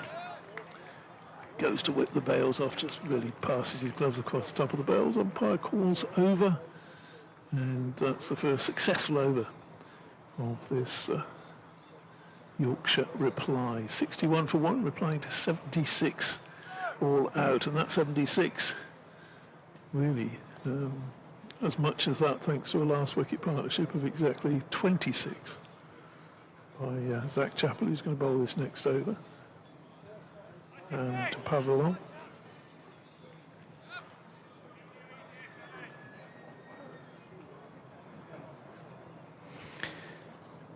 Chappell to Adam Lyth, solidly behind it. Pushed into the offside, and there's no run. It was still in context a very useful opening stand, 61. Definitely, yeah. In any game, he's still saying it's a pretty good opening stand, but in this one, it feels significant. The DT said it does start to feel a little bit warmer, a bit muggier somehow, and it has done definitely a bit brighter as well out there as Chappell is in. It's wide of Lyth's off stump, and there's no run. Just did a lap. You've got to sort of move on fairly quickly, haven't you? Because if you walk in front of people, then they get a bit miffed. And if you walk behind them, you end up nearly disappearing down the bank behind the seating away to our right. You're sort of walking on a slope, trying to keep the ankles intact. You make it sound as though you should have any hiking gear with you or something. A couple of ropes and some grappling irons. Might be useful next time I come. Chappell in again, and run nicely away down to 3rd man by Adam Lyth, using the pace of the ball. Lovely little dab down that area, light cut if you like. 33 to him, 65 without loss. And well, the way things are going, shouldn't be too long before they're already to an advantage here, with plenty of wickets in hand. Alex Thompson just been sent back to sweep. probably about square on the leg side. Hard to tell from this low angle. Chappell tries to play the 5-card trick and drags one down the leg side for Brooke Guest to take, and there's no run.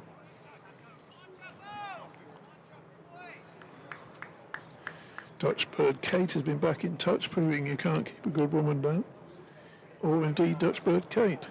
Of course, I'm still listening and watching wherever I am in the world, DT and Jonathan.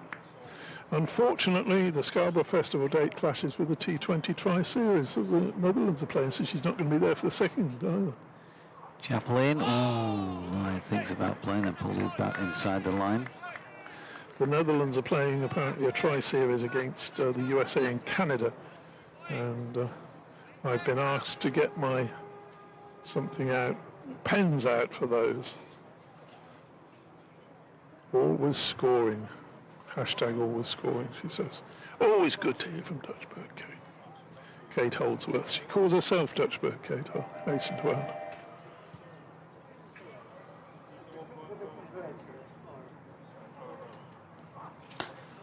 Pushed into the offside by Adam Lyth, and they pick up a single. Scoring for the Dutch team now, by the sound of it. Always something that was done by my good friend Mr. Ruud Onstein, who's into his 80s now, so he's probably been able to hang the pencils up. 66 for 1 at the end of the over. Wonderful, wonderful character from the past in Dutch cricket. Ruud, he had the when Holland or the Netherlands famously beat Australia, the Australian tourists, in 1964. Ruud scored the winning runs. So, and a lovely, lovely man, and his wife Gay. Super people. And he never tells you about it either, Deutsche, which wouldn't be the sort of thing you or I would keep quiet about. Reese bowls.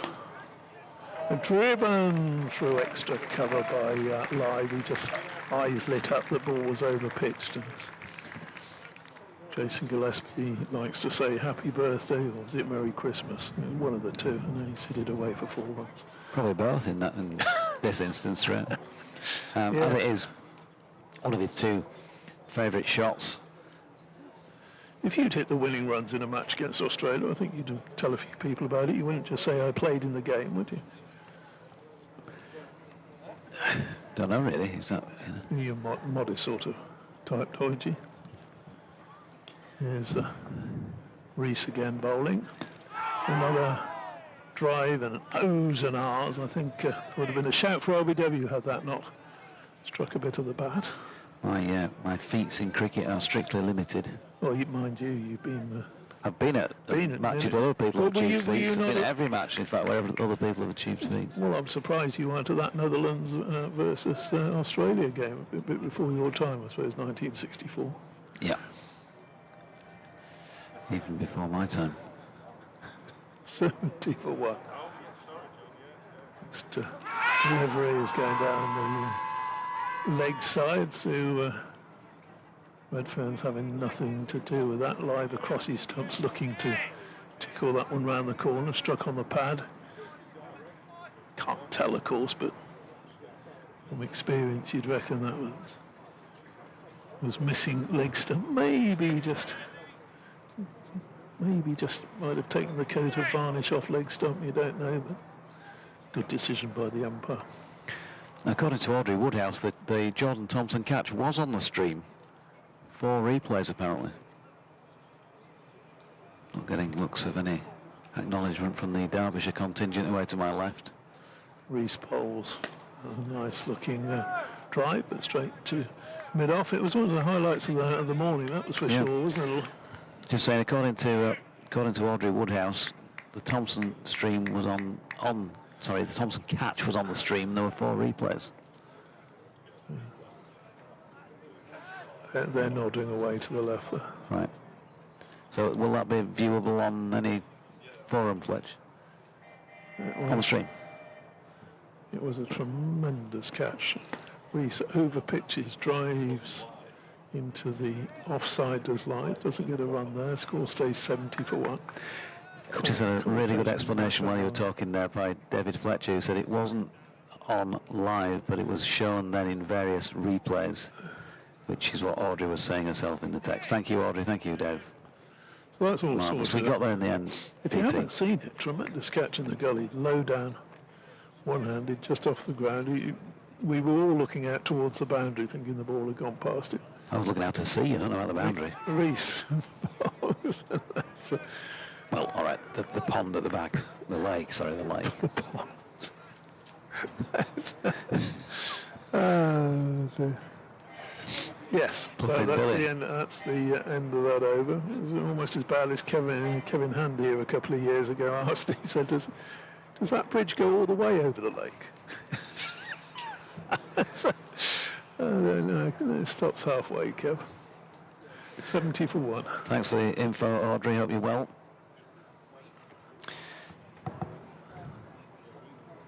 She'll be happy with Audrey today. Been a good day for Yorkshire so far.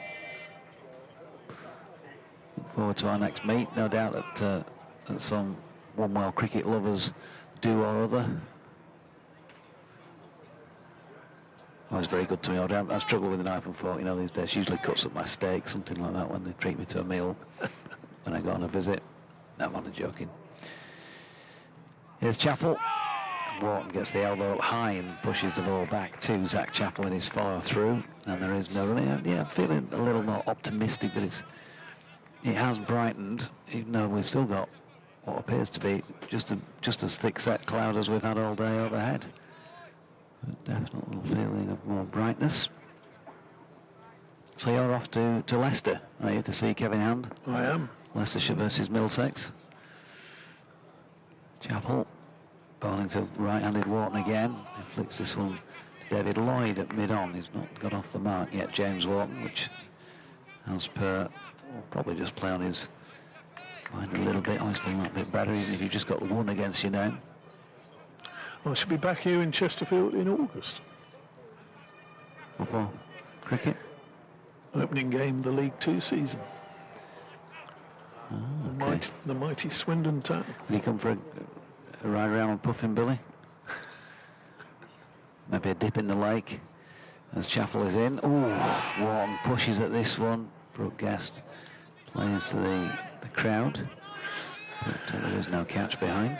Well, it's a Friday night game, so take it in on the way back down from, I think I'm in Leeds prior to that. And, What are you doing in Leeds? Haircut. Coastal Fisher is in the Cardigan Arms for a few pints of something. probably. A bit of cricket, maybe? Just all those pubs. Well, both those pubs. Well, in fact, there was only one pub, wasn't there? But I'll do it. Chappell bowling to Warton, solidly behind it. There's a stifled appeal because there was a bit of pad involved too, but not out, says umpire Neil Pratt. What was that other pub we went to? Not that I want to give anybody any impression that there's... The Arcadia. Yeah, that was it, yeah. Not as good as it Not was. as good as it used to be, No. in my opinion. Yeah. Whereas the head of steam has gone up in my impression. Has it really? Oh, it has. Okay. Well, then that's... You'd be happy to go in there. That's a wouldn't shorter walk from the ground. Chappell in, Warton leaves. you? And you'd be happy with that because it's sort of young enough people go in there. It's not an old man's pub. That was always your complaint about the Cardigan Arms, wasn't it? It was a bit No, not at all. I've dingy. absolutely no comment whatsoever about the age of people. But you can, if as long as you're old enough to have a pint, that's fine by me. I don't care what age you are when you go in a bar. It's whether or not you can actually see out the windows. That's obviously a help. You were complaining about dodging, fighting your way through the Zimmer frames or something, I think. Chappell in, wide of off stump from Warton leaves. I think the windows at Cardigan House have not been clean since you were born. You certainly, I know how much traffic there is on that coastal road, the A65, and you can't see any of it from within the pub. Not that I want to sit in the pub and particularly traffic gaze, but you know what I'm saying. But, I mean, if you think that drinking the beer produced in a place like that is good for your innards, then that's... They don't make the beer on the premises, do they? They make it in the brewery. I mean, can you imagine if they clean the pipes out the way they clean the windows? Well, no, the beer would never get in the glass, would it? There'd be blockages and lumps of gunge coming out of the pipes. That's what you usually drink when you're in. That's beaten live outside the off stump and taken by Brooke Guest. Standing up, just the 2 slips now. 4 men saving 1, or we call him a catching position, the short extra cover, where you suppose you possibly can cover behind him, backward point, mid-off, and then the regulation 3 on the onside. Here's Rees again running up the incline, and Lyth tries to work that through the onside, and he's just having a little bit of success here, isn't he? He's just getting consistent line and length, and working around Lyth's off stump. Lots of oohs and ahs, and Lyth's just gone for a little walk there and leant on his bat at a very short leg gully position. 70-1. Rees bowls and defended backward a point. No run to be had there. Jim Green says it rides low in water. The more weight in a boat, the lower it sinks in the water. So it was a personal comment with regard to one of our officials. And Jim, I thought you were better than that. I really did.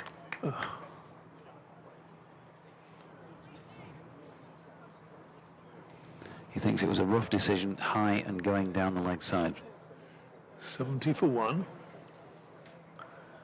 Rees bowls, pitched up, and Lyth drives.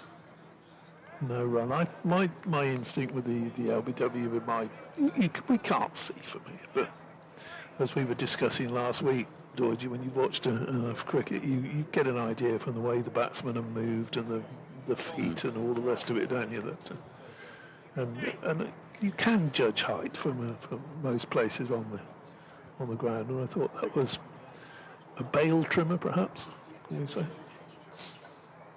Rees bowls, and Lyth back, trying to force that past a deep gully, but he can't.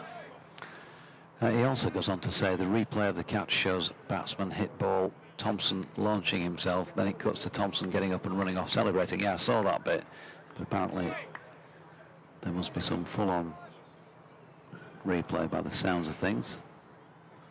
But not like Jim to be pedantic. In fact, he could have a pedantic off with you, couldn't he? You versus him would be interesting if you like watching. Rees bowls, and Lyth's got his pad outside the off stump, oohs and ahs again. Just go with me on this, Jim. You and DT, I reckon, could be like the World Chess Championships, people all sitting round. A pedant-off. Yeah, pedant-off, yeah. As long as we both enjoy our cricket, that's the main thing. Warton yet got off the mark, 38 to Lyth. That was a good over, that, from Lewis Rees. Asked a few questions there, just around off stump, didn't he? Lyth, who's been full of runs in the championship this season. 4 centuries and 97 as well. England's women closing on victory against New Zealand, 115 for 2. Trying to get to 1-4-2 to win it as Chappell bowls here to Warton, a ball that does kick a little off the pitch, and he drops his hands on that and leaves it.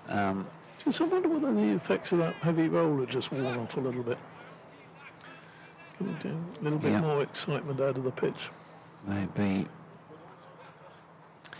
so. Holly Armitage 28, Emma Marlowe 42 at the moment, as the Diamonds are 117 for 1. Needing the Diamonds a further 123 off 25 to win that Rachel Hayhoe Flint Trophy match against the Central Sparks that is taking place over at Scarborough, where we were last week. Another dot ball there from Zach Chappell, just filling in on what happened earlier. Sparks 239 for 8. Top scorer was Katie George, 52. Davina Perrin also got a half century. 4 for 46 for Katie Levick, who was going to be down here for one of the days as a third voice, but I think that's now no longer happening, unfortunately. Lauren Winfield, who made 46. As I say, Marlowe 42 and Holly Armitage 28. At the moment, they're 117 for 1 after 25, the Diamonds. Meanwhile, with an angled bat, James Warton has got off the mark with a 2 down through third man. 72 for 1, so Yorkshire do now have a 4-run deficit. And Warton waits again. It's Chappell. Orange soles on his boots. Comes in once more. Pulls this one just wide of off stump. And again, James Warton able to leave it. Adam Lythe.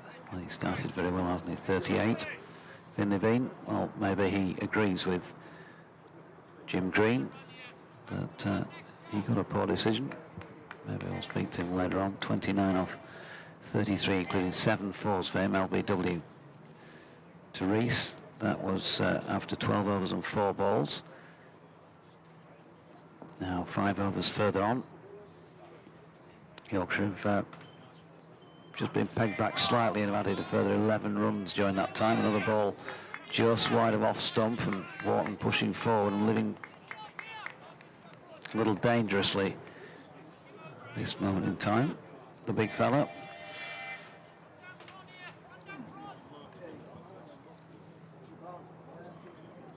Have a look at some other county scores in a mo. As Chappell turns again. Into Warton, who leaves that one wide of off stump end of the over. 72 for 1. We've got 10 minutes to go before the tea break. 3:40, that was fixed following the rain break earlier in the day. Durham ball out for 190 up at Chesterfield Street, having been put in by Worcestershire. So if you win the toss, I think you want to be bowling a team out for under 200. They've managed to achieve that. At Southampton, Hampshire 119 for 3 against Kent. At Lancashire 130 for 4, having been put into bat at Southport by Nottinghamshire. At Taunton, Warwickshire 198 for 6, having also been inserted by Somerset. And Surrey 91 for 3 after 30 overs of their match against Essex at the Oval. Essex having won the toss there. Dot ball from Rees to Lythe, which was DT's, but Well, I thought you were reading the score. yeah, I'll just fire through a few more. Gloucestershire already bowled out for 179, Glamorgan 28 for 1, and again it's clearly moving at pace at Cheltenham. Leicestershire 179 all out as well on the opening day. Middlesex 13 for 1 in response. You better get down there quickly, or else that one might have evaporated. Sussex 143 all out as well on day 1 at Northampton. Northamptonshire 32 without loss. Rees bowls, Lythe drives back to him and is caught and bowled. That ball must have stopped just a little bit because Lythe's hit that one chest height back to Lewis Rees and departs for 38. So 72 for 1 becomes 72 for 2, and both of the prolific Yorkshire openers are gone, much to the delight of Lewis Rees. It looked for all the world initially that he just hit that ball into the ground, you know, bump ball was he was following through, but must have stopped on him that, otherwise you can't really see Lythe playing a shot back like that. He walks off shaking his head. He's not happy with that dismissal, not that it wasn't out, but the way he got out.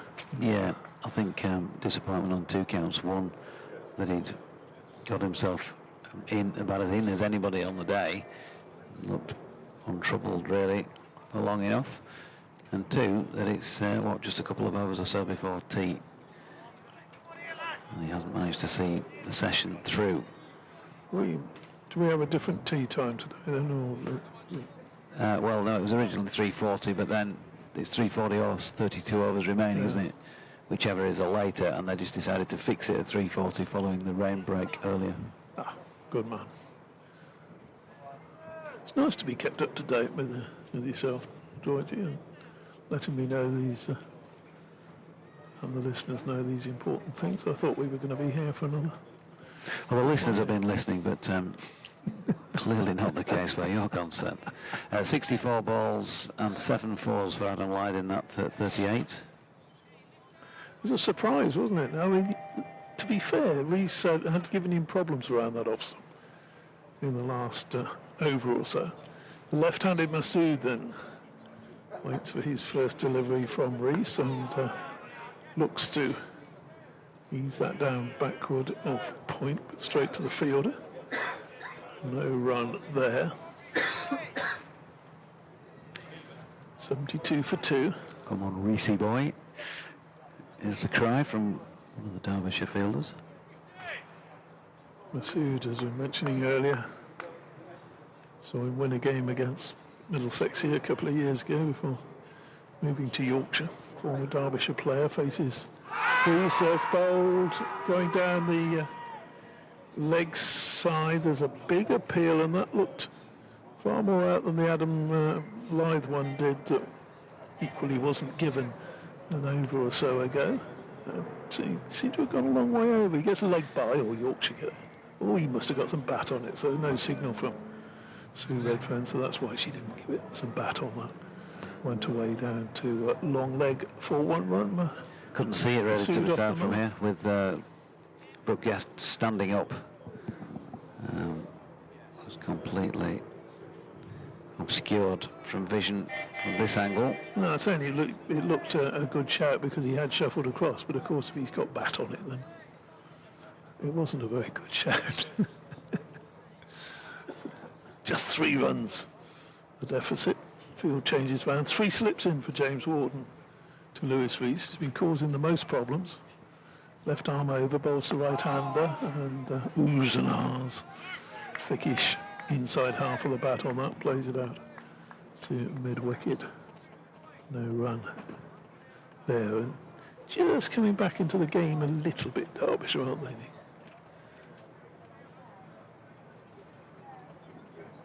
Needle would have just moved a little bit on the percentage chances of winning or drawing the game in the last 20 minutes or so. Still very much over to Yorkshire's side of the pendulum, as that Yorkshire side of the range, as that's pushed into the onside. No run. End of the over. 73 for 2. It turns out, according to Facebook memories, that 6 years ago to this day I was at Cartmel races, and I remember that being absolutely roasting. The tarmac on the roads on the way around to the track was melting. Good.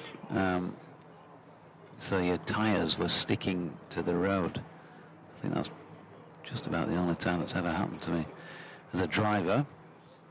So there you go, that was what conditions were like 6 years ago to this day. Heat wave time. Lovely afternoon up at Cartmel races in the Lake District, southern part of the lakes. Zach Chappell to bowl here to his former skipper. No, he wasn't skipper, was he? He was this morning. Yeah, he is here. He wasn't though here. As in, he is here today, but he wasn't here previously. Yeah. Anyway, it's Shan Masood. Shall we just give him his name? It's flicked off the legs first up, and that really was very nicely timed for a man who's just gone in and got 1 against his name. James Warton's had to wait around a fair old while for the 2 that he's got. But Masood, with an effortless flick off his legs, Takes Yorkshire into credit. 1 run ahead.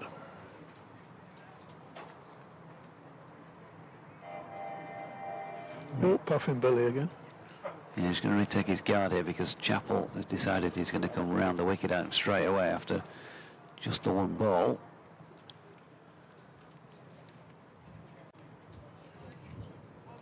Two minutes to go before the tea break, so Masood may also be just playing a bit of the experienced soldier syndrome and just eking out a couple more minutes to make sure there's no more overs to go. Oh. It's a beautiful shot. It really is a cracker. Doesn't matter whether you come over the wicket or around, Zach. If you bowl them like that, you're going to go for runs, and that's a beautiful shot wide of mid-off for 4.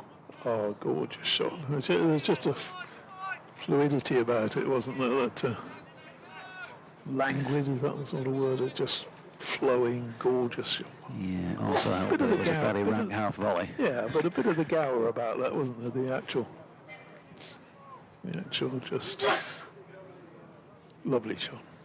Very pleasing on the eye, Jonathan. 81 for 2. Masood on to 9 following those successive boundaries, and this time gets a better ball, which he has to just treat with the respect of a defensive push. So just have Scarborough for passing goal traffic, do we? We've got one flying right over the top of play at this moment in time. Lost his way. Have to watch the diamonds, maybe. Puffin Billy likes to be heard today, doesn't he? Then comes Chappell to bowl to Masood again. Didn't look dissimilar to the 4 he hit earlier, the delivery, but he chose to leave it this time. Got his couple of boundaries for the over. Still 47 overs remaining in the day, so only just past the day's halfway stage in terms of overs. It was a crawl, of course, through the Derbyshire innings due to the constant stream of wickets. There's Chappell wide of Masood's off stump, but again he leaves, and thought Neil Pratt was calling over and walking off, but he's actually just going to check where exactly Zach Chappell is running onto the pitch here. Whether or not he's had a word with David Lloyd, not sure, but he was just looking in his general direction. 3:40 has clicked over on the clock, so this will be the final over of the session. Ooh, good delivery as well as an appeal for caught behind, as he has a little flick at that one, Shan Masood, on its way through to Brooke Guest. Yeah, just caught him on the forearm though, as he quickly signalled to the umpire. He's now And that on the left will forearm. be tea. And that indeed is tea then, but Zach Chappell is running down the pitch and roughing it up. I don't think Yorkshire will be complaining too much. 5 runs ahead and only 2 wickets down, Jonathan. No, so 81 for 2 at tea, Adam Lyth for 38 and Finlay Bean first for 29, the 2 dismissed batters. Warton not out on 2 from 16 and Masood not out on 9 from 8. So far, Pavillon 3 overs 1 maiden, none for 14. Connors 4 overs for 25. Rees 7 overs 1 maiden, 2 for 16. And, Chappell 6 overs 1 maiden, none for 25. So with Yorkshire with that slim 5-run lead, but 8 first innings wicket standing, we'll take a breather while the players have tea and pick things back up once again when they're back out for the final session this evening.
He's trying to work out what channel he should be on his walkie-talkie, I think.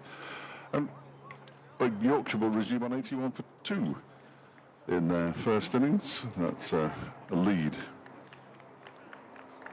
of 5 runs, but with power to add, clearly. Just had the past players' team picture, if you like, which was very entertaining. Some top people there.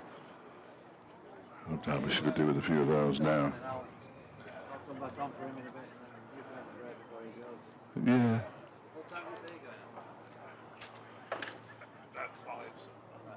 Just doing a bit of on-air production there. Thank you, Doiji. You carry on. Lewis Rees is going to continue from the lake end, as we like to call it, which apparently isn't uphill. I'm fairly convinced it is. That's certainly where all the water went a few years ago when they had 2 complete washouts here at Chesterfield, so I would suggest that that's downhill. And there we go. Evening session, just the 46 overs. And Rees is in and bowls to Warton, who defends the first delivery. Out into the offside, and there is no run. One or two of the old boys are still on the pitch. All right. They'll get off soon. They'll get off soon. Huh. Probably. Derbyshire need wickets here, need them quickly. Let's see where they're going to come from, in all honesty, apart from Lewis Rees, who's got both of the wickets to fall so far. He bowls to Warton, who drives very pleasantly out towards the extra cover boundary for 4. The first boundary post tee goes to James Warton. It's an optical illusion down there, isn't it? It's actually gone uphill towards the lake. Yes, absolutely. I had no idea what's going on. Well, that boundary. I said that was a joke earlier. Somebody's now tired said Said there is no slope up. There clearly is. I'm sure I've walked up the slope. it's not, it's not a big slope. No. It's definitely. No, it's just a slight incline. Rees is coming up it now and bowls to Warton, who defends this one. Out into the offside. Rees and Wayne Madsen, obviously, get very excited by that. Wayne is always very excited by any ball that looks like it might be going anywhere near the stumps. The most optimistic man I think I've ever come across on a cricket field. If the outfield were made of glass and you had a marble, it would definitely. Oh yeah, no question about it. I think if you put a marble on it now, it'd probably roll most of the way down. Here's Rees again. Bowls to Warton, who drives, but straight to Zach Chappell at mid-off. So who were you chatting to at Well, I just wished Alan Hill, Bud Hill, who's the president, club president as well, wished him a happy birthday for yesterday, I think it was. 75, he said, I'm 75. I'll chat with John Wright, who's back over in the country. Now, Peter Kirsten, though, he was supposed to be coming. Peter, he isn't here, which was a shame. Comes Rees and bowls. That one is just guided into the offside by Warton, fielded by Whiteley. And there's no, and Barry Wood is there. And Barry Wood hasn't been back for 40 years, I'm told. I mean, I've never met him in my life, so it's a bit presumptuous to just walk up to him, but Lancashire and Derbyshire man. Captain of Derbyshire when they won one of the trophies in the 80s. Can't remember which. Oh, don't mention that. Well, he won't still be around. My dear friend, the late Mike Hendrick. The next delivery is pushed into the offside. Don't mention Oh no, Hendo had not in the same term as Barry Wood, because Hendo carried an injury into that game, and he had an injection the night before the game to bowl, and the understanding was that he'd bowl his 12 overs straight off, and that would be it at the start. Barry Wood captain in after 10 overs. Okay, thanks, Hendo. Take a break. Bring you back later. And I think he bowled his 12 overs for. His first 10 overs for, 15, 16 runs, something. Came back and bowled the last 2 for about 30. Slightly stiffened up a touch. He was still fuming about that decades later, you know. He's, Yes. he was using sort of a, what should we say? What do they call it up here? Sort of workman's language or something, or was it? Or Industrial, bit of industrial language. Yeah. Yes. But a great win for Derbyshire. I was there for that one. There were Deutsches, so I was there. So looks like Connor's back into the. No, do Pavlon. Oh, do Pavlon from. This end, I'm going to have to put my glasses on to see what's going on. I mean, my binoculars on. I was just sort of swung down for a leg by. No, must have got a bit of something on it. You see that knock last Went over week to the school. by Louis Kimber of Leicestershire down at Sussex. I was following that. Today he's playing against Middlesex. He's been out for a 15-ball duck. Last week he'd got to about 80 by that time. He'd got to 15 balls first. Oh dear, what a game! That's why we love this game, isn't it? So Remarkable. to Pavlon over the wicket to the right-hander bowls, and that's through to the keeper and no run. So Masood very quickly on to 10. He got a couple of gorgeous shots just before tea. Wonderful timing. And Warton, who's started slowly on 6. He's a good player. And a good player, and so is Adam Lloyd, who's just walked in front of us. Got out just before the tea interval for 38. The Pavlon bowls, and that's it in the air, back over mid-off for 4. Now that was an odd shot, wasn't it, for It's a fairly someone who's been agricultural playing? shot. Yeah, for somebody who's been playing so correctly up to that point. He's practicing it again. He was looking to hit it really over mid-wicket, I think, and it was on to him a bit before he was expecting, and it somehow managed to, if you can imagine, pull shot that ends up going over mid-off and Yes. reaching the boundary. It's 4, Hit it hard enough. 90 for 2. Got enough wood on it. To Pavlon bowls, that's through outside the off stump. No run to be had there. So you didn't have a word with Barry Wood because you don't know him, Don't know him. but you spoke to Bud Hill. Yes. I always thought it was Boot Hill, as in No. because what they used to have in, they used to say Bud. Bud. Yeah,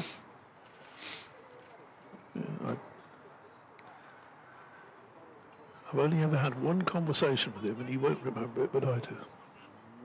That's the kind of effect he has on people.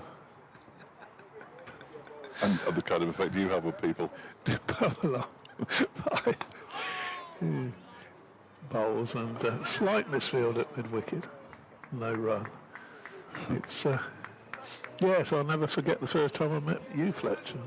I can't remember. At least that's what my psychiatrist tells me. Yes. Old jokes are the best, aren't they? 90 for 2.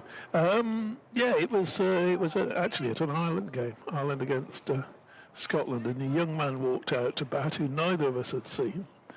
Little left-hander, 18 years old at the time, and he's possibly not who you're thinking of. To Pavlon. Struck up to mid-on. Going No to run. Captain England. No, not that one. It was the one before him. It was Ed Joyce making his debut. And about third ball, we just sort of nattering away like you do to people that you don't know on the boundary, sort of passing cricket. Third ball, Joyce has just brushed one off his hip past square leg for 4. And both of us go, hold on, what's going on here? It was just a different class altogether, even at that age. And that's the only. And he will have no doubt remember seeing Joyce's debut, but he certainly won't remember speaking to me about it.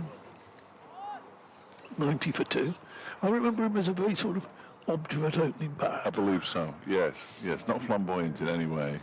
In which case, if he's 75 now, it's going to take you a long time to get to 100. Isn't it? Very good. I'm sure he will. 2 slips for Lewis Rees now. Aaron Donald and Wayne Madsen bowls to Sean Masood, who just sort of dabs that one into the offside, backward and square. Ross Whiteley with a tumbling stop at backward point. Now, Rees has been Derbyshire's best bowler by some way because he's coming in and putting it on the spot. Yes, funny that, isn't it? Yeah, which is pretty much what Yorkshire's bowlers did. Yeah. Remarkable. All three of them. We've seen a couple of examples of that this season, as this next delivery from Rees is bang on target again, and Masood defends it straight back to him. We saw Jaden Seals bowl for Sussex, this new revolutionary method of bowling, fast and straight. The Derbyshire batters had absolutely no idea what to do with it, and were bowled out for about 109 in 26 overs as they lost by an innings. One of their 2 defeats so far this season, as this next delivery from Rees is a little bit leg stumpish and turned into the leg side by Masood, where it's fielded by Pavillon at mid-wicket. But yeah, when you put them in the right place, so you bowl that top of off. You've got all these theories, and the whole thing is you come in and bowl at a briskish place, try to hit the top of off stump, and you won't go too far wrong. No, not much has changed in cricket over the years, despite all the new ideas. Riggs on his way up the hill and in to bowl to Masood. It's a full delivery that he's pushed up to mid-on, where Chappell does the fielding. 90 for 2, 10 apiece to Warton and Sean Masood. And the 23rd over of the Yorkshire innings. Derbyshire's innings lasted next to no time at all. 27 overs and 4 balls. As Rees is in again, that strikes him on the pad. A big appeal. Sue Redfern, who gives batters out with her left hand, which makes it very awkward to see from our position, keeps her hand down. Hands on heads. Madsen, Donald, and noticeably Rees. Well, there's not a lot of difference between that one and the Finley Bean one that was given, although he was perhaps a little bit further back. I thought Bean was a little bit unlucky. If it hadn't been given out, then, you wouldn't have been too many complaints, I don't think. Equally, with that one, if Masood had been given out, one of those 50-50s. Waits now, that one's off his legs, clipped nicely towards the square leg boundary. Sam Connors races around, puts the slide in, keeps them down to a couple. Nice bit of fielding by Sam Connors. It was the final ball of the over as well. 92 for 2 now, 12 to Sean Masood. Warton has 10. And Derbyshire don't really look like taking wickets in clusters, which is what they really need to do here if they're to stay in this game. They've got to apply some consistent pressure, haven't they, which is what Yorkshire did so well this morning. The man who normally does that, Ben Code, he started the rot, I think, was it 7 overs, 1 for 9, something? Yes, yeah. Didn't give anything away on the spot. Allowed his teammates to reap the rewards. Indeed. So, Pavilion, say it again. I'm going to say Du Pavilion. No. Du Pavilion. No. No? I got it right last over. Du Pavillon. Du Pavilion, right. Du Pavilion. Because it's almost like Pavilion, isn't it? Almost. You're looking very right close. in, Yeah, very close. Yeah. Du Pavilion. Darren Du Pavillon. I shan't get it wrong again. Du Pavilion. On his way. Bowls, and that's pushed into the offside, and there's no run. Do you ever have that problem with the odd names? Like just certain names that you know what it is, but it's never quite coming out properly. The other thing I do quite often is the wrong Christian name to the surname, because you know somebody else of that name, and you call them by the other person. Did that for years with Chris and Stuart Broad, didn't we? And, That was a classic. To Pavillon on turns and elbows pumping in bowls and very sort of loose-limbed approach he's got, hasn't he? I'm going to tell you about the head dip. Wait for the head dip. About 5 strides into his run, he dips his head down as though he's going through the finishing line in the 100 metres race. Which is a little peculiar. Yes. I was thinking, and I should ask him about it really, but it's almost like he's looking down at a mark on the floor, which he may well be. We're looking 5 pace. 1, 2, 3, 4. Oh, yes. Down he goes and up he comes again. Balls. And Warton allows that through to the keeper. Not quite the, what was that classic Arlott line, like Groucho Marx chasing a pretty waitress or whatever.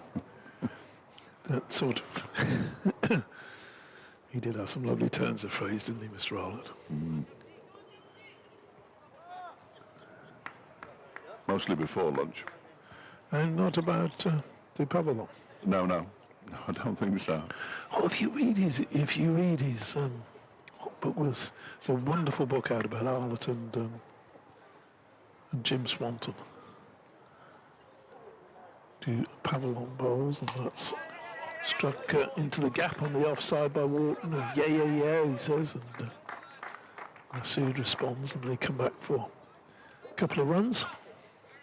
The battle for the soul of English cricket, or so, was Swanton and Arlott in the post-war years, and the differences between the two and the likenesses between the two, and you know that Swanton was very much an establishment man, and Arlott was a bit of an old rebel, and sort of biography of the two men intertwined along with it as well. The book came out. I should probably look it up. I've got it on my Kindle somewhere, and I could tell you who wrote it. The Pavillon Bowls, and that's Dugout Yorker, played up to mid-on. But it really is a great story of the two men. And there's a bit towards the end where Arlott is living as he was towards his final years on Alderney in the Channel Islands, and he would apparently go down into his extensive wine cellar first thing in the morning and select the 6 bottles of wine he was going to drink that day. Wow.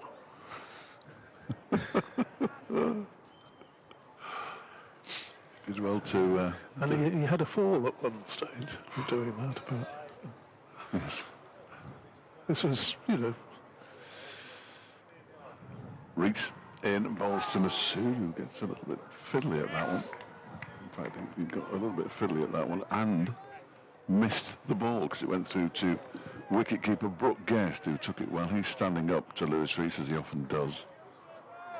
The Derbyshire keeper with the 2 slips, Wayne Madsen and Aaron Donald. Further behind, Ross Whiteley at point, Alex Thompson at cover. There's an extra cover, that's Mitch Wagstaff, David Lloyd at mid-off, Chappell mid-on, to Pavillon at mid-wicket, as this one is driven towards Zach Chappell, who moves across to his right. Oh dear, and dives over the top of it, and he's gone for 4. And that's a horrible piece of fielding from Zach Chappell, who got there, apologises. I don't think Lewis Reese has accepted the apology immediately. And that was just very unpleasant all round, really. The other fielder I didn't mention was Sam Connors, who's at long leg, 98 for 2 Yorkshire without boundary, to Masood, who moves on to 16. yes, it was, well, sort of once over. Hundreds and hundreds of books. I like the feel of a proper book. I know it's impractical for travelling. This one is off an inside edge into the leg side of Pavillon, of Masood's bat. Pavillon does the fielding. Yeah, the book is by Stephen Fay and David Kinaston. Arlott, Swanton, and the Soul of English Cricket. It's excellent. It came out, I don't know, must be 5 or 6 years ago now. And thoroughly enjoyed it. And a gem of a book, says Vic Marks and David Townsend. is Reese bowling to Masood, who chaps his back down on that one, pushes it out to Chappell, who picks up and starts polishing the ball. And of course, he taught both of them a lot about wine as well. Is that where both of them went? Both of them used to go over and visit him, and when he was he was a young all-rounder. They were quite good friends. I've often thought that would make a really good play. Yes. About both of them and Arlott together. Reese bowls, and that one is driven straight to Zach Chappell. On this occasion, he has no trouble fielding this one. Again, there's no run. I might find that in a charity shop soon then. That'd be good. Why don't you give the blokes who wrote it a royalty of 99p or something and buy it off the get it on the internet for $4.99 or something. That's true. I never pay more than that. Here comes Reese bowls. Masood turns this one into the leg side. Papillon's got a bit of a chase on here. They've come back for the second. He's lost his cap. He has caught up with the ball though. And the Yorkshire 100 is up to rapturous applause here at Queen's Park in Chesterfield. 100 for 2 at the end of the over. 18 now to Shan Masood.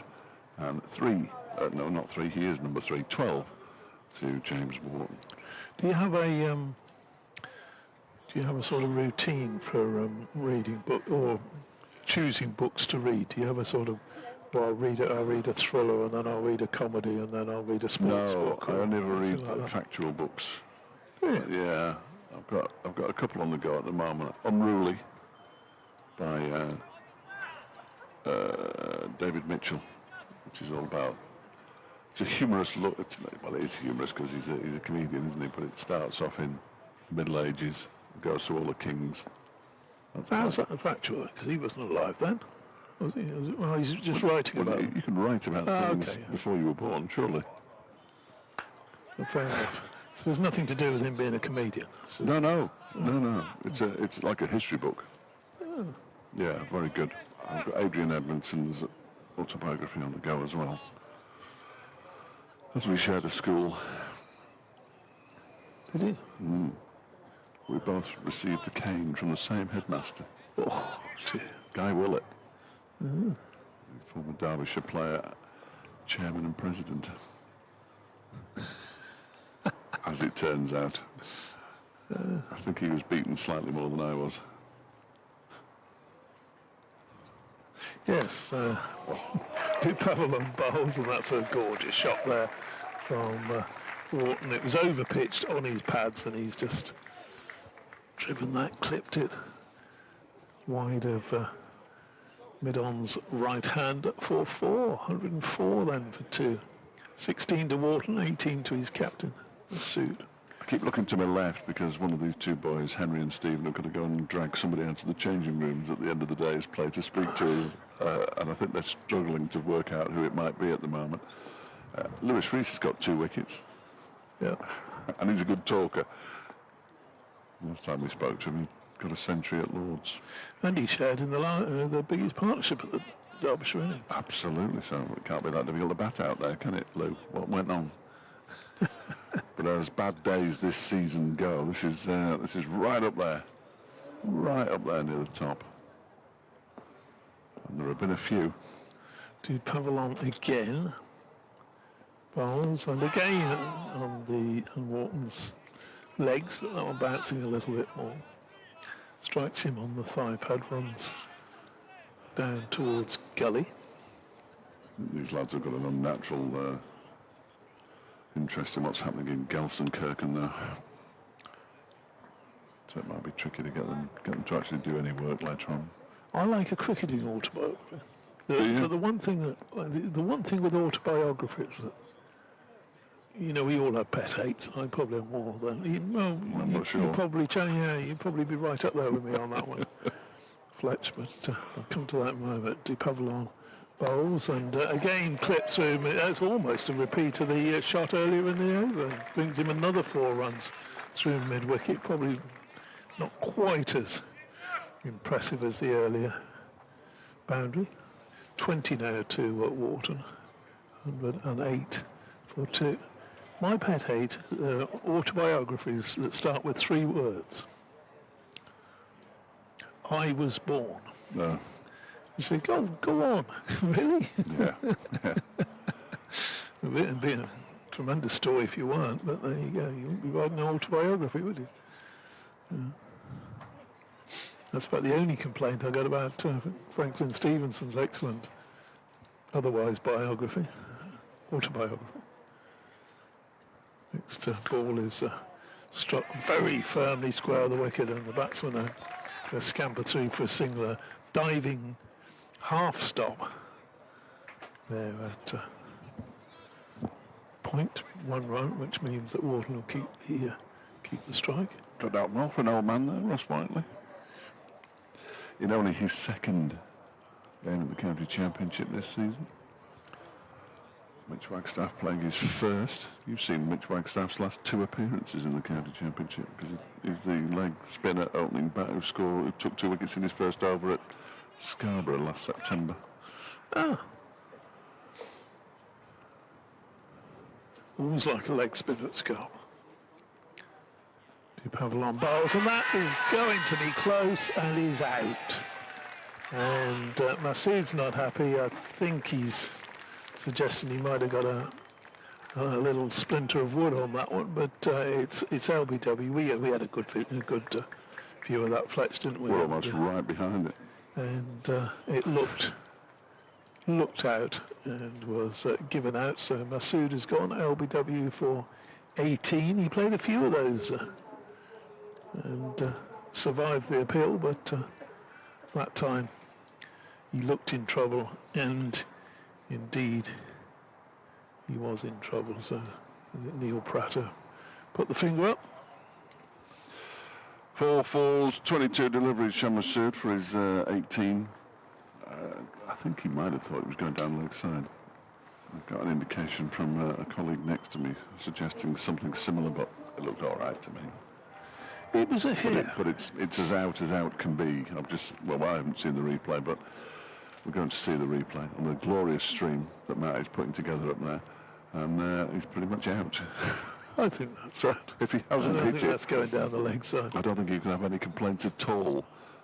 If he has hit it, well, clearly he'll complain, but fruitlessly, because he's already back in the pavilion. And George Hill comes out to join James Warton. Where does this tale start? About now, is it? There's inexperience in the Yorkshire side. There's a young, they were a young lineup. Certain fragility. Johnny Tattersall, and then you have, of course, Jordan Thompson, who will come in and biff it. But yes, there's a certain fragility about the Yorkshire tale. So if they mind their work, who knows? Derbyshire could get back into this game tonight. 33 in front. Might be enough already. It's Lewis Rees bowling to it's James Warton, despite what it says on the scoreboard, and he's played and missed at that one. The bounds were whipped off as well by Brooke Guest. Yeah, it is James Warton. Sorry, it's moved across now. I thought it was, because the wicket was taken with the final ball of the previous over. 2 fours, a single, and then the wicket in that last over. So reasonably expensive. Depending on 6 overs, 1 for 30 now. Here comes Rees in and bowled to Warton, who struck on the pad. Big appeal and not out, says umpire Sue Redfern. And she has given leg byes. 110 for 3. Again, that was another one that made you think, that's going to be close. Interesting. Luke's brought one of the cameras back. That's never a good thing this far from the end of the day's play when one of the cameras is brought back. He's obviously got a buster catch or something.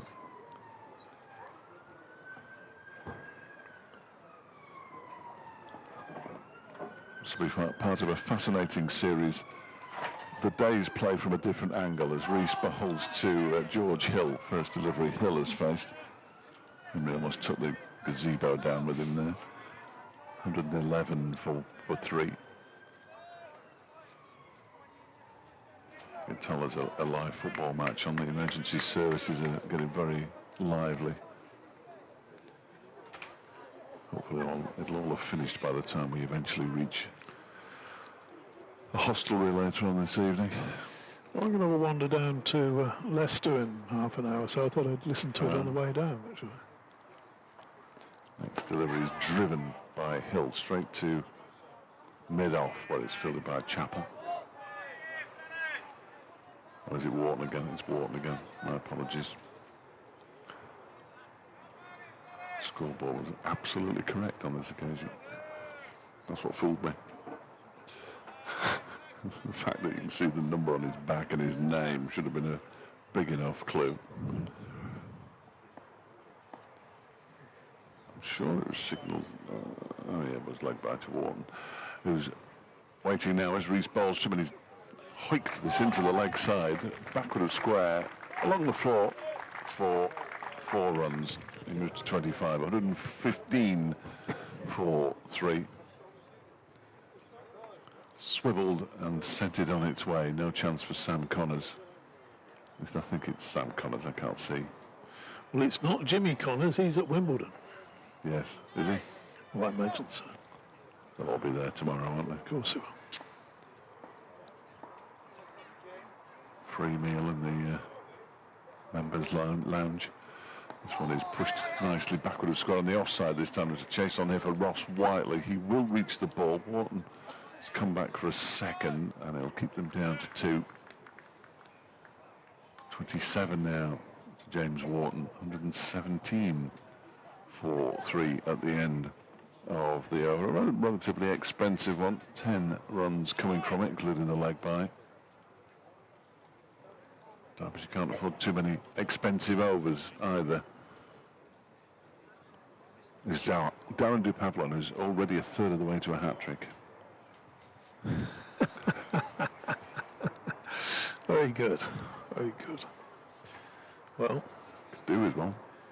polishing the ball on the bottom of his shirt. His shirt's outside his trousers, and he's polishing the ball furiously just on the bottom of the shirt, which is a variation from me. Not seen that one before. Seen it on the arm sometimes. To Pavlon. Bowls under Hill, and the second leg of the hat trick just doesn't. Slows down, doesn't it? Doesn't, yeah. Yeah, we'll have to start again. His quest for a hat trick. David Lloyd sorted his spikes out. Lots of oohs and ahs out there still going on now. He bowled a number of deliveries at Lords that were left, and they were all good leaves. Right. But yeah, when he bowls at one that's close to the stumps, he lets you know. I think he's letting the batsman know as much as anything. I think that might have just been clipping fifth stump or something. Maybe a little bit closer. Bowls again, and that one's left again. No, not so many oohs and ahs that time. Went through at a rapid old pace, that one. Yeah, he could be sharp. He could be sharp, Dupavlon. Did very well in the CA20 last winter, our winter. And has been playing as part of Derbyshire's T20 side, which has not covered itself in glory. Not quite as bad as Middlesex's, but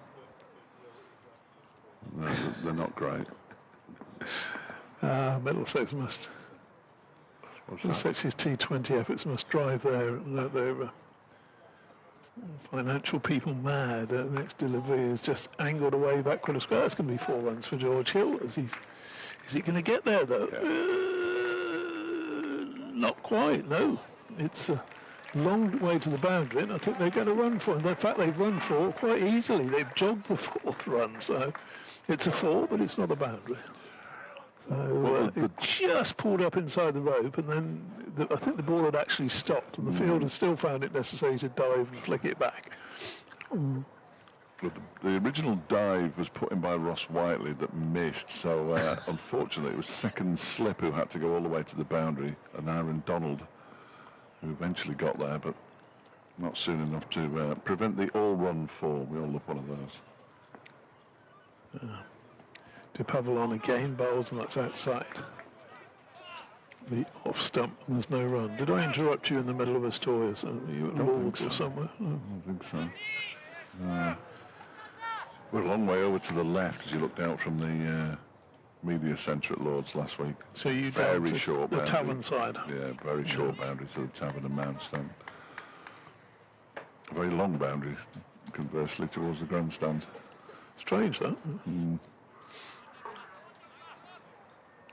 I love it when you still get some spectators who always sit on one side, and they're about sort of 150 yards away from the action. This is where I always sit. De Pavillon bowls, and Hill just works that one on the onside, not past the short mid-wicket. Couple of slips in place. My favourite part of the trip, though, was, well, in addition to Lewis Reese's century, was T-shirt and shorts and walking up the pavilion steps into the long room to go and do the interviews. I mean, years ago, that would have been shot.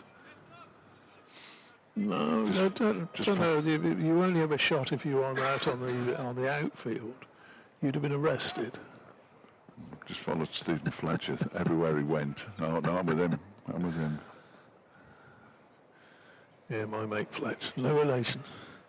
Next delivery, he absolutely shoots along the ground there. That one, it's pitched outside off stump, and it's gone through it barely mid stump height. It's almost rolled.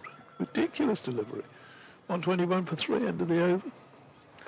But yeah, I remember years ago, back in the sort of late 80s, when I was doing the dear old cricket call days, and sort of having a chat with John Carr, finding out they netted at the nursery end, and he started to walk back across the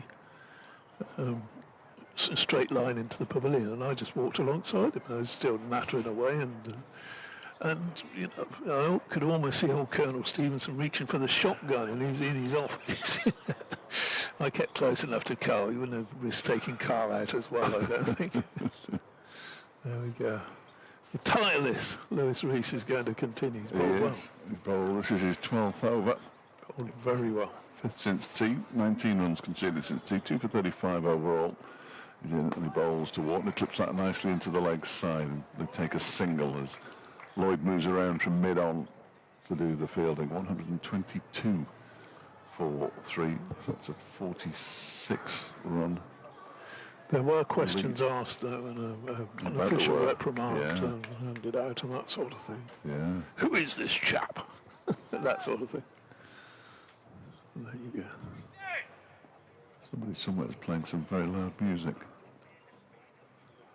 As in comes Rees and bowls. That's clipped beautifully by Hill for 4, out to the mid-wicket boundary.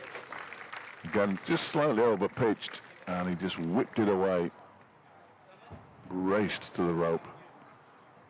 He moves to 9, 126 for 3. The lead is 50.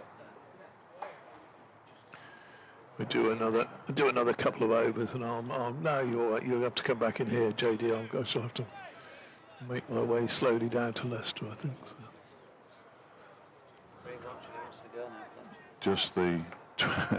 Just the 28 overs left today, including this one. So thick end of 2 hours worth.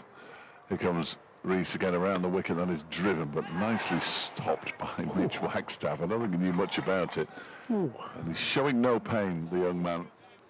Although he's just flexing his left leg a touch quietly. He hit that beautifully, Hill. Making sure the foot is still attached. Yeah, he's just flexing that left leg. Trying not to grimace or move, in fact.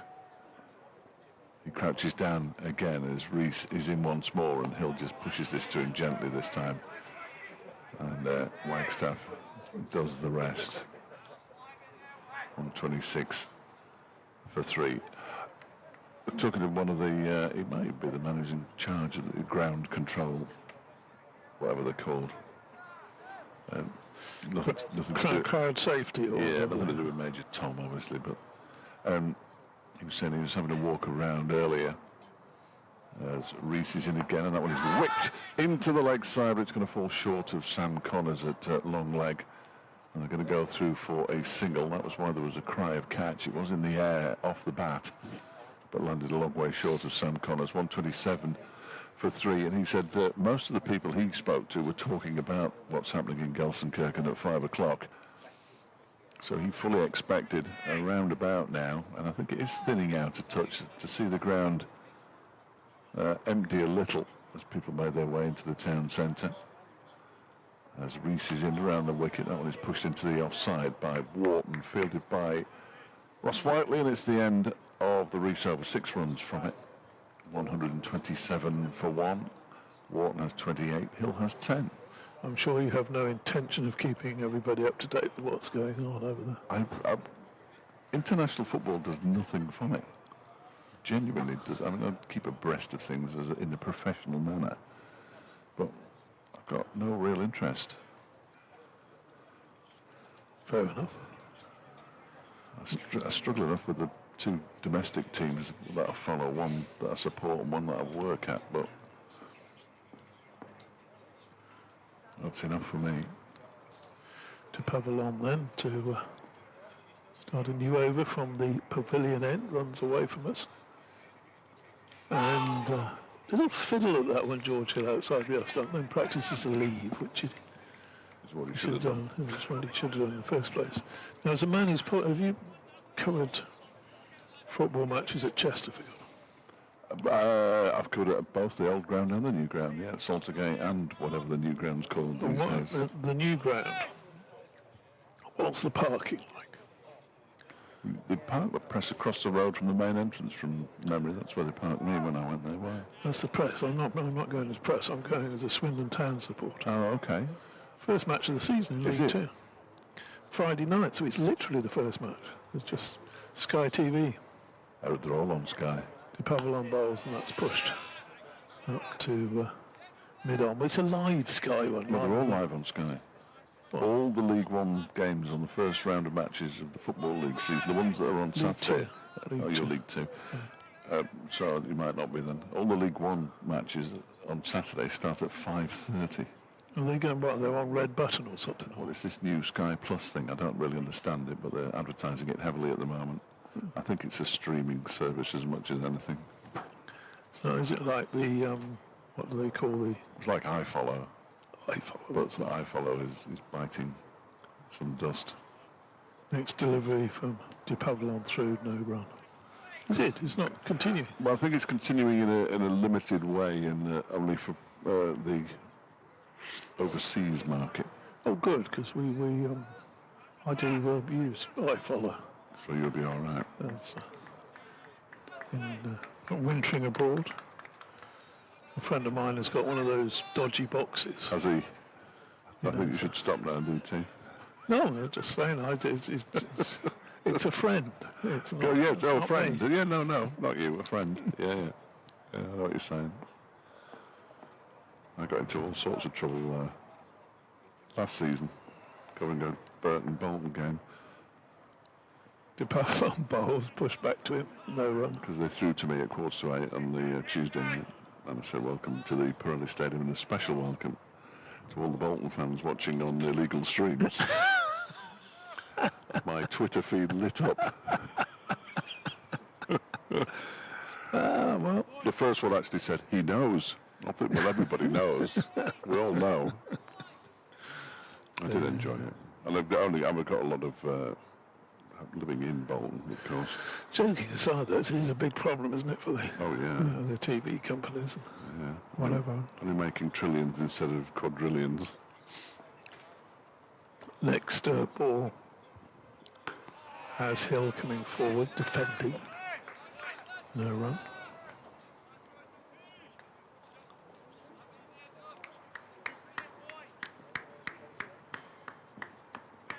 I particularly liked my assertion that it's only your own club you're stealing from.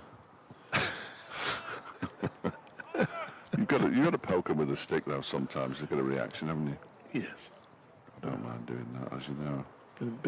Being a bit naughty. Now there's some dark clouds in front of us, but the sun's out. I think they've gone. Perhaps they're just waiting for me down at Leicester. Yes. Well, the game could be over by the time you get there. To Pavlon bowls through to the keeper, no run. Leicestershire were 179 all out. Middlesex are currently 45 for 5. You might have to get a move on. Be interesting tomorrow morning. No, I'm not going to see you. I'm not going to get there for stumps, but I've got to check into my B&B tonight. So, I'm looking forward to. Well, there's always a new B&B. It's rated quite highly, and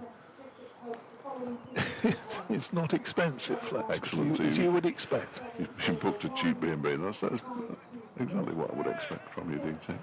Well, when you have to pay for it yourself. Well, there is that, yes. Oh, I'm paying for a hotel room tonight. Are you? Yeah, Chesterfield. Sam Connors is coming back to bowl from the Lake End. It was relatively expensive earlier on. 127 for 3. Lewis Rees, 5 overs for 25 since tea and 12 overs, 2 for 41 in total. Zach Chappell also keeping himself stretched. As Connors is in and bowls to Warton, who clips the first delivery. He faces out towards the mid-wicket boundary. He's got cover out there. Alex Thompson does the fielding. They go through for, bless you, for a single. 128 for 3. Warton moves to 29. I think I'm going to have to let JD back in, so... Well, about time he did something.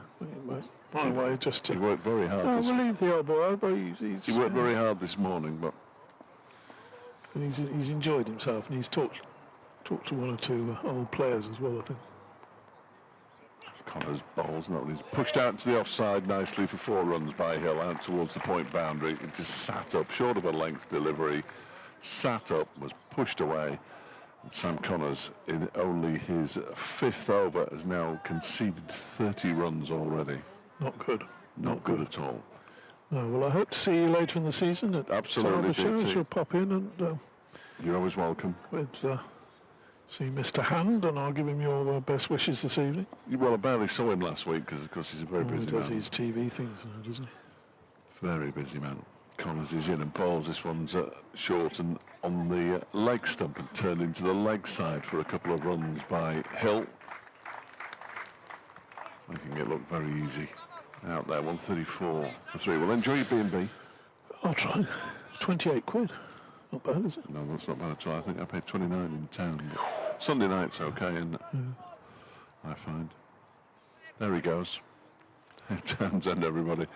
About to make his way to Leicester. Here comes Connors in and bowls. That's on target. It's pushed out to the offside by Hill. And there is no run. 134 for 3, 16 to Hill, 29 to Warton. 1 man out since tea. Sean Masood for 18. Trapped leg before wicket by Darren du Pavillon. He might have thought he got a little scratch on it. Umpire Neil Pratt didn't and sent him on his way. As Connors is in and bowls. And there's a big appeal for leg before, well, a half-hearted appeal in actual fact for leg before wicket. He turned to face Sue Redfern, who wasn't in the slightest bit interested. And it remains 134 for 3. So I hadn't realised that game at Leicester had moved on quite as much as it had. Slightly more even than this contest. In comes Connors and bowls. That gets a little inside edge Hill onto his pad. Which is why there were a couple of oohs and ahs. Glamorgan are already 62 for 3, replied to Gloucestershire's 179. And Northamptonshire, what's going on? Northamptonshire are 88 for 6 in reply to Sussex's 143. So rather bizarrely, most of the games that are being played in this round of matches, in the second division especially, are very much advanced. 134 for 3 here. Yorkshire 29 to Warton, 16 to Hill. And their lead is 58. Deutsche. We're not quite sure how good a lead that is until Everybody's batted Yeah, twice. yeah. Yeah, absolutely. Yeah, I think it's the for 3 bit. If they'd had them on 34 for 7, I'd say they might still be in the game, but quite frankly, they're not. As bad days for Derbyshire go, this is right up there. It's been a privilege to witness it. Is it me? Okay. It can be. Yeah, Zach Chappell bowling 2. James Warton. Just re-recognising the Yorkshire players. Have been off air for so long.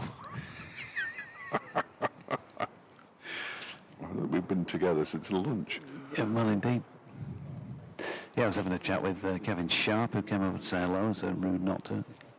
Absolutely. And Mrs. Kevin Sharp, and also Adam Lyth was there for a little while. Said, "Are you okay?" I said, "Well, you know, would have been if I'd not just batted one straight back to the bowler." Connors to Warton, short ball, short arm jab, 4. Wide of mid-on. Nothing David Lloyd could do about that. Nothing David Lloyd's been able to do about much today, really, since he said whichever. He said, well, no, actually, since Shan Masood called the incorrect side of the coin. In fact, why are they bowling short? I don't know. They need to use the facilities there. That was pretty clear, wasn't it, from what we saw earlier in the day? Although you wouldn't say the pitch is doing all sorts, but there is some assistance. So lovely shot. This is even better from James Warton. It was fuller this time from Chappell, and it's gone in the same area but along the deck all the way. Might be better if they picked a length. Yeah, so short's no good, too full's no good. Too full. Yeah. Just a good length, I think, would be pretty handy. It's been working for the last 150 years, a good length. Derbyshire trying some different plans here. Also had a good chat with former Derbyshire batter Rob Winter. Right. Chappell in again. This time he gets it right, and James Warton does well, jabbing down onto that. I spoke to a couple of the old boys. I don't like calling them old boys really, but they are old boys. Good to see John Wright. Saying to DT, it was a shame that Peter Kirsten didn't make it. He was on the list.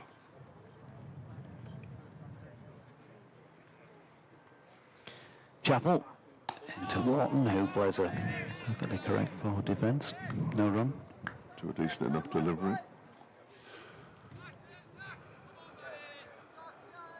He's been spoken to by Neil Pratt there, and he has whatever Neil Pratt said has cheered Zach Chappell up because he had a good old belly laugh. Well, that's good. Yeah. It's good to know. But there's still some gallows humour. Still finding some humour in it all. And he comes again. Well, it was certainly humorous when he came over to the comm desk earlier in the day.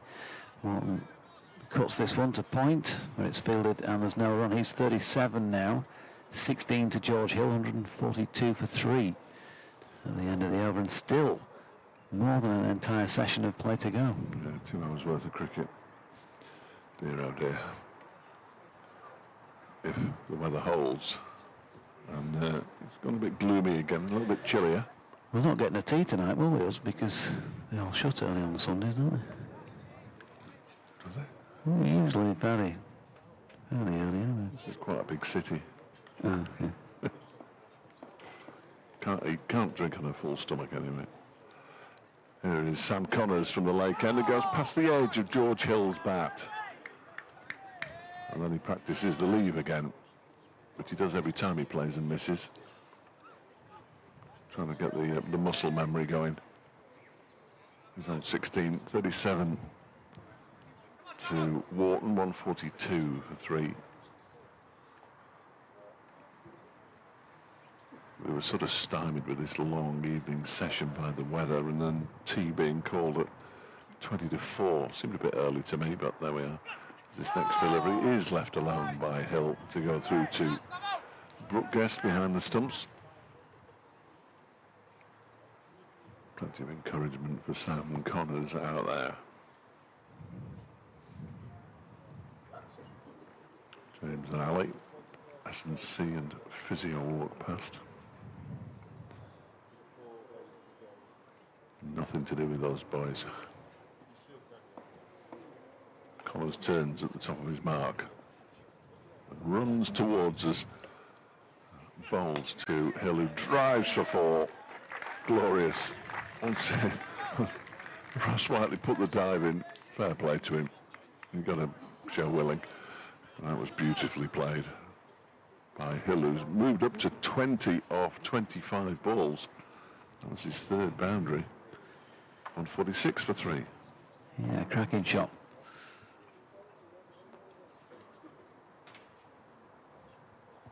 So the only failure really is Shan Masood. Yeah, just the 18. Comes Connors again, bowls to George Hill, who defends it out into the offside. Chapel Fields at a wide mid-off. 18 being the joint highest score in the Derbyshire. Yes, and he's failed. Whereas Zach Chappell was a resounding success with his run of ball 18. Yeah. They'll be looking at the video. Derbyshire supporters down the years to come now. Do you remember that 6 he hit, they'll be saying, in that innings of 76?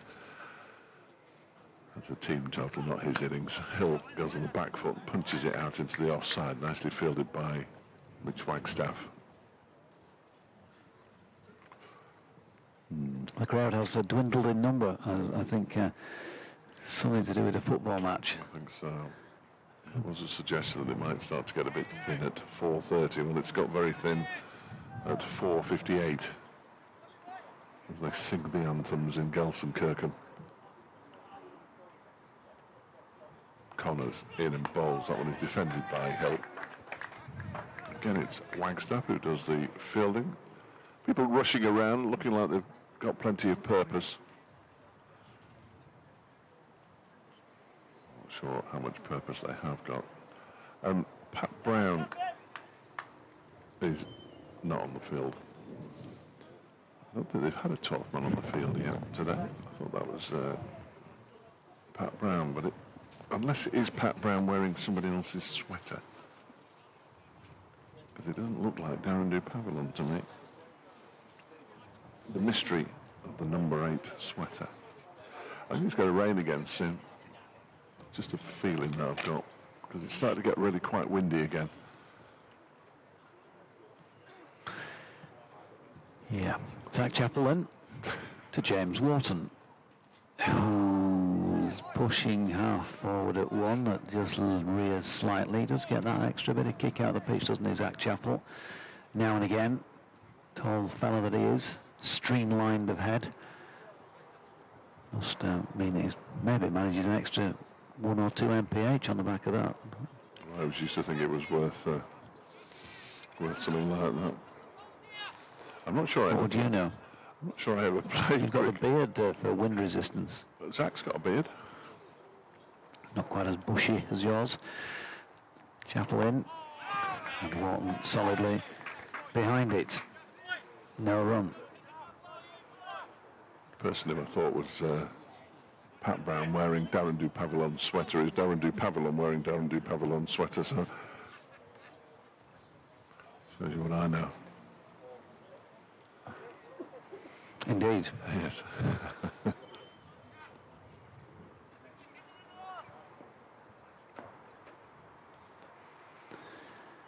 Chappell in and bowling to Warton. Likes to play off his legs. There is a man out there, Alex Thompson, who's done a good piece of fielding and a little bit of a forward roll that his gymnastics teacher would have been proud of. 2 runs to James Warton. Excellent bit of work by Alex Thompson out there in the distance. 150 in sight. Warton now on to 39. Still looking for a first three-figure first-class score. James Warton has had 3 figures in T20 last year.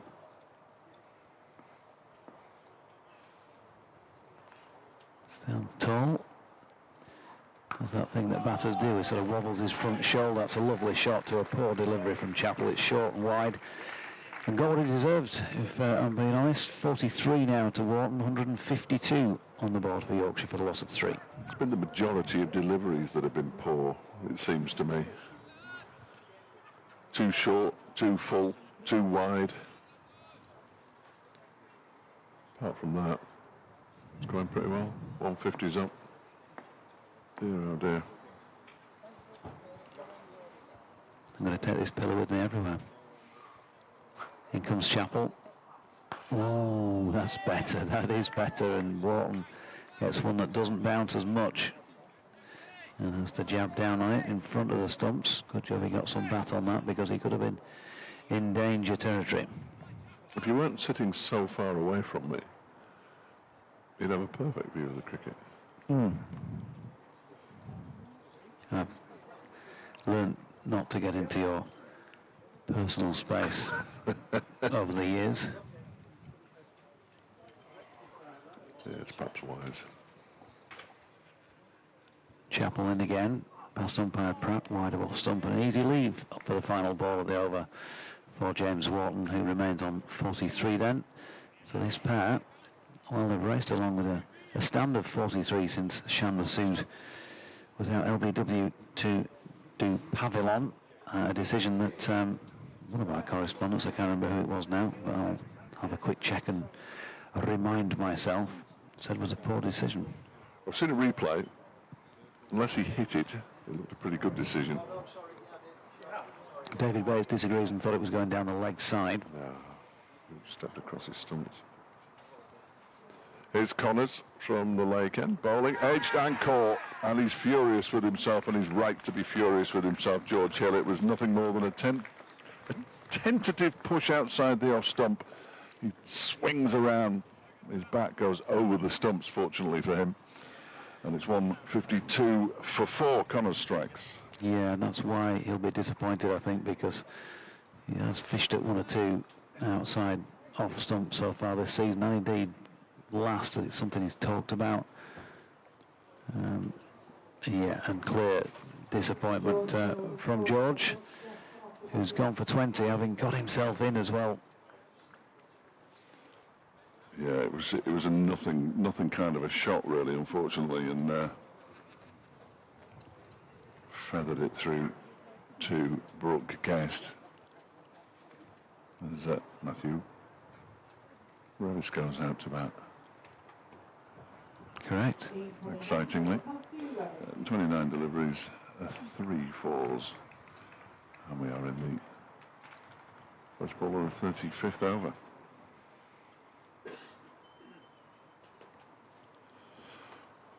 Does that mean 34.1? Yes, yeah. Very much. Lead of 76. Connors with his tail up.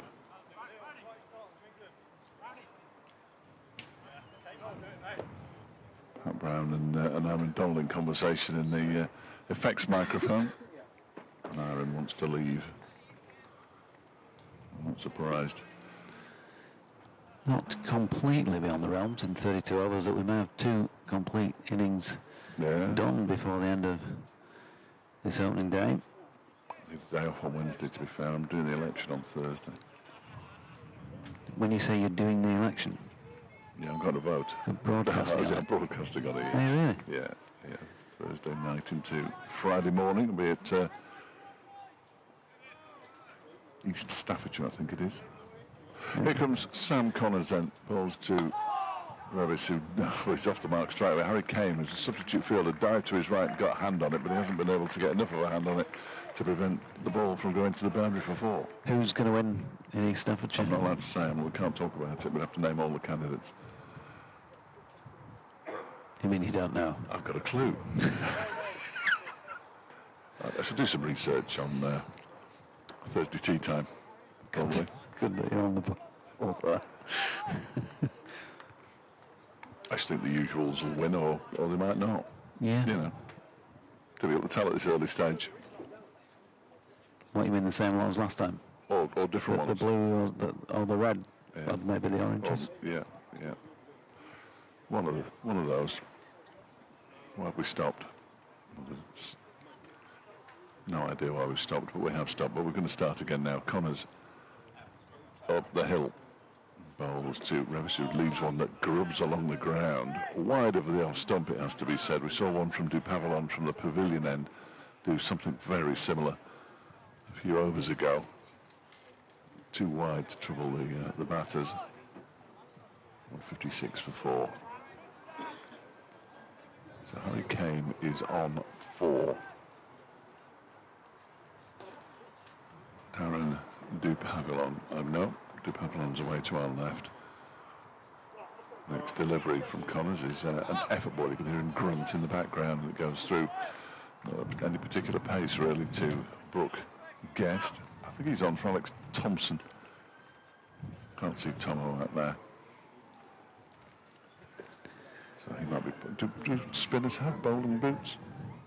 It just needs a rest. Okay. Well, why? Well, that fine piece of fielding before it's the highlight of the day for Derbyshire. Here's Connors again. In and bowls. That one is wide of the off stump. Because if they get them out really quickly now, match could end today. With the Yorkshire lead already up to 80. Yeah. They might want to think about declaring.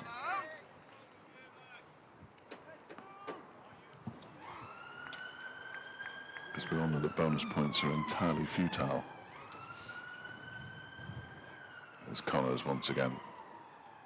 In bowls to Revis, who clips that ball into the mid-wicket region, but Harry Kane, who was close in earlier on, is now on the boundary, so as a result they only get a single, and it's off the final ball of the over as well. Here's Alex Thompson returning to the field, so it was Alex Thompson who was off. 157 for 4, 5 to Revis, 43 to Warton, and Harry Kane trots off.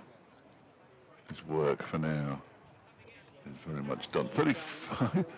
That's, oh no, 31 overs remaining. I was looking at the wrong one there for a moment. I thought it was going up. 31 overs remaining in the day. Thank you for that. Well, thank you for that. Yeah. You're welcome. So Connors having a word with David Lloyd, or maybe vice versa. Lloyd makes potentially a very important tactical switch because he'd moved himself from mid-on to mid-off and has asked his teammate Dupavilon to swap with him. First delivery of the over sees Chappell bowling to Revis, who leaves that delivery wide of off stump, and there's no run. The last time I can remember a late reprieve for somebody who was missing out on selection for an 11 was the last match of the 2021 campaign at Trent Bridge, when Adam Lyth was considered expendable by Andrew Gale. Chappell in, or cracked away by Revis, but into the deck and bounces up into the hands of Point, no run. And you could say he took his opportunity, finished with 150, Adam Lyth. He was left out, Gary Balance pulled out at the last minute, and he was back in an opening, grabbed it with both hands, so Matthew Revis made that be an omen for him. He's got 145 more to get. No one suggesting he was going to get 150, but you know, is that a marker for a performance par excellence from him here? He's shouldered arms to a delivery wide of off stump there, and there is no run. Stacks of time, of course, here, having bowled their opponents out in, what was it, 20? Not many, 27.4. 27.4. T20. No, in fact, Yorkshire Probably scored fewer themselves in a T20 innings here, I would think. What did they get last year when they were routed with that record low score, wasn't it? A record winning margin. Yeah, 90-odd run win, so Tried to... I'm not going to look at it. No, I tried at the counselling sessions to block that one out. Chappell in again. Oof. It's tight on line, but he leaves it on length. Matthew Revis. No run. Well, I'm assuming he left it on length. I mean, can't ask him that question. Cloughie, Simon Clough says, this email is probably not for broadcast. Oh, excellent. So do you think I shouldn't read it? Yeah, probably shouldn't read it then. No, it's only recommending somewhere to eat. It doesn't. He says, I like the phrase that. I'm going to read part of it. I'm sorry, somebody. But He says, doesn't say only a takeaway. What do you mean only a takeaway? That's where I eat most of my food. Chappell in, it's wide of off stump and Revis leaves. He doesn't say your colleague's boring or get him off the air or whatever. It's fine, that, isn't it? Yeah. I can't see any problem with that. And it's virus free, which is always handy. The red flame, apparently. Yeah. Tell us where it is. No. You've got to find How it. many shares do you have in Red Flame, Simon? I've mentioned it twice now. Does that mean if the third mention, do we get the free? Red Flame? Yeah, the free food maybe. That was also. It's only a takeaway. Probably Simon's place. He's only the a very takeaway. hard-working people. He might be there behind the counter right now, waiting for our customers. Revis drives this full-length delivery from Chappell, and it's headed, I think, almost anyway, from one side of the pitch to the other to complete that over. Howard Ray, how dare you, how very dare you send me an email that says, very sorry, but my good lady and I deserted you for a spell to watch the last hour of the Northern Diamond splendid win in Scarborough. Oh, that's okay. Which looked a whole lot cooler than when we were there last week. To gain favour, I'm recording the England game, so please refrain from updating the score, strains of the likely lads. If that goes over your head, your fault for being too young. No, it doesn't. no, I've it seen that doesn't. episode several times. Yeah, belter. Brian Glover, professional Yorkshireman. Absolute belt, yes. He goes on to say, good display today from the boys carrying over from the sun-kissed Scarborough effort. Oh, just the latest from the England game. They call for a celebrated whiskey a little later. Cheers, Howard. That's what I said, the Howard. problem, Howard, is that you know my short-term memory is terrible. Is it me? Yeah. Sam Connors bowls to Warton, who just drives it through the extra cover region for 4. He moves on to 47, 161 for 4. Magnificent. So there you go. Well, I'll try my best to remember not to tell you the England score, even if I knew how to find it. Yeah, 0-0 at the moment. So you don't need to watch the first 14 minutes of the recording. I won't be dictated to by people what I can and can't say. Connors in and Warton defends this one out into the off side. And there's no run. Knockout, of course. Penalties, extra time. Jumpers for goalposts. Yeah, somebody, I can't remember who it was. You'll remember who you were. Messaged in rather angrily a few weeks ago, back end of the football season, when I don't often mention loads of scores, but I just happened to run through them at one point, the Yorkshire teams, and yeah, somebody was a little miffed, but they've been avoiding it all afternoon, and randomly I threw it in. It's pushed into the offside by Warton, straight to Ross Whiteley, and there's no run. I think what we are here is a radio service. We cater for all people, even those who like football, which I do in the winter.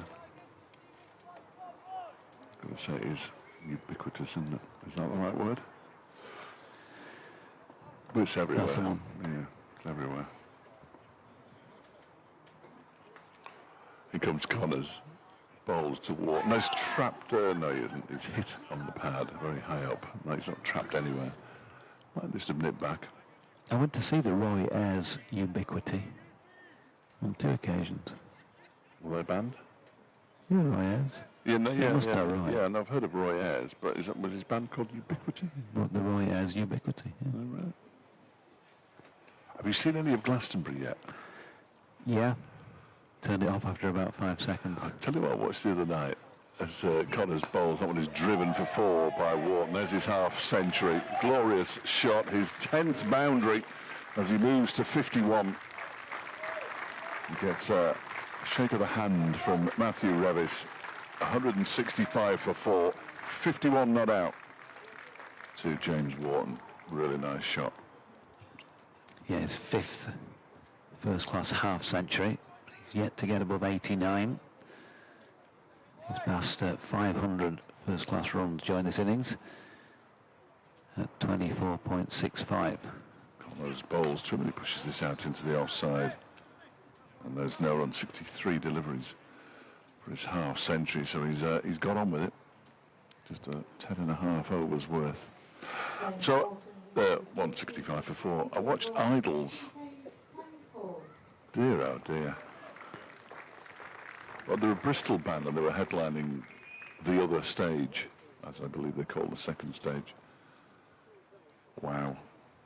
Didn't understand it at all, really. I saw a bit of Paul Heaton. He was good. Was he? Yeah, enjoyed him. So a little bit yesterday of, what's her name? Oh, girls just want to have fun. Yeah. She was having technical issues. She couldn't sing. Zach Chappell and Matthew Revis shouldering after the first delivery of the over. I turned it on right at the end of that, I think, and then I thought, do you know what, I'm going to stick on Germany against Denmark, and then they went off for it rained a little bit. Yeah. She had technical issues where she couldn't hear the band, and a little bit messy, really. She's not having much fun then. No, ironically enough, she wasn't. She kept saying, "I've told you a lot, time after time. I need to be able to hear the band." Very good. She was showing the true colours there. As Chappell's in, it's wide of off stump and Revis leaves. She'll be out now, and that'll be it, will it? Yeah. The 3 big hits.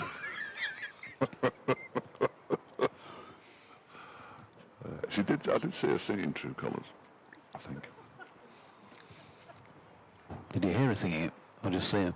I think I just saw her, really. There was some nasty people on Twitter who were giving her a hard time, as you'd imagine, because that's what Twitter's for, isn't it? I'm sure there are people out there doing exactly the same thing to me at the moment. I really don't care. You want me to read them? Yeah.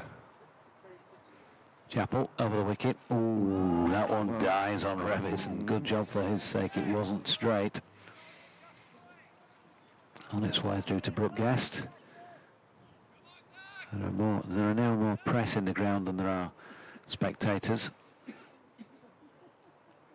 Not saying there's anything going on of any other sporting importance at this moment in time.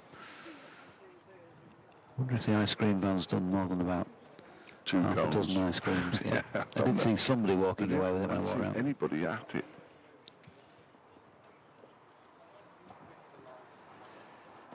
Zach Chappell in, straight played by Revis. And De Pavinon does the fielding.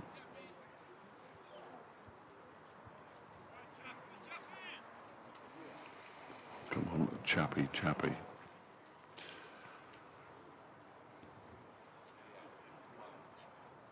There's a whole group of supporters at the far end there trying to get as close to behind the bowler's arms as they possibly can. Then thousands of seats.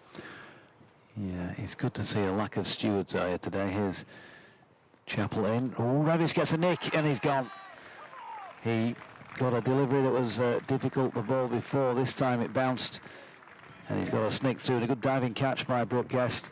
Sees the back of Revis, so this game continues to move at pace. 15 wickets have fallen already. And I reckon we've only had about 60 odd overs of play in total. And Yorkshire 165 for 5. It was a good catch by Guest, wasn't it? Tumbling away to his right, quite low down. The ball is just starting to show some variable bounce, which is a bit of a worry for everybody concerned who's got tickets for day 4. Day 2, possibly.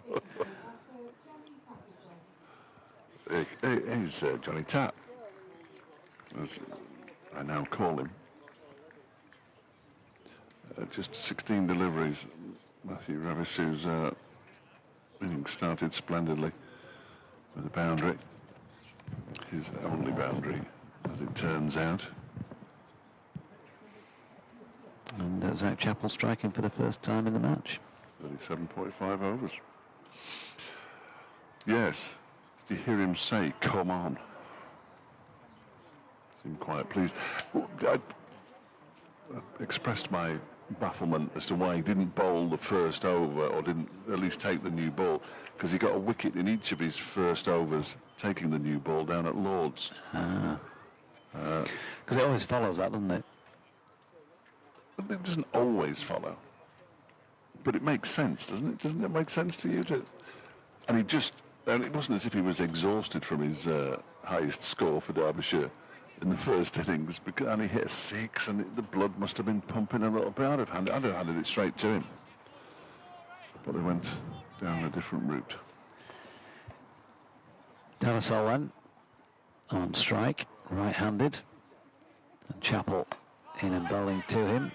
That push back up the pitch to the bowler. Jonathan Tannasol, well, one-off captain last week. 29 years of age now. 60th first-class match, has got over 2,600 first-class runs, the highest of 180, and the average is just over 33. Nicely done. 65 for 5 at the end of that over. 51 to Warton.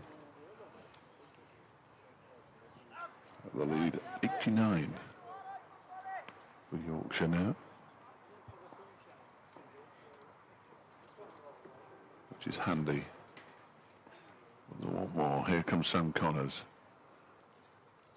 bowling to Warton, who drives straight to Zach Chappell, but to his left, so they knew there was always going to be a relatively comfortable single there, and they get through for it. He moves to 52. Clearly, first and foremost, they will want to win the match, but they'd love to pick up some more bonus points if they can, even if it was just one with the bat. Absolutely pointless. They mean nothing. No, they're points, not pointless. No, they are. They're genuinely pointless. And as Yorkshire went down on by the difference of one of those 2 seasons ago, I don't think they are pointless. Yeah, they are. They are. Tables tend not to change at all. Leicestershire would lose out a bit because they haven't won a game yet this season. Here comes Connors and bowls. That one goes past the edge of Tattersal's bat. He'll tell you that he pulled the bat inside the line. That's because he did. I would argue he may not have done.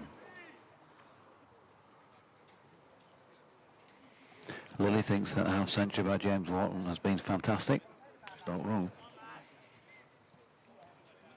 She is not wrong.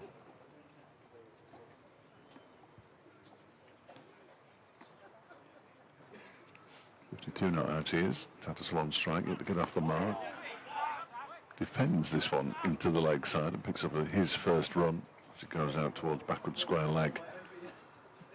167 for 5.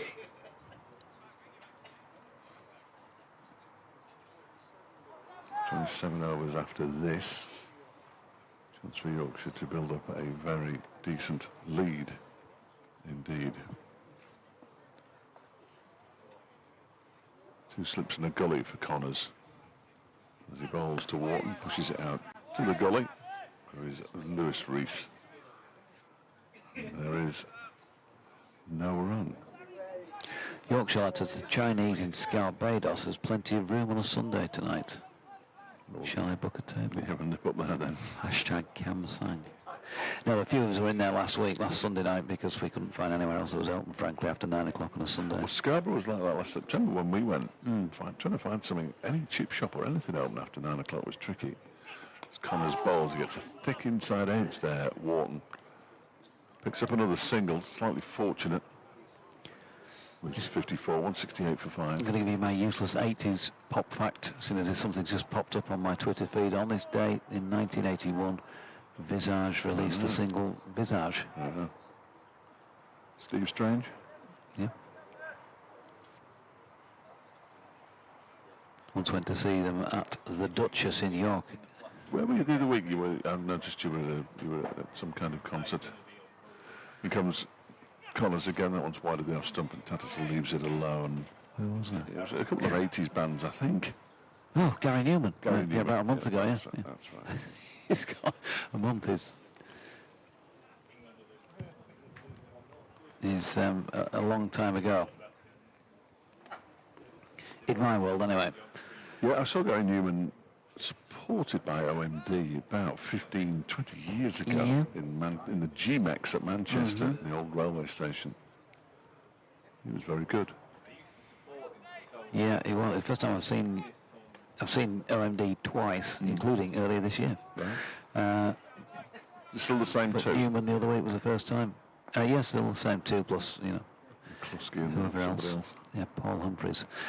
Zach Chappell, meanwhile, bowling to James Warton, neither of whom have ever taken any part, to my knowledge, in orchestral manoeuvres in the dark, dot ball. They've certainly never heard of them. No, probably not. Well, no, it's the sort of thing that they're that age where the dads might have played them. You know, Well, easy. sad but true, you're right. It is. My lad got up the other morning, went in the shower, he always takes his phone and you can hear his music downstairs. And he was playing the Smiths. How about that? Brought him up right. He was happy in the haze of a drunken hour. Well, yeah, it was me who was miserable downstairs. Chappell in, wide of off stump, and Warton covers it and leaves. Some great guitar on the Smiths. Best band in the world on every interview I've ever seen by Johnny Marr. Yes, well, yes. But then if you don't believe you're the best band in the world, who else will? They were big for a while, weren't they? Very big. Connors in the field as Chappell comes into bowl. Ooh. Warton pushing forward that one wide off stump. Beautifully done. And there is no run. All the tricks of the trade coming out here.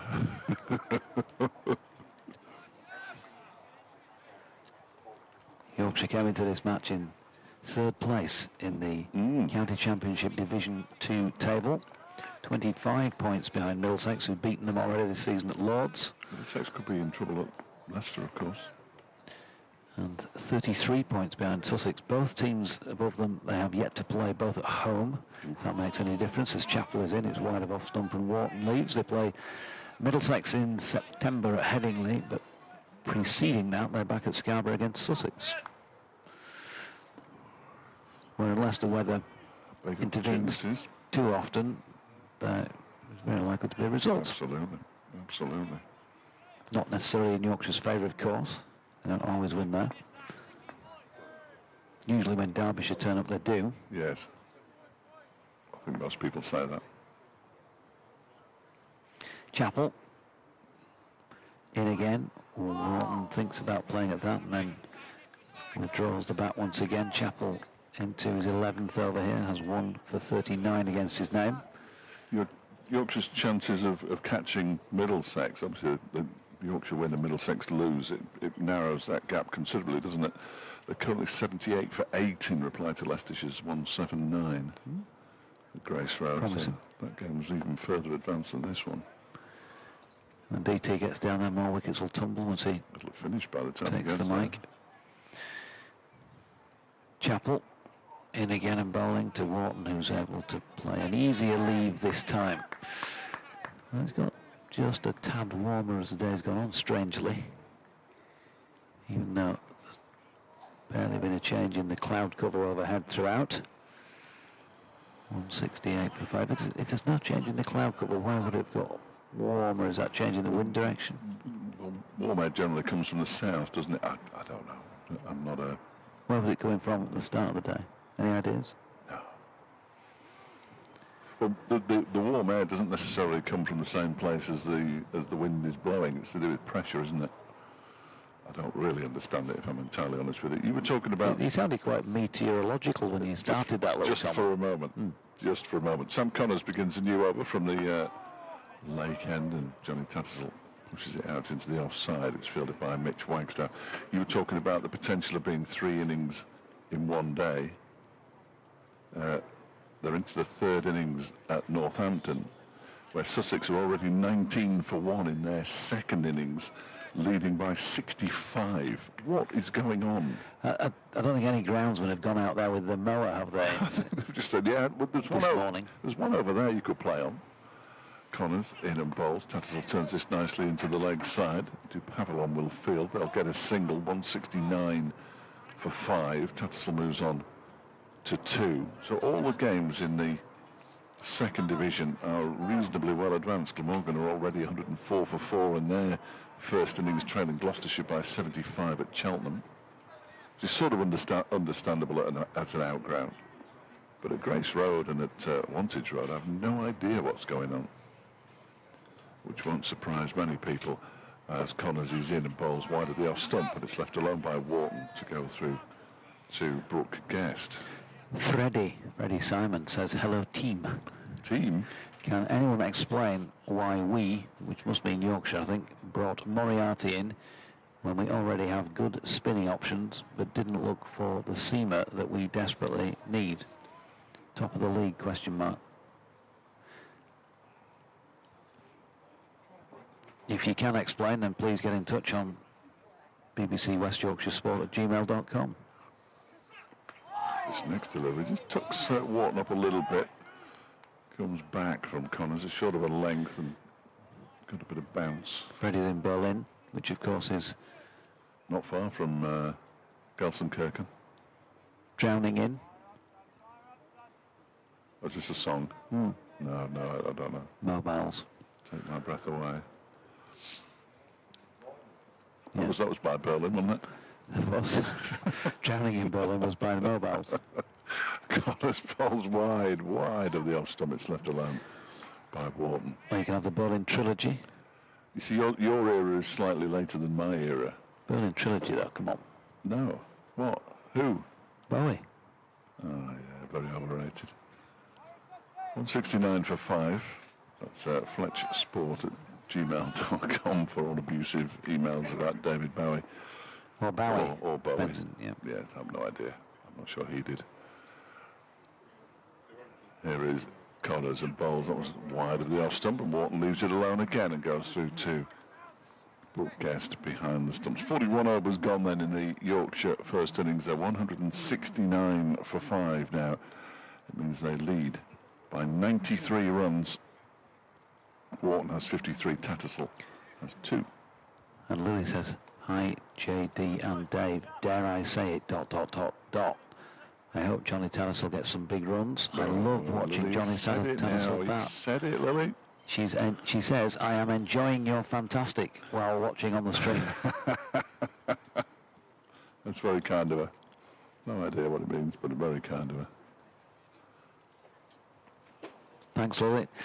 Right. The rock cakes were delicious, by the way, at Scarborough last week. Rather suspiciously, Nigel Gardner and the boy Waters returned from around the back of the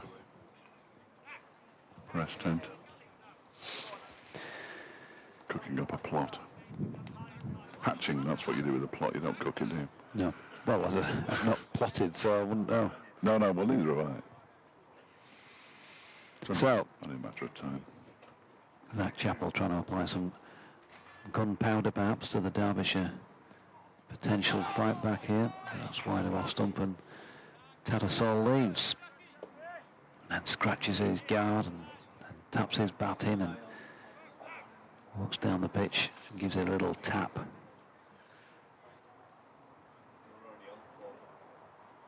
To the site of Darren Dupavilon,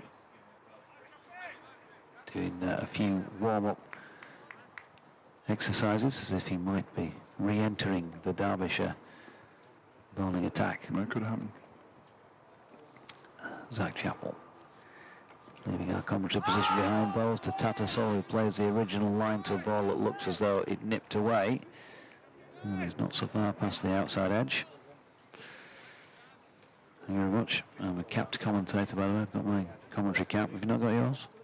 No. No, okay. I just invented that. It's not really a cap. What is a It's cap? just a white Adidas cap.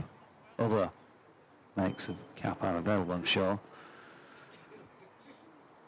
I'd expect so.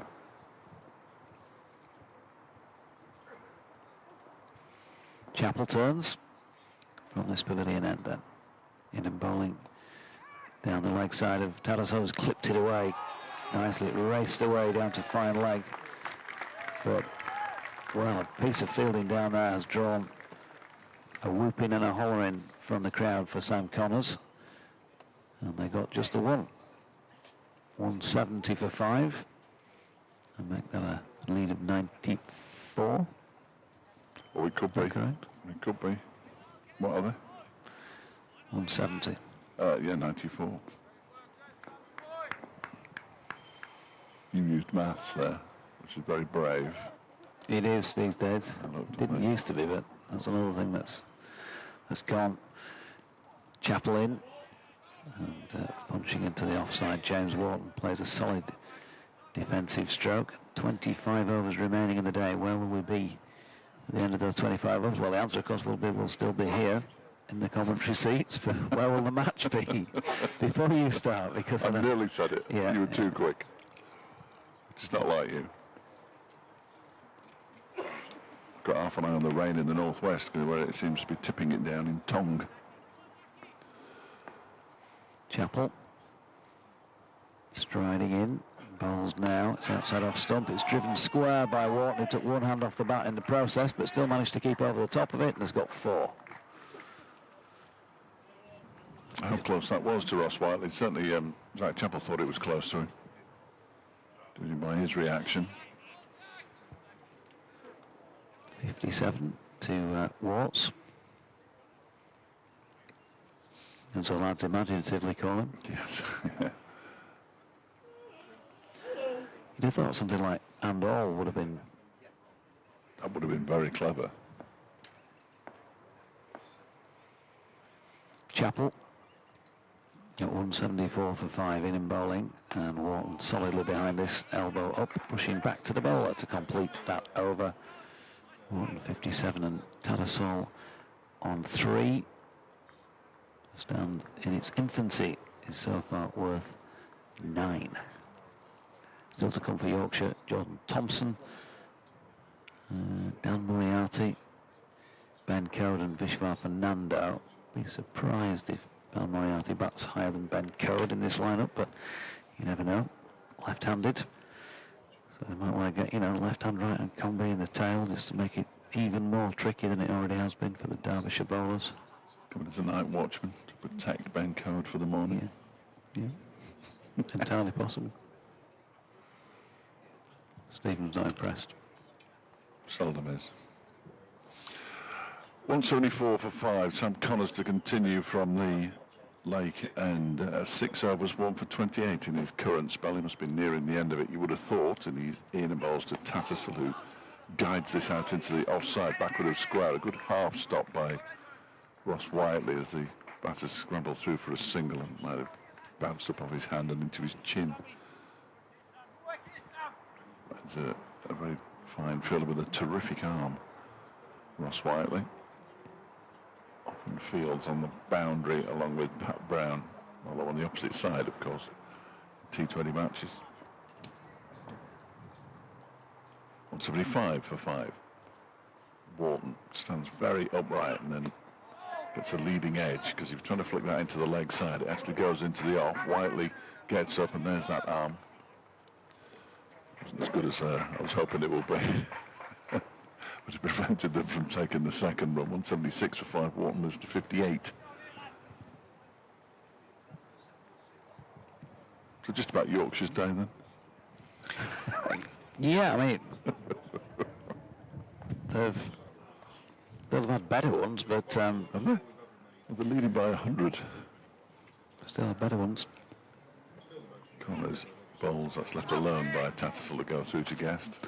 Well, last week, for example, they lost the toss, were put into bat and finished day 1 on 348 for 3. I'd call that a better day. I'm not sure. Well, 348 in front. I think this day, given the paucity of Derbyshire's first innings, the complete and total dominance. I know they were completely and totally dominant, scoring 300 runs for 4 wickets, but Connors bowls that is well controlled by Tattersall. He's going to get 4 for it down the third man. That was deliberate. Away it went. He moves to 8. 180 for 5. The lead 104 now.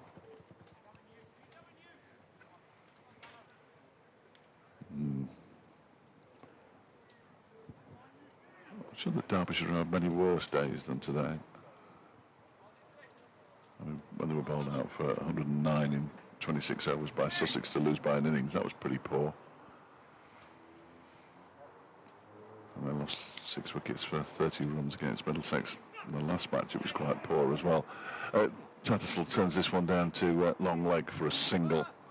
They moved to 9, 181 for 5 now. It's Wayne Madsen, you can hear clapping in the effects mic. It usually is Wayne Madsen, you can hear clapping. Still convinced that Derbyshire can finish the day on a high. No idea why anybody would be convinced about that. Middlesex have lost an 8th wicket as Connors is in. That one is down the leg side and flicked away by Warton. Will there be a signal? Yeah, just 4 runs off the bat. He moves to 62. Dive away to his left by Brookgate. Didn't get close to it really in the end. And at the end of the over, 185 for 5, Yorkshire. Yeah, Middlesex 83 for 8 now, trailing by 96. That's a bad day. Yeah.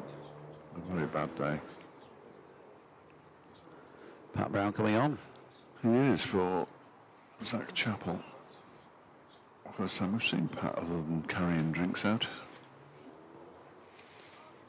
Darren Dupavlon returning to the bowling attack. Well, somebody had to. So 62 for James Warton. Man on strike there will be Jonathan Tattersall, who is on 9. Darren the Pavilion then from the pavilion end. David Lloyd just checking that his bowler's got everything he wants in terms of the field setting, which is 3 slips and a gully, point, mid-off, mid-on, and then 2 men set back square and backward of square on the leg side. Right arm over the wicket to Pavilion, short of length, pushed into the offside by Tattersall, and there is no run. Even fewer people here than there were when I said even fewer last time. Yeah, it's thinned out considerably, isn't it? Yeah. Even that knot of supporters at the far end of there were fewer of them as well now. The unmistakable sight of Ken Code's yellow jacket making its way around the boundary over to our left. His lucky jacket. I was going to say it's his only one, but I'm not sure it is, but he does tend to wear it on the cooler days. As delivery wide of off stump is left by Jonathan Tattersall. No run. He's got the big puffer jacket on and shorts. Shorts, yeah. So, those tractor boys, they can be a bit strange.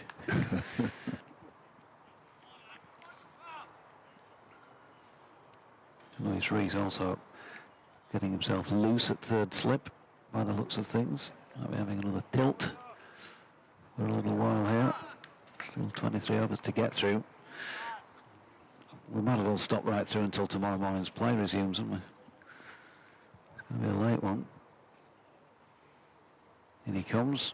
In he's wide of off stump and short, and pushed that way by Tattersall. 1 run. 23 overs and it's 5:45. With the added joy of having to de-rig and then re-rig in the morning. Put all this equipment away.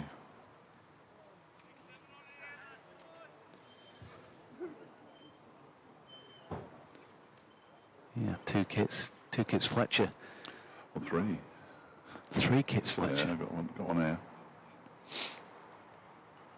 I'm not going to ask why it's necessary to have 2, and I don't expect you to tell me either. Just go with it. Good. I can't really explain. The Pavilion in, short ball, helped on its way around the corner. And that is going to be 6 runs by James Warton. Just pivoted superbly and picked it up very nicely indeed. It's gone backward of square leg out into the greenery. They didn't want to get that ball back quite as quickly. I mean, there's a couple of balls last year went into that dip, didn't they? It took them forever to find them. I thought it might have been in Costa or M&S Food for a moment. That's down that way, isn't it? I don't know Chesterfield at all. This is not just food, it's a cricket ball. 192 for 5 then, 68 to Warton, and Double figures, 10 for Jonathan Tattersall, and Warton's just imparting some knowledge to his colleague as the umpires have inspected the equipment and are lobbing it back to David Lloyd.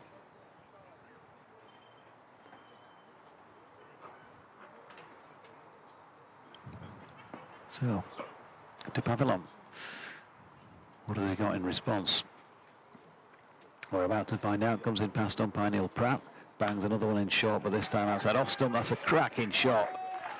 That's just about up there with shot of the day, even though he just pulled a 6.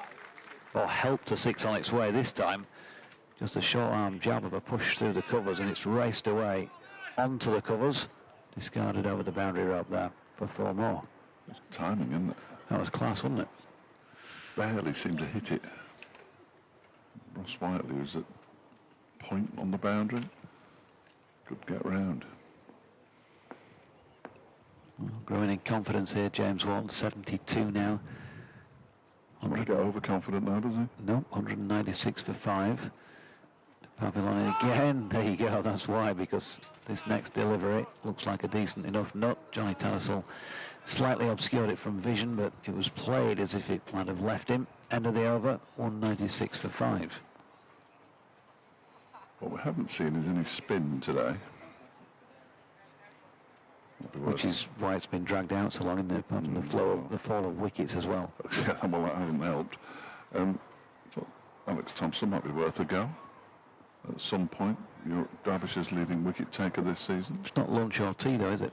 No, we've got to wait another 20 overs before we see him. Yeah, taken over a spin before the close. Yeah, Lewis Rees coming back on. And if they think that the light is deteriorating, they certainly won't put him on, because they'll want to be off this field as quickly as possible, Derbyshire.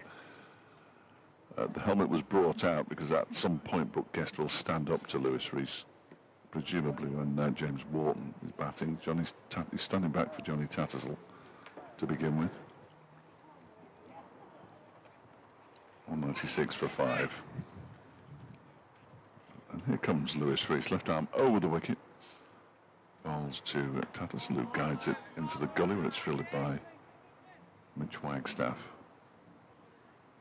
And there's no, and these long sessions and my bladder don't go together. No, well, I'm here if you know. Well, after this over, I think I might have to.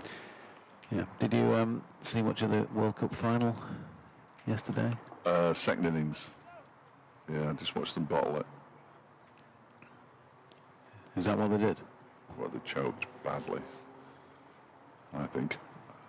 Here comes Rees and bowls. That one is pushed into the offside by Tattersall. They needed 30 off 30 balls with 6 wickets in hand. And the next thing you knew, they needed 22 off 2 overs, and what's his name was coming back on to bowl. He does have a name and I can't remember what it is. He's only the best white ball bowler in the world. Here comes Lewis Rees. In and bowls to Tattersall, who just guides this down towards the gully boundary because it was missed by Mitch Wagstaff. It's chased down by Ross Whiteley. They're going to come back for the third, or they know they're not. Probably wise. And they pick up 2 more. Tattersall moves on to 12, 198 for 2. So who are those 2 cricketers there? The one with the ridiculous shoes on nearest me, I'm more interested in. Well, you said ridiculous. Yeah. That's George Hill. What is he wearing? And the further one is Finlay Bean. Okay. They look about 12.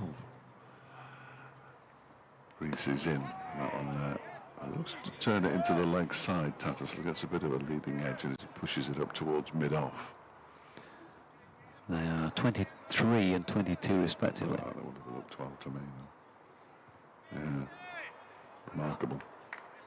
That's good for the future of Yorkshire, though, isn't it? Yes, I would say so. Yeah. Tom Smith with him, by the looks of it. Rees is in again, bowls to Tattersall, who drives, and Lloyd gets around from wideish mid-on to slide in and do the fielding. 198 for 5. It remains I won't give you the score, but it's half-time in that game in Gelsenkirchen. Middlesex are now 9 down, trailing by 96. So the chances, very much the chances of a third innings at Grace Road as well as Wantage Road on this first day of the latest round of matches.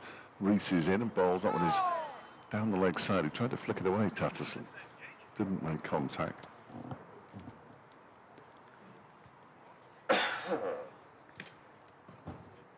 Was taken by Brooke. Guess it's the end of the over. 198 for 5, 12 to one of the batsmen and 72 to the other one. Yes, 12 to Jonathan Tattersall and 72 to James Warton, who's towering over Tats as they meet for a chat in the middle. Darren de Pavillon is going to continue from this pavilion end of the ground, which is very, very sparsely populated at the moment. It probably wouldn't take too long to count all of those in view.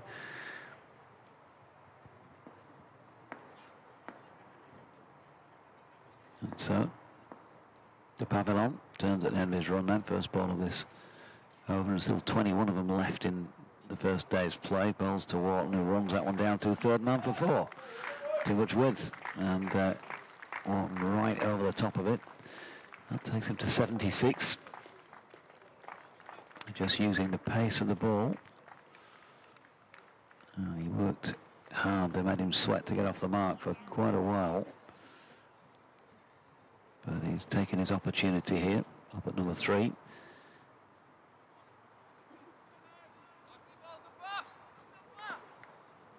.76 off 86 now. 13 fours and a 6 so far.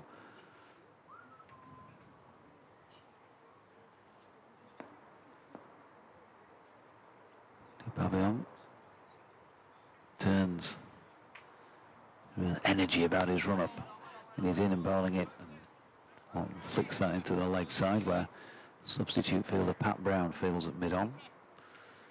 And again, no run. Puffin Billy must have done his work for the day. Haven't heard him for a little while. Still a few of the suits away to our right. And the majority of those, the Derbyshire past players, have drifted off as well to other pastures. The Pavillon, arms pumping, makes his way into bowl to Warton again. This time he turns it squarer on the leg side. Brown, who's going to go and field it, bobbles around on, I think, what is an AstroTurf pitch at the end of the strip of pitches here. They get Warton on to 77, 203 for 4. And if they are in search of batting points, Yorkshire, and do want to put those worthless things on the board, they've got another 47 to get to one of them. Derbyshire have already got one of them. So worthless as they are. The Pavillon coming in again to Tattersall, who's trying to flick off the legs. Did he get some bat on it, or was it leg by? It was the latter. He'll still go down as 4 in the book, and Yorkshire move on to 207 for the loss of 5 wickets, which means a lead of 131, which is now beginning to feel fairly healthy. Substantial. It's a strange looking crowd now, because there are a lot of people still in shorts, but a lot of people wearing quite large coats wrapped in blankets with their hoods up. And then shorts. And then shorts, yes. Yeah. The Pavillon turns again at the end of his run on this marathon day. First day at Queen's Park, Chesterfield. Is in again. Tattersall almost falls over one in blocking it out to Brown. And again, I was saying earlier on, it's great to see the dearth of stewards rather than an army of them, isn't it? Just the odd one. Even the chap who stopped me walking across the front of the changing room area earlier was at pains to apologise when he saw that it was me. He said, "Oh, it's you, so Doigi, sorry, Doigi." No, he didn't. He saw he saw the pass and said, Yeah, no, no, I really am sorry. Really, I'm terribly sorry. I didn't see your pass. Sorry. Very sorry. Sorry. Sorry. The Pavilion bowling here to Talasol. It's a lovely shot by Johnny Tapp through mid-wicket, and he's going to pick up 4 runs. The chase by Alex Thompson was in vain. Never really set off with any confidence of stopping it. And Talasol on to 16 and Yorkshire on to 211 for a loss of 5, a lead of 135. Jack Chappell makes his way back out. Sam Connors leaves. Which means Pat Brown will stay out there. Wherever he is, there he is. Directly in front of us. Yes, it does feel like a real... Oh, these chairs keep falling through these He's been holes. shot then. The same cramp situation I had No, earlier no, today. I'm an athlete. Just balance isn't quite what it should be. Chair leg falling through holes in the ground. There is Lewis Rees with just 20 overs left in the day, bowling. Oh, it's gone past the edge. There's an appeal, but very half-hearted. I'm not sure why. The bowler just trying to keep themselves amused, I think, really, as it went past the edge of Warton's bat. The current run rate's impressive as well, isn't it? Over 4.5 runs and over. Yeah. It's exactly what Durham did last year to gain promotion. Batted at 4.5 runs and over, gave their bowlers plenty of time to bowl teams out twice. As a result, got promotion. Rees bowls, that one is launched into the offside. It's going to be Pat Brown to do the fielding. At the second attempt, the ball bobbles up and hits his forearm. Well, For a single. there's been an issue with taking 20 wickets for Yorkshire. They did take them at Sussex and lost, and then managed it across again last week in the win by an innings against Gloucestershire. But in some of those earlier games this season, when we thought bowling was a strength, it was hard work. 2 in an entire final day at Bristol against Gloucestershire. Flat pitch there, though, isn't it? This next one is pushed into the offside by Tattersall, again to Pat Brown. Yeah, but with that in mind, it's good that the batters are giving the bowlers 3 days to get the next 10 wickets. No question, no question. Yeah. If they don't take... And at 2 a day, they might still struggle. If they don't take 10 wickets, 10 more wickets, I'd be very, very surprised. Alex Thompson is now warming up, everybody. Usually takes him about 5 overs to warm up properly, so he might not be on immediately, but here's Rees in bowls. Oh, and he almost chops on. Tattersall went for a wide delivery and almost chopped on. He didn't. That looked, I was looking in the gap between Wayne Madsen and the man next to him, a second slip, Darren Donald. Yeah. And it looked like there was a fair bit of shape back in towards Johnny Tapp there. Seemed to get quite a lot of the inside edge of it, didn't he? Yes. Which nearly, as you say, diverted onto the sticks. He does bowl a full slower ball as well on occasion. Lewis Rees, which might have fooled Tattersall this next delivery. Again, yeah, you're right, I think. It is just coming back in at him, isn't it? Got an inside edge onto his pads. Tattersall. Lewis Rees looks crestfallen. Alex Thompson bowls the ball back to David Lloyd and knocks him off his feet. Might be a bit sharp for an off-spinner. He's gone through his action. The skipper knows his action is in fully working order. So Mark Watt playing for Scotland in the World Cup. Still doing that run-up thing from bowling it from 25 yards sometimes. Rees bowls as playing a miss by Tattersall there as he fished outside the off stump. Ended the over 212 for 5. He took a wicket in one of the matches with that, and the batter just stood away and said, no, you can't do that. Which is a complete nonsense, of course. The umpire said, I'm afraid you've got to go. No, the umpire said he's not out. Really? Yeah, it was a rare moment of controversy. 212 for 5, and we are going to see Alex Thompson as an Aaron Donald puts on the fielding pads when he can work out which without that on the front of your legs. There you go, now. Well done. Harry Kane has removed his gilet and then puts it back on. Sam Connors returns and Ross Whiteley leaves the field. It's all going on out there. Well, it's all going on while nothing happens. How come Nye Donald's gone out this evening then? What's going on? Did he enjoy your company? Well, his mum and his dad are in Chesterfield. Oh, right. Yeah. Up from They must enjoy your commentary then. the Swansea area. Have you actually said something upbeat and pleasant about him when he's been on before? When he was smashing it around Headingley a few weeks ago, did you say something? I particularly enjoyed his T20 innings of He hit that well, didn't he? 2 19 ball half centuries and a 21 ball half century. And in 2 of those 3, where he's got them off to a flying start, they've lost. Including that day. Which, I mean, it's unforgivable, really, but there we go. So he's played 3 match-winning innings, effectively, and finished up on the losing side twice. He crashed it around at Scarborough when he was playing for Hampshire in one of the 50-over games. Hit it very well.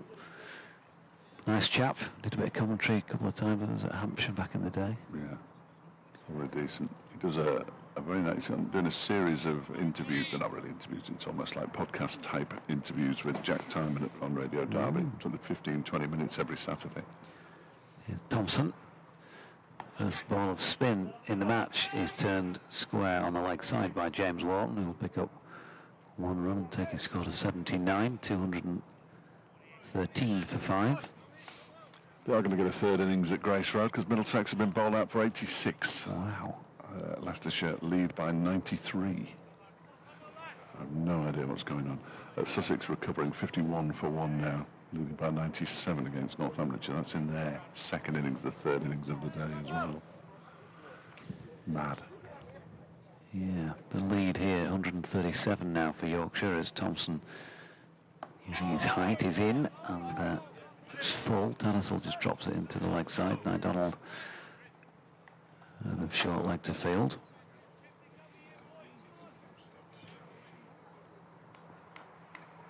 Thompson turns again then.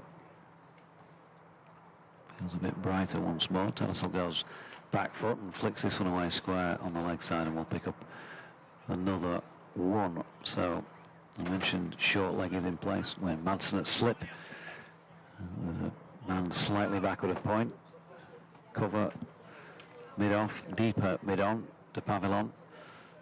Straightish mid-wicket, Pat Brown, and set back square on the leg side, plus Zach Chappell at 45 backward of square, but he's dropped this one short and wide. And James Warton is not going to miss out on those. 83 to him now with a 4 cracked away through extra cover. 218 for 5. Seen Goose for the first time today. I knew he was here, but I haven't seen him today. Walking around by the ice cream van. He's got his long trousers on.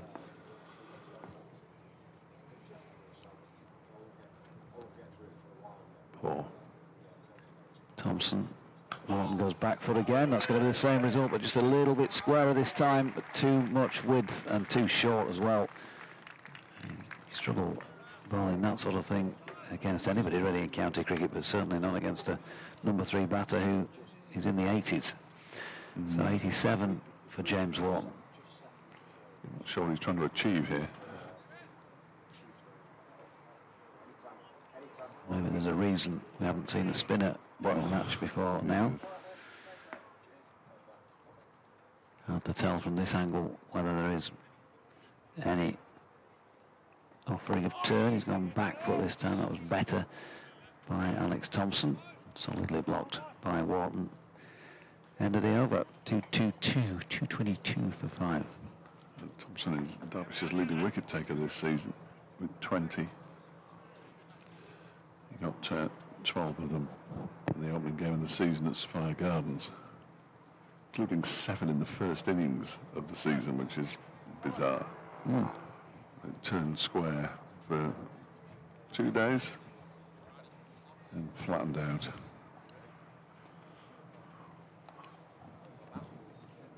Partnership worth 57 off 61 balls.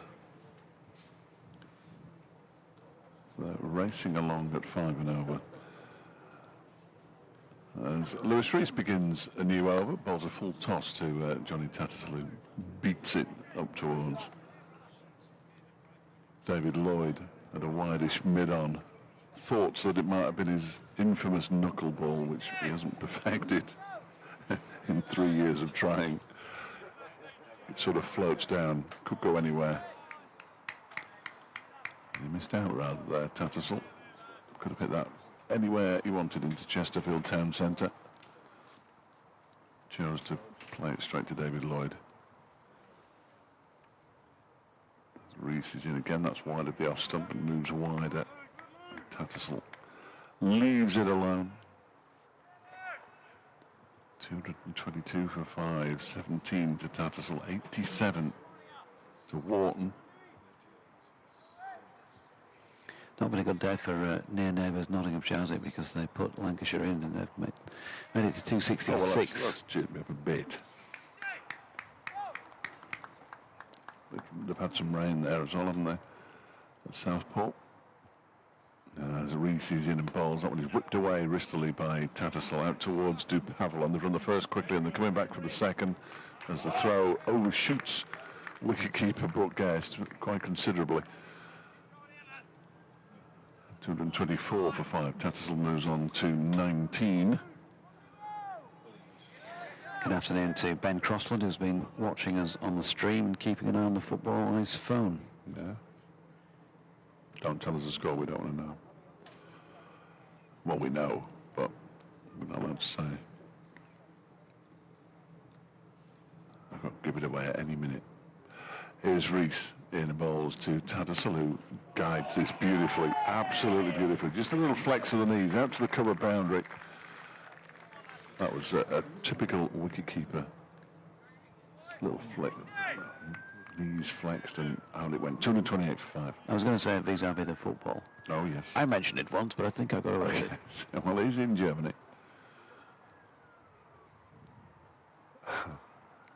Only around an hour's worth of play to go now, and it's already 6:10.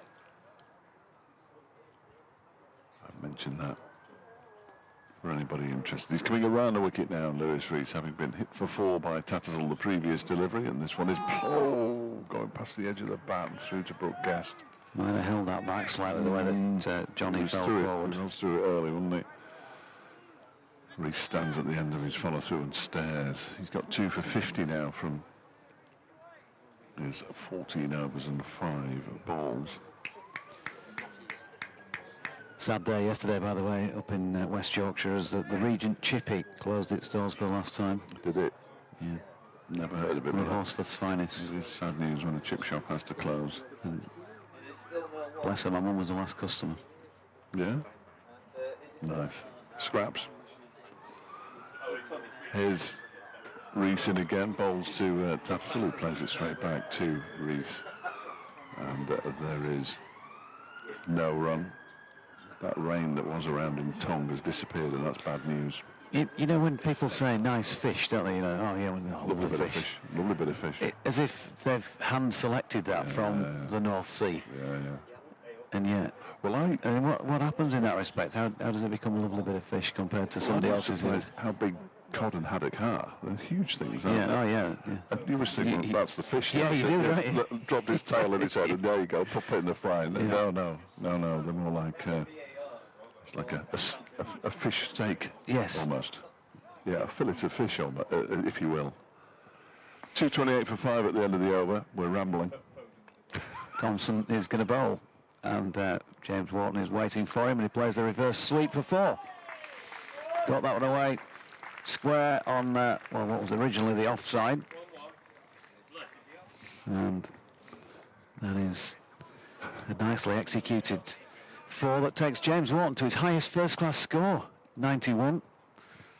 If anybody Into the 90s in first-class cricket for the first time. Those of you who have written into us saying we don't want to know the score, if you did hear anything, then we apologise. It was Tom Skinner shouted the score out. And he's working one to leg where Dupavel does the fielding. I think there might be a few of the Yorkshire lads out there at the side by the sound of things, given that James Warton's in the 90s. Turns out that he got the score wrong anyway. They're willing him on.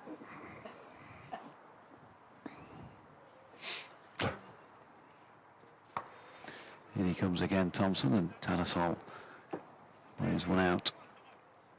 Sam Connors fields coming in from the mid-wicket boundary. Well, Sam Connors, yeah, 59. 23 now to Tattersall, 233 to the Yorkies. And Warton back on strike. Thompson in and bowling to him. He's got big this time, straight into the tent away to our right for 6 runs. Takes him to the brink. James Warton. He'll have enjoyed that one. Not sure that Alex Thompson will share that joy. Now, some shot that got all of it. Almost crashed into the little golf cart. Away to the right. It's gone a long way. I think they've lost it. It bounced on some tarmac as well, so the ball will not be in the best of shape. It's only 49 overs old now.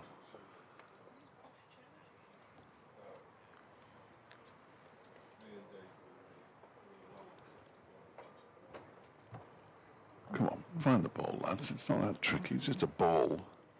Goodness sake. Leicestershire have begun their second innings at Grace Road. Madness. We're still looking for the ball. Tomo's decided not to bother to go and help. David Lloyd's not helping. I don't think anybody's helping, really. Just, if you want the ball back, you have to go and get it yourself. Yorkshire. It's going to be dark soon. Then we can all go home. You wouldn't think it would take this long to find a ball anywhere, would you? I mean, on any club ground, you can find a ball quicker than this. No, which he clearly didn't go into the marquee then. I think it went to the far side of it. Yeah, and it bounced on the concrete. Now, there is a wall at the back there, but presumably, I don't know what kind of shrubbery there is out there. I haven't really looked. It's a bit too far away from me. Neil Pratt is making his way across. And Don Bess, by the looks of things, he's taken out a small case with some balls in it. I hope that's what's in it. It's £1 million. Used £5 notes. If you don't give him out to any, even if it's plumb. Pat Brown's returning, shaking his head. The ball. Yeah, he's got the ball. Is it Pat Brown or is it Darren Dupavillon? It could be Darren Dupavillon. They do look the same. Not got the ball though, has he? No. Whoever it is, he hasn't got the ball. It's Dupavillon. Neil Pratt's certainly taking his time over his selection here. He probably has no idea what the other ball looked like. Because he won't have seen it really, will he, apart from it flying to the boundary. He's picked one anyway. Thompson's hoping it's a Turner. Or something.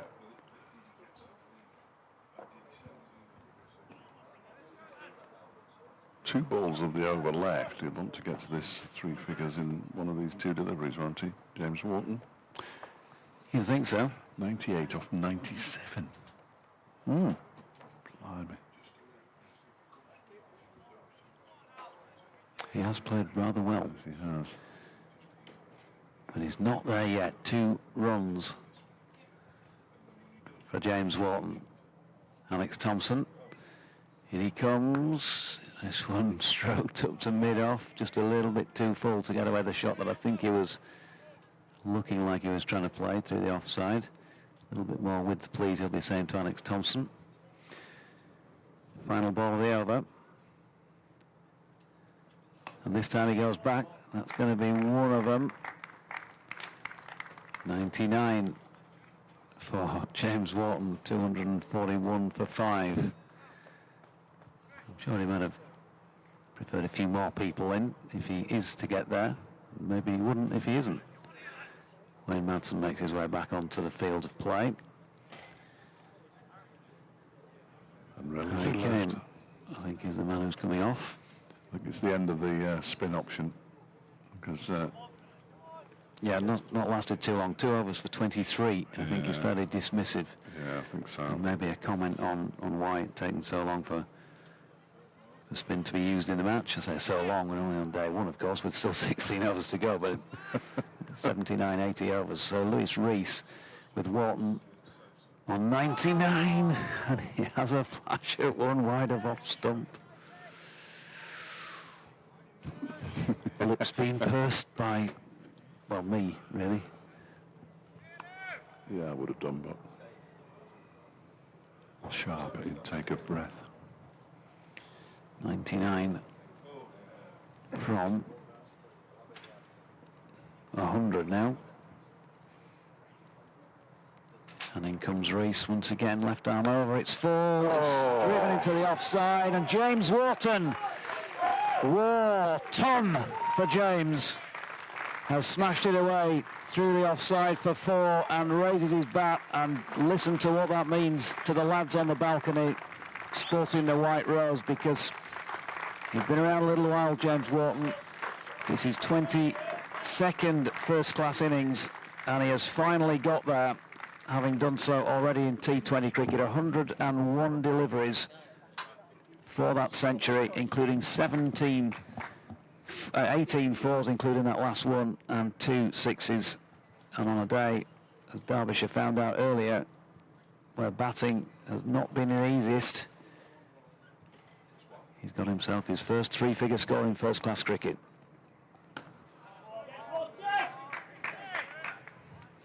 I thought it actually been dropped by Mitch Wagstaff, but it was into the ground.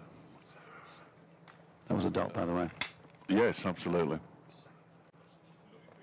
So there's no real need to comment further. 245 for 5. It's been a terrific innings from James Warton, wasn't it? Yeah, because he had to work really hard in the early part of it. Was on naught for a little while. In comes Rees again and bowls to him, and he drives out to the cover boundary where Sam Connors is waiting, picks up a single. 246 for 5, 104 to Warton. So his first 50 came off 63 balls, and which means his second 50 was quicker, because that's a difficult sum. 38 deliveries for his second 50. Pox skill, I tell you what, it never fails to deliver. In comes Rees again and bowls, and that one comes back at Tattersall. And he has to jam the bat down on it, dribbles out into the offside. There's no run. Yeah, they have scored pretty quickly since that most recent wicket fell, which was an hour ago nearly. It was 37 overs and 5 balls, wasn't it? So what are we on now? 46 and 35. Go on, what's that? 46 and 35. 81. He's got 81 in the last hour, which is That's great. fairly good going. Yeah, it's another famous Derbyshire disaster hour. Becoming very much a trademark. Here comes Rees and bowls. That one is defended by Tattersall up towards mid-off. And there's no run. 246 for 5 at the end of the over. They did it last week at Lords, where they bowled beautifully for 80 overs. They took the new ball, and the new ball went at 5 runs and over. And all their good work was completely undone.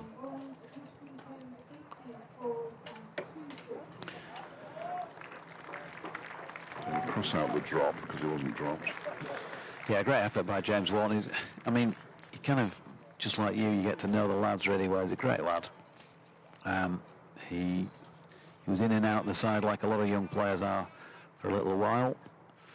Been it for a while now, I would have thought, wouldn't he? Having got his century. You'd have thought it'd be talking. And well, to be fair, they've backed him this season. And he's been up the order. And he's rewarded that.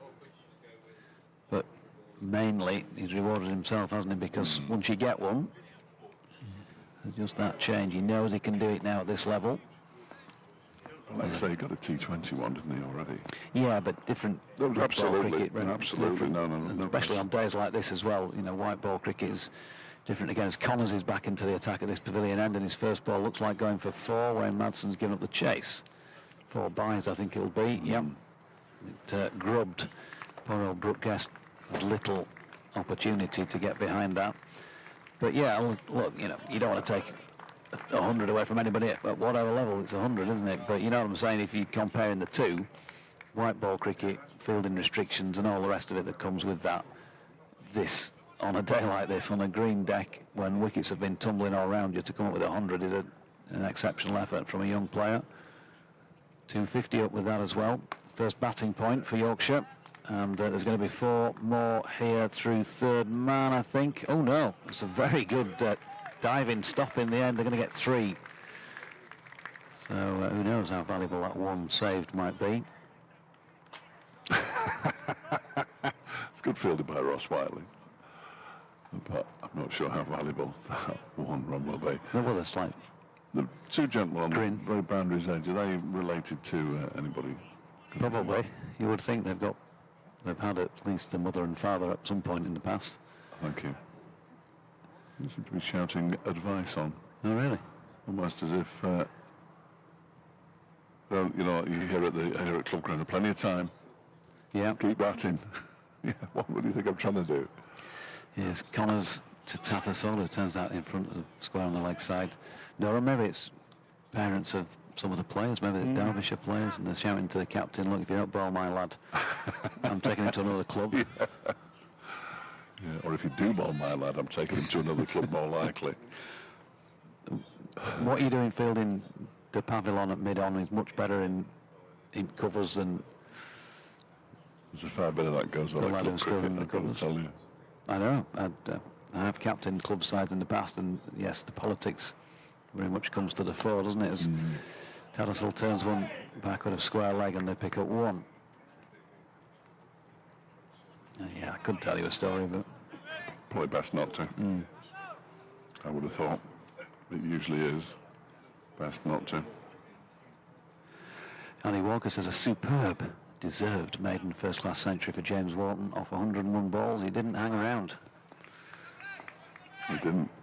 Lily also happy about that.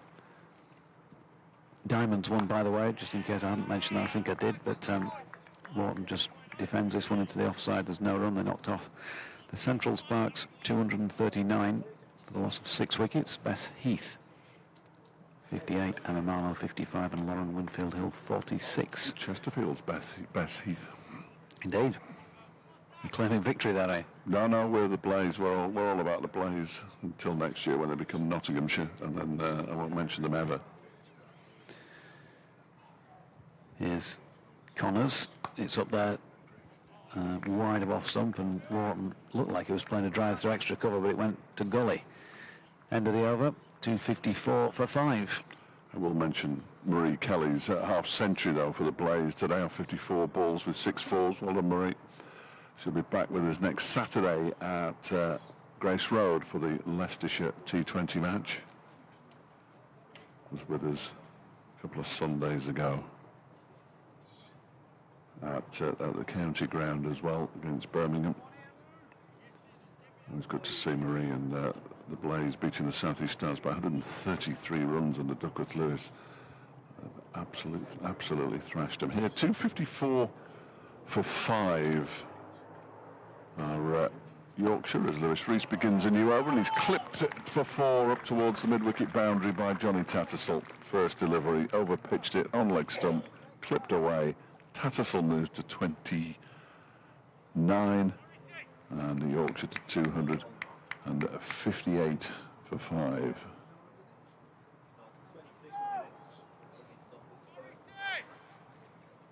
$14 overs including this one to go.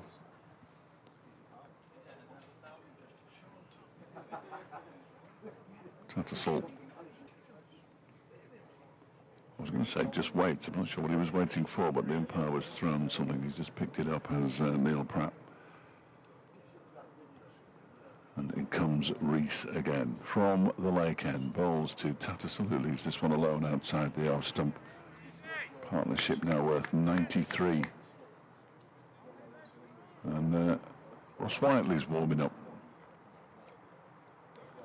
Bit of left arm medium pace, which is what we've got at the moment from Lewis Rees. He might not be warming up to bowl, of course. He might just be trying to keep himself warm. 258 for 5. Rees is in again. That one's, oh dear, that doesn't bounce at all. As soon as it hit the floor, it just rolled through to Brooke Guest effectively. That's not a good look. Zach Chappell keeping himself amused out there. Not entirely sure what he was doing, but he was keeping himself amused. 29-44, Tattersall with 4 boundaries, including the one off the first ball of this over from Lewis Rees, who's on his way in again and bowls, and he strokes it out into the offside.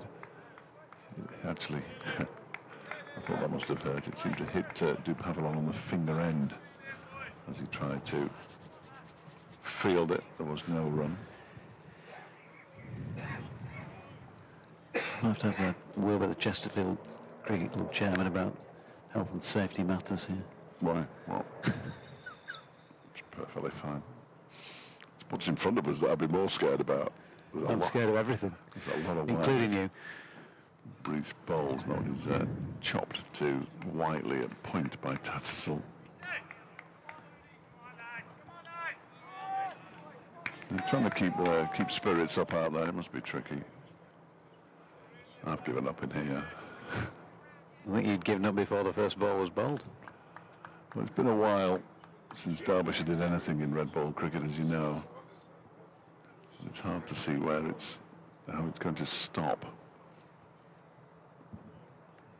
Breeze around the wicket, bowls to Tattersall, leaves that one alone, goes through to Brooke Guest, and the over comes to an end. 4 from it. 258 for 5 now. Yorkshire means they lead by 182. Warton has 107 of those runs, 29 of them to Tattersall, and 13 overs left today, which is absurd.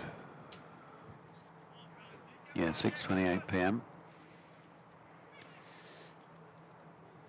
I'm sure there'll be anybody back at base to take an interview from me today. This time I think they're all clocked off after the rugby league. I shouldn't bother doing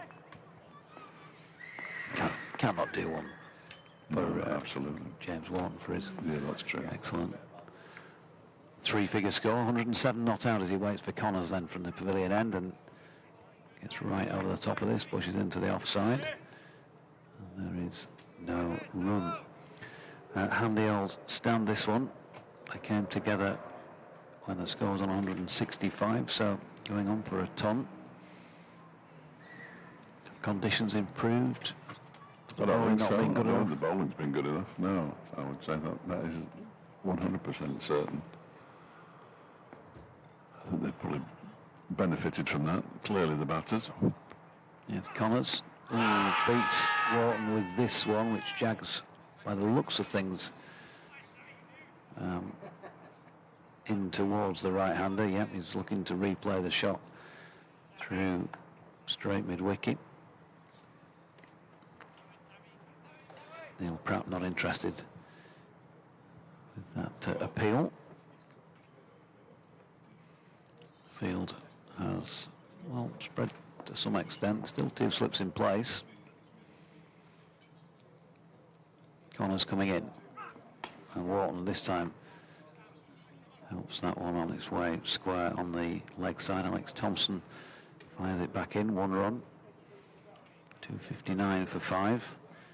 That lead now up to 183, which seems to have got there pretty quickly from when I was saying 137 not so long ago. Yeah.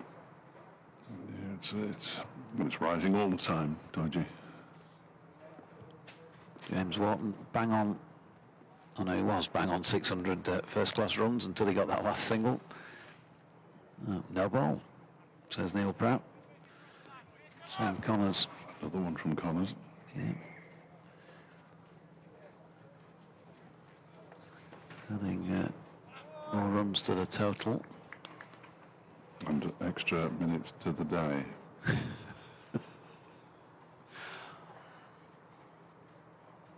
Sounds as though that first pint's going to taste all the sweeter. Barely touched the sides, I would suggest.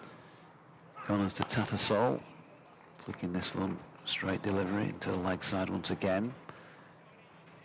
Goes through for another single. Thompson, who'd been moved in from the boundary edge, does the fielding and now will return from whence he came. Tattersall on to 30. And Warton on to 108. 262 for 5. It's certainly been a good day for Yorkshire now. Now, That is wider off stump and Warton leaves. I think it's been probably put very in front of that now. yeah, potentially. Yeah. An 85 lead. Well, I'm going on worst day of the season for Derbyshire. I don't think I'll have anybody arguing against me. They've got a point. It's not been a pointless day. Well, it's never a pointless day when you're watching the cricket. Connors in again. Outside off stump. Warton opens the face and runs it out towards the sweeping Ross Whiteley coming in from point, and they get a single to complete the over. 109 to Warts, 263 for 5. It'll be I dare say it'll be a good interview. Yes. Play with James Warton. No, because He's a good talker. Yeah, he's very good. He was hilarious when he came on commentary one day last year, so I'm looking forward to it. Yes, I'm not. Whoever we get.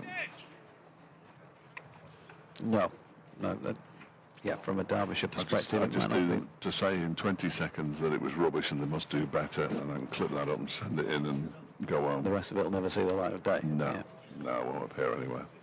Here's Lewis Rees from the Lake End, bowling to James Warton, who leaves this one alone outside the off stump to go through to Brooke Guest.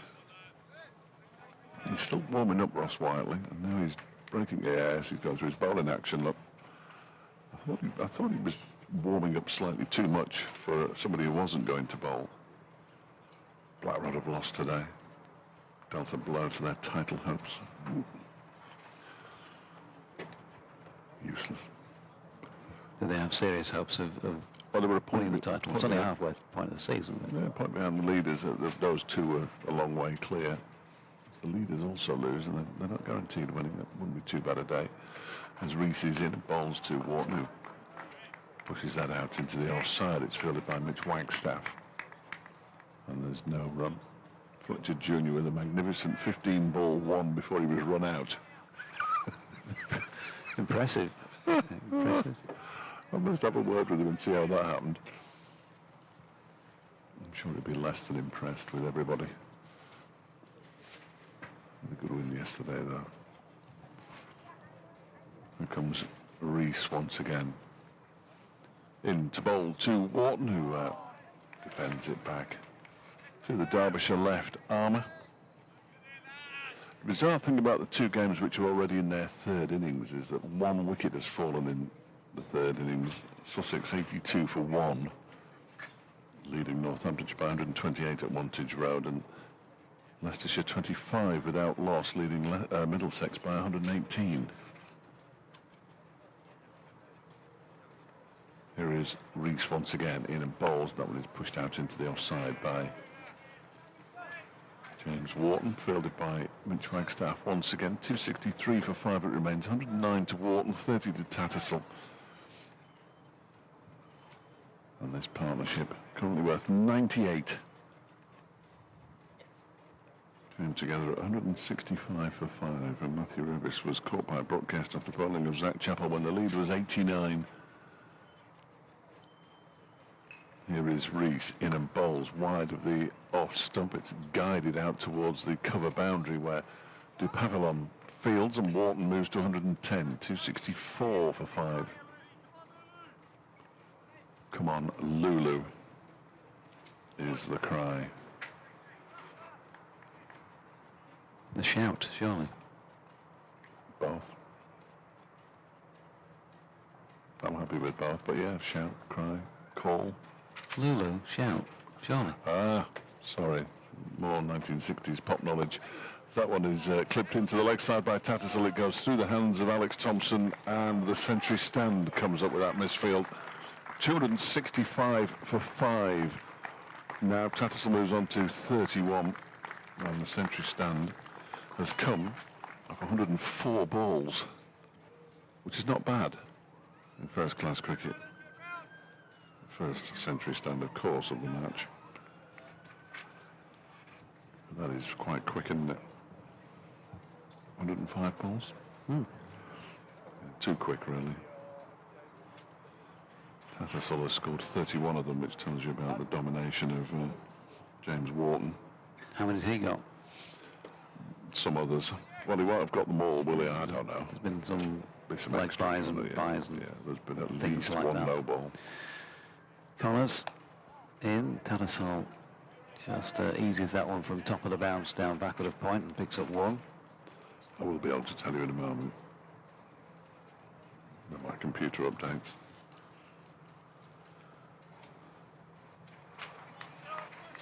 Yeah.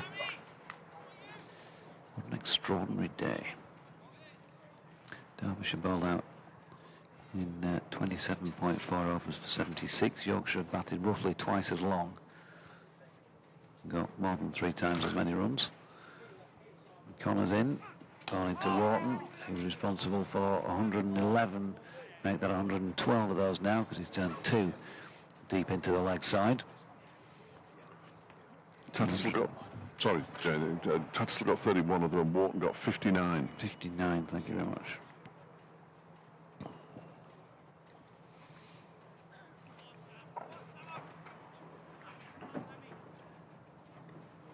Don't know why I put a not out symbol against them both, but anyway, I've done it now. It's too late. It's just it's too late, baby. It's much too late. Connors in, short. Ooh, Warton, maybe he didn't bounce as much as he thought because he got into position to play the pull shot and then it's wrapped him, yeah, midships, I think. Well, we won't be feeling the pain as much on some other days at this moment in time. Even though it is cold. The adrenaline flowing out there. Well, that's all that's flowing. 10 extras in that partnership. Connors turning again. In past umpire Neil Pratt. Wide on the crease and Warton solidly behind it. And there is no run. So what have we got elsewhere score-wise? Let's Go on, have a look. let's do Have a that. look, mate. Go on, have a look. Go on.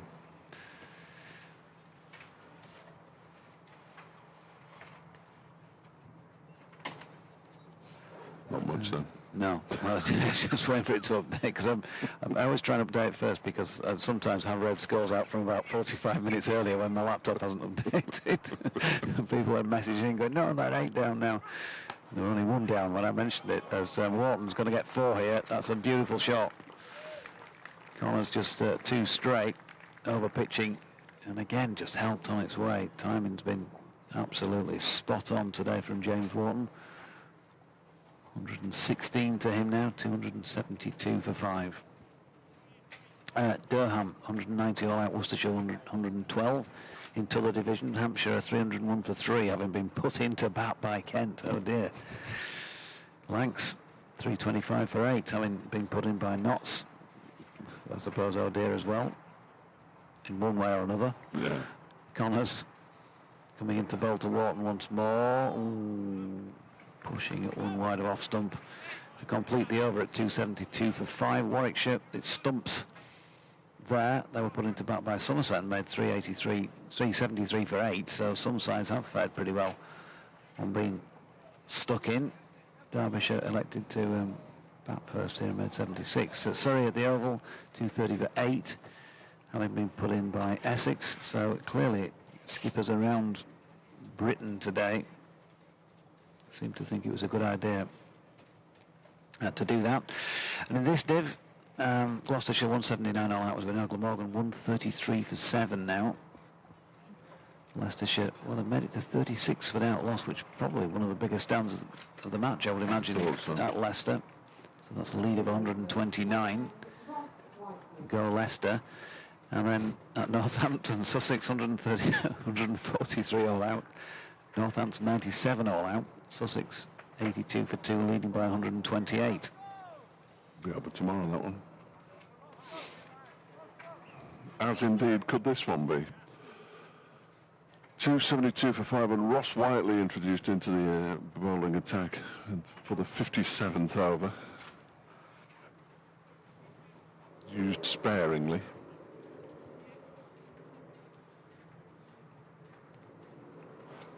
Took some wickets early in the season, but I can't remember against who. And here he comes around the wicket, bowling to Johnny Tattersall, left arm bowler, and beats him. I was nearly half an hour ago. Rolled his fingers over the ball, I imagine. Tattersall on 32 from 53 deliveries with 4 boundaries. Very much taken a back seat in this partnership to James Warton. He's in again, and that one's turned into the leg side when it's fielded by Mitch Wagstaff, who hasn't been used at all despite getting 2 wickets in his first over of first-class cricket bowling at Scarborough at the end of last season. With his leg spin. Different skipper. Up at Scarborough's latest deploy his last game as skipper. There's Whiteley again. Eden bowls and Tattersall leans back and guides it out towards the cover boundary. They pick up another single. He moves to 33. 273 for 5. And the last spectator to leave Queen's Park, please turn out the lights. Only the Hardy are here now. I think even the Portaloos have gone home. Beautiful row of green ones up there. Way to our left. They must be enjoying it then. Yeah. They're not facing the cricket though. They're not watching. Whiteley into Bolton Warton, who takes 2 steps towards him. There's a big appeal for leg before wicket. Whiteley then turns around to Sue Redfern and points at the batter. And they come back for 2 leg byes. So there was no bat involved. Perhaps it was his second step towards Ross Whiteley that saved him. I don't know. 275 for 516 not out. Or the fact that it was missing, or... Oh yeah, no, line or absolutely. But Ross Whiteley looked absolutely convinced, as bowlers tend to, I know, but the way he turned around to Sue Redfern and then turned back towards the batter and pointed. Well, I said, no, the bloke down there. Warton, 116 not out. Whiteley bowls to him and he digs this one out, and it's well fielded by Wayne Madsen, fooling some out there that it might have been a catch. It wasn't. Let's have a look at that leg before. He's actually hit him outside the line, I fancy, because he's taken a step into the offside. And he'd taken 2 steps towards the bowler And a as flick well. to the right. Indeed.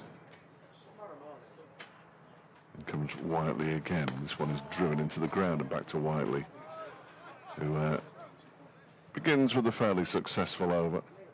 3 runs from it, including 2 leg byes, 275 for 5. Well, it's a triumph. In the context of what else has gone on today, that is an absolute... I mean, Sam Connors, 14 overs, 1 for 80. 80. Fairly successful. That's a successful over, that. He's only gone for 1 off the bat. Yeah. Love a duck.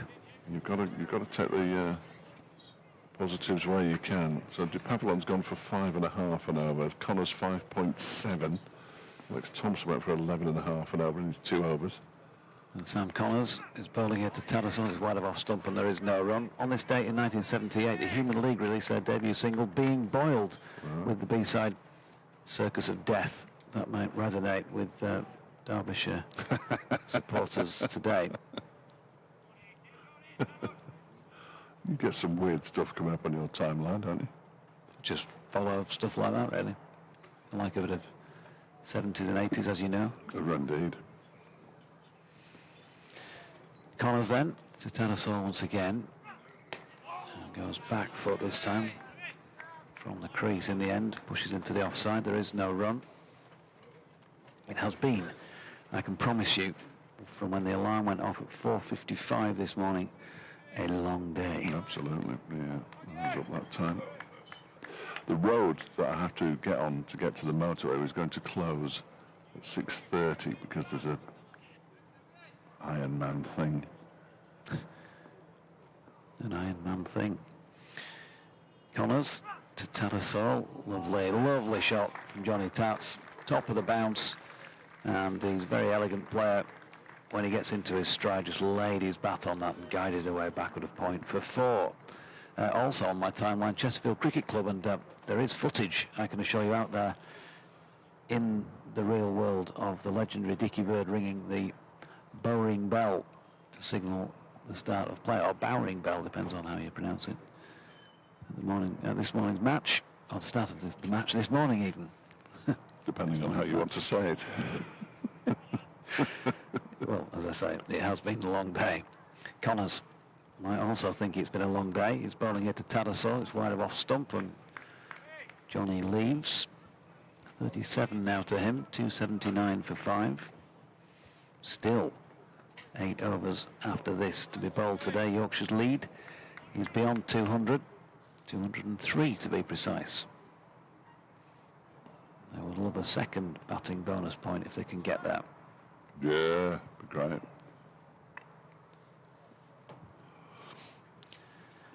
Connors in again, wide of off stump. Tattersall leaves.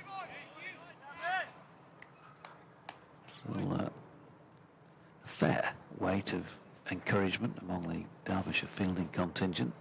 Not a lot coming from the crowd, but then again, well, I wouldn't call it a crowd anymore, would you? It's a few figures scattered around the ground. There's more fielding than there are watching.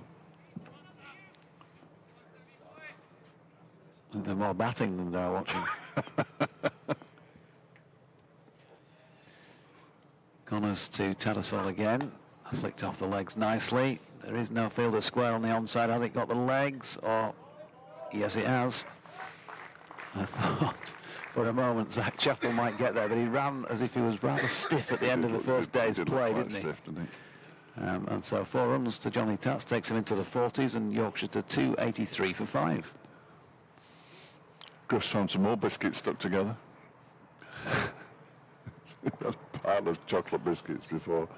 There were about 5. They're all stuck together apparently. To take them all. Bless him. Keeping himself fueled up. I think the umpires think it might be getting dark. Really? Yeah, well, I can't see them, but I think they're talking together. And what's that? Yeah, they're going to take them off, are they? Yeah, they are. They're going to take them off for That'll be bad light. that, won't it? That, ladies and gentlemen, will be that. What a result that is. 283 for 5 when bad light strikes. I think it's been bad for a while. Strikes? Yeah. 116 to Warton. Remarkable. Don't do it. And Johnny Tattersall has 41. The lead, what did you say the lead was? You said it a few minutes ago. It's 207. 207. I mean, it has been, well, I'll just say it's been a shocking day for Derbyshire. You describe this. Well, it's been a wonderful day from Yorkshire's point of view, and James Warton takes, he was going to get on my camera feed, but unfortunately he's walking off too quickly for me to get focus on it, so he's gone. But well played, James Warton, because that is a magnificent effort from him. It's a day he'll never forget, seeing Derbyshire roll for 76 and then managing to score 40 more undefeated on his own in Yorkshire's colours. Johnny Tattersall on 41, and a stand that is so far worth 118 unbroken for the 6th wicket. He just played, well, loads of wristy shots, some nice punches all around the ground, James Warton, a couple of sixes involved as well, and it was a thoroughly deserved score that I hope gives him plenty of confidence for future efforts. He's also taken his average at the moment to above 30 from below it, so well done to him. He's still got a bit to go to pass Johnny Tattersall's first-class best of 180 not out at Scarborough. You never know. You don't. We'll find out tomorrow. If he gets to 180, his average will rise even further. Thank you, Jonathan. We will be back tomorrow at just before 11 o'clock. I think that's when we'll come back with Yorkshire on 283 for 5, and with power to add. It has been a dismal day for Derbyshire. See you tomorrow.